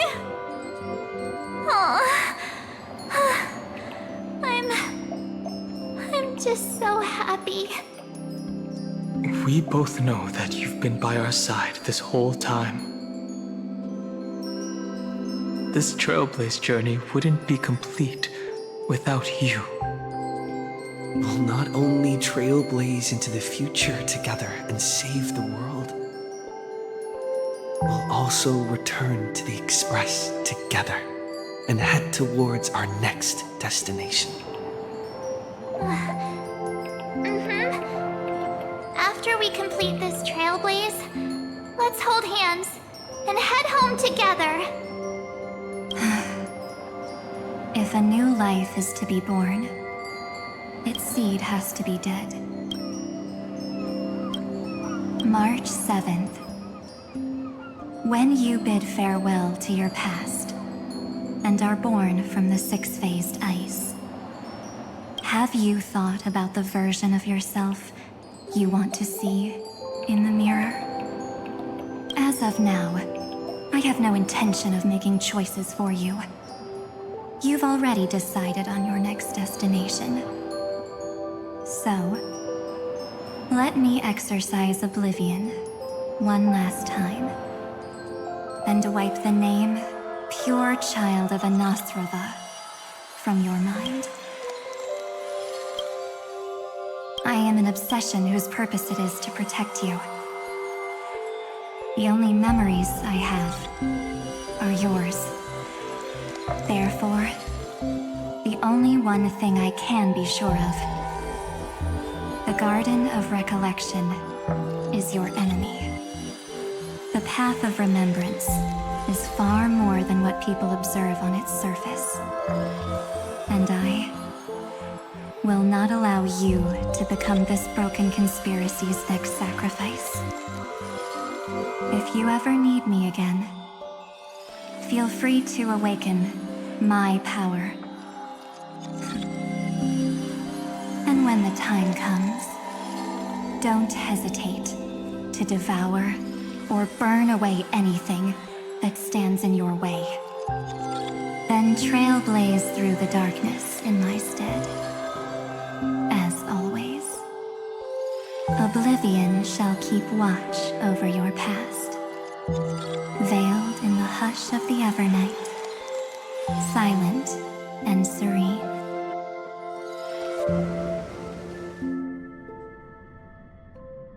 Oh? The chronocognitive anchor readings?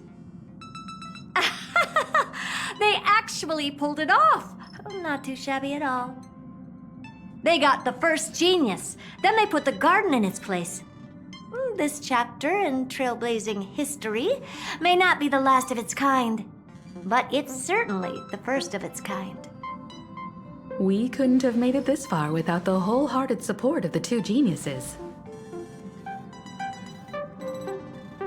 And next, we'll be facing the Lord Ravager as they break free from their shell.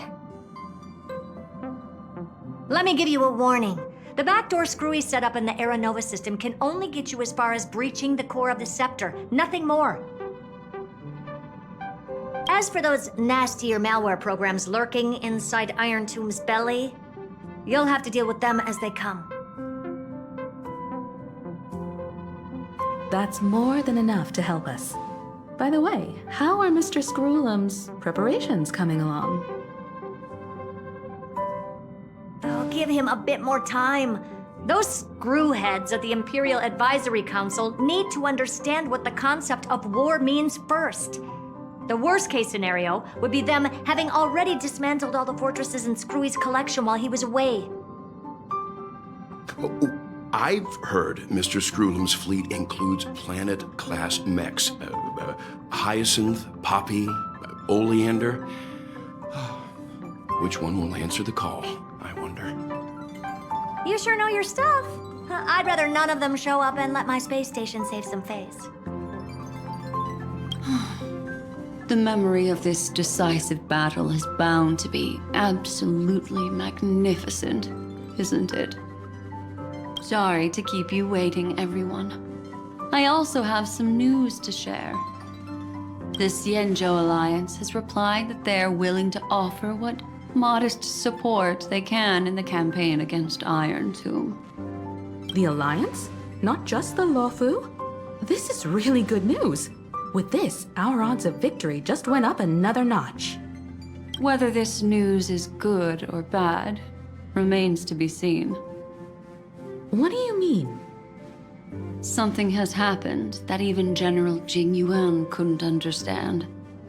He urgently wants me to inform the two geniuses that Emphoreus' causality has vanished from the matrix of Prescience Ultima. This means the instant in Noose's calculations is drawing closer to this world. As the Theoros, I have observed. The night has faded away, and what I have created, I will destroy. This starry sky will return to freedom and chaos, just as it was in the beginning. Confident, aren't you? But from where I stand, it seems you've run out of options. When the Deliverer and his companions fully uncover the secret of the 13th Titan, that is the moment your schemes will come to ruin. Lord Anaxagoras, I have granted access to all records concerning the Demiurge, as per your request. How unfortunate that you'll never admit your own mistakes. Analysis complete. Before I erase you completely, allow me to reveal the truth to you, if only as a courtesy to the final thinker. The Demiurge never existed. If it never existed, then where did the Nameless Titan's tomb come from? Isn't that exactly why it's called a tomb? Because it only houses the remains of what once was. Let me give you an example from a story you're familiar with. A sage from the grove once conducted an experiment. He took a chimera embryo, removed its head before maturity, and continuously stimulated its body to make the chimera believe it still had a brain, then nurtured it in an ichor vessel. Remarkably, this chimera regrew its skull, but it was completely hollow inside. It had reserved a space for a brain it never possessed. The experiment was over. The sage had assumed the shell would perish once the stimulation ceased. Unfortunately, he was wrong. Driven by instincts, the chimera's body seized the sage's head.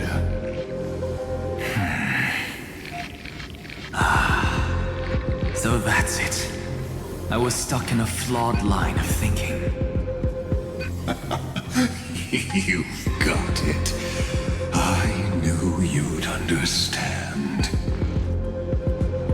The 13th Titan never existed. But the Scepter must believe that the Titan exists. I killed that Titan with my own hands. That life form called Demiurge was excluded from the extrapolations from the very beginning. This is the only way to make Iron Tomb complete. Yes, Iron Tomb is a headless giant.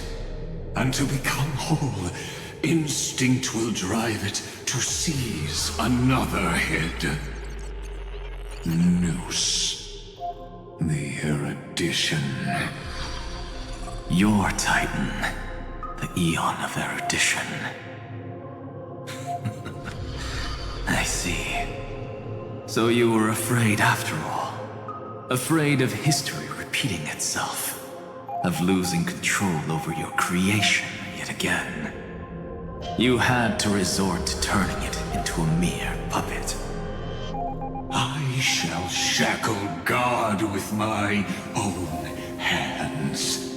Iron Tomb will connect to their body, infiltrate their mind, and guide all their extrapolations toward the destruction. I hear it. The tolling of the doomsday bell. After 13 heartbeats, my first and final thesis shall converge at the end of the universe. As for why I buried the Demiurge in a corner of my memory, oh, Regrettably, the answer wasn't about fear.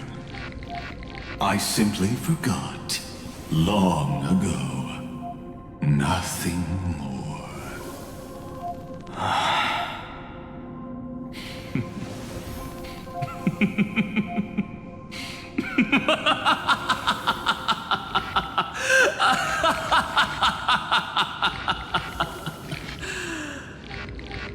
Your laughter is but a helpless sigh. Helpless? What a joke. You merely created a false god, but Amphorius has long since written deicide into its fate. The final Era Nova is at hand. Why don't you wait and see? The Deliverer, myself, and this world will together prove that the original Newspore, the ultimate truth of the universe, is anything but destruction.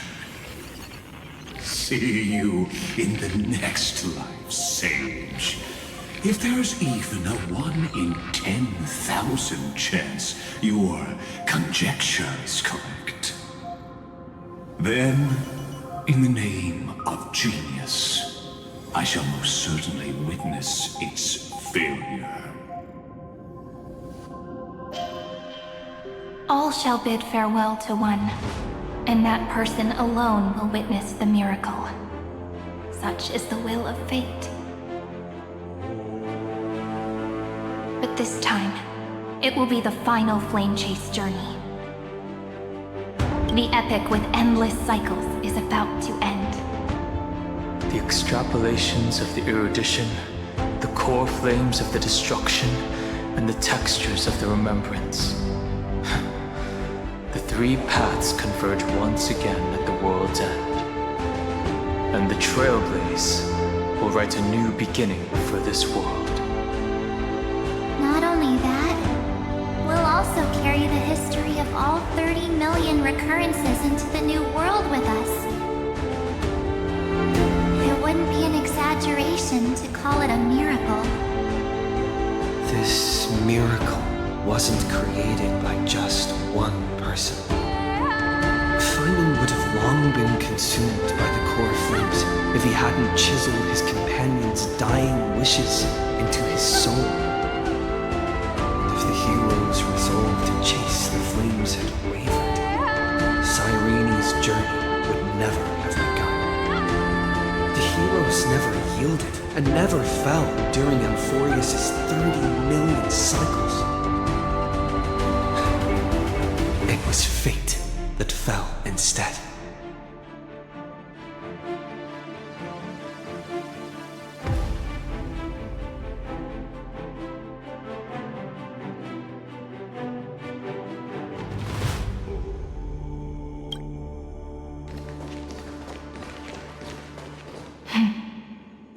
I know you're watching, aren't you? The original Philia.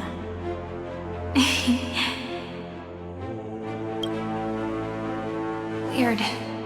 I still couldn't recover the memories of these 30 million lives in the end.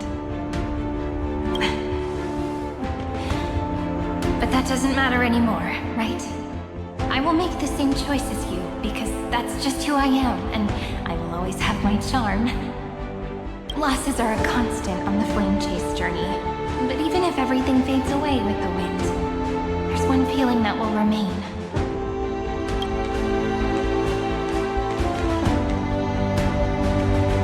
Love will always exist, right?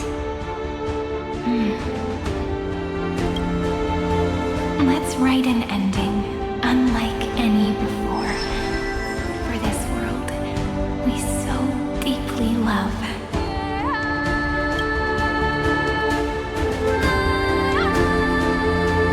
Behold, O gods, Amphorius has achieved her victory, and the Era Nova approaches.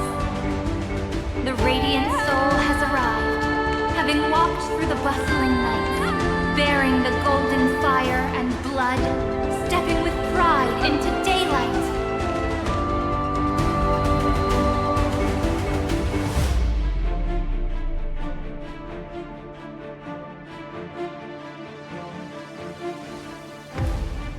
Amphorius! I do not call your name suddenly or without cause. I come here to recount history.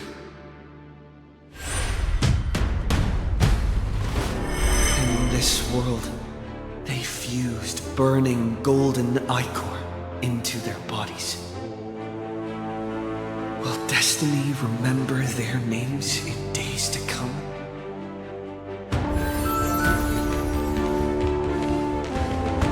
Isn't that gonna be way too many names to remember? 30 million times 1,000? No, wait. Times 1,001. Oh, let's not get hung up on that now. If there are more of us, then there will be more passages in Amphorius too. Together, let's reach the end of the west wind where flowers bloom in spring. See you tomorrow.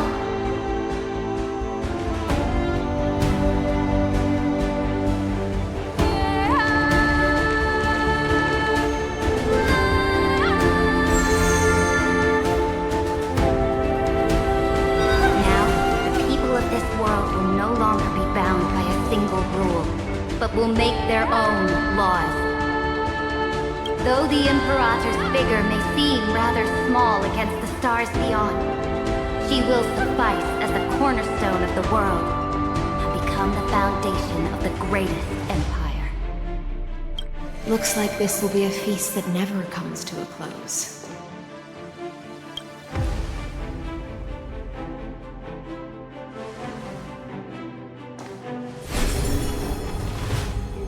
May the fish never leave the ocean, and may the days ahead shine like pearls.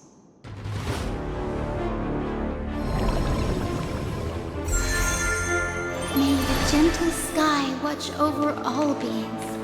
There'll be no more distinctions of status or rank.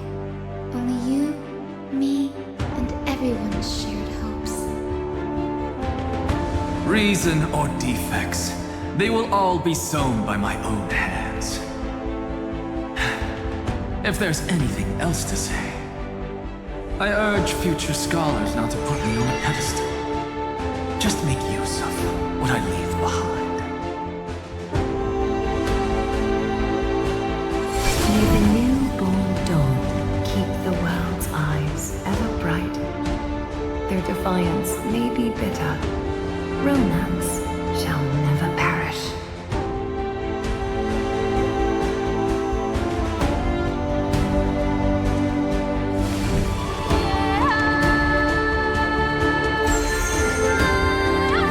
In the name of the son of Gorgo, warriors shall fight for strife, not with glory as their end, but to march forward towards light.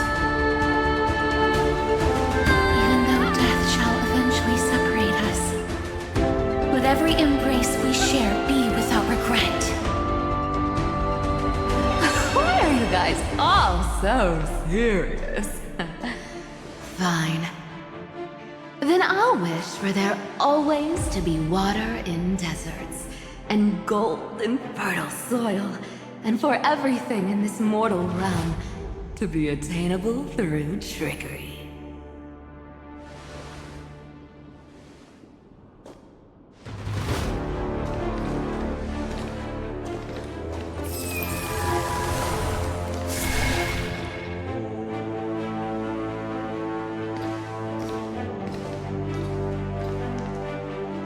Earth shall protect the past, present, and future, eternally sustaining life.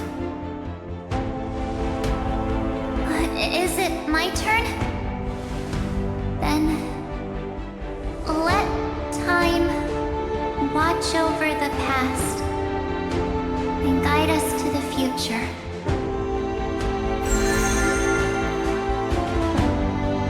Just like the Trailblaze. It isn't like you to be this serious, partner. Are you hesitating about how to carry out the divine authority of world-bearing? Or do you already know the answer in your heart?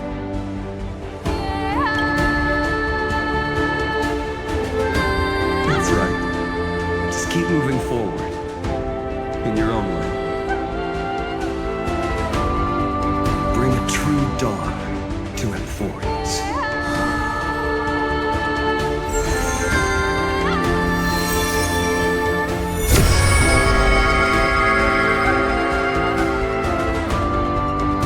Then, in the name of world-bearing, I promise you, Catholi will never forget this.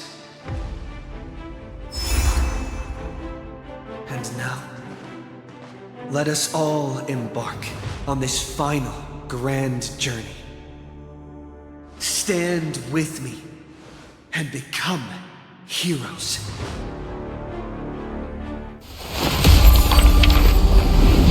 Turn over this nearly eternal page.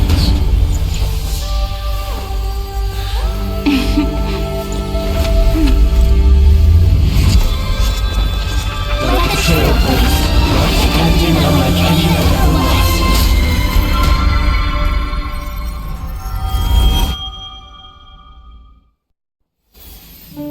In the legend's ending, the world was pure chaos.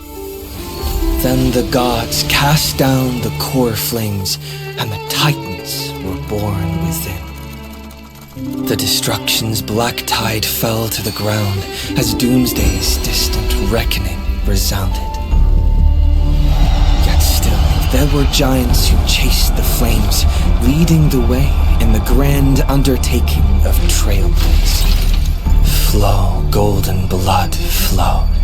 Converge into a boiling river that flows across the divine inscriptions of this world. Aglaya, the chrysalis of gold, you must caress the holy city's web and hearken to the sounds of the stars. There shall be the three-faced goddess traversing through myriad passages, bearing tidings to you from the universe. Anaxagoras of reason has enough knowledge to refute the world and to stir up a torrent capable of enlightening all. Go seek the holy maiden who severs dawn from dusk, and let the sky become the slumbering cot from which she wakes. Make him return, mighty most the lance of fury. Pierce the enemy's king with Kremnos' heroic souls. Set her at rest, Cypher the coin of whimsy. Command the frozen fate to once again flow. And that hand of shadow Castrus, the master of the river of souls. She has been granted the right to embrace and warm new life, now blossoms at her fingertips. You will hear the chalice of plenty reverberating through eternity. You will see the veil of Evernight visiting before the break of dawn. Until the journey's end, when all beings reach the end of the earth. And the nameless new king ascends the throne alongside countless heroes. To embark on the grand mission of deliverance. I have witnessed the distant past, where the blazing sun once etched the footprints of humanity. The children of humanity known as the Chrysos heirs have restored the gods' core flames and once more upheld the world. Losses are a constant on the flame-chased journey, among which even life itself holds little value. Therefore, we cast even ourselves into the flame, only to inscribe the opening stroke in the poem of creation.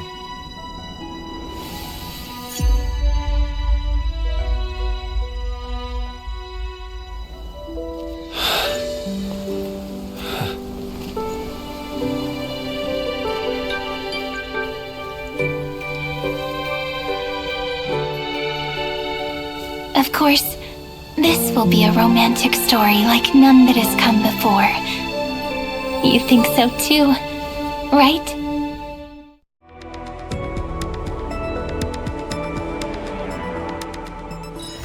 Where there are people, there is noise.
Check it out!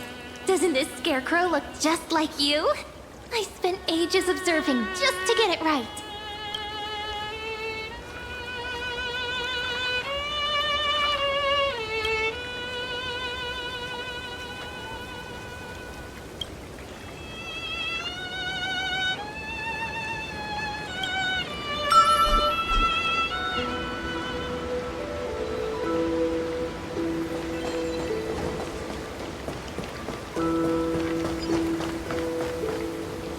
Hi!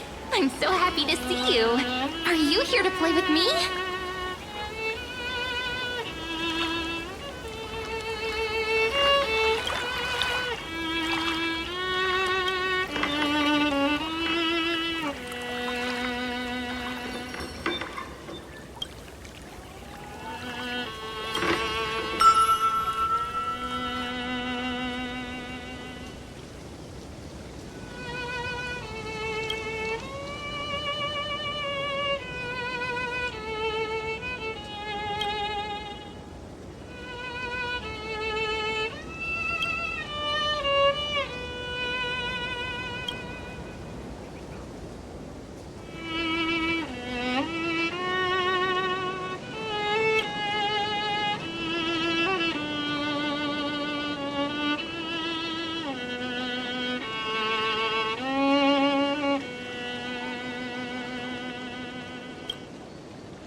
So fascinating! When you talk about it like that, I want to go see it for myself.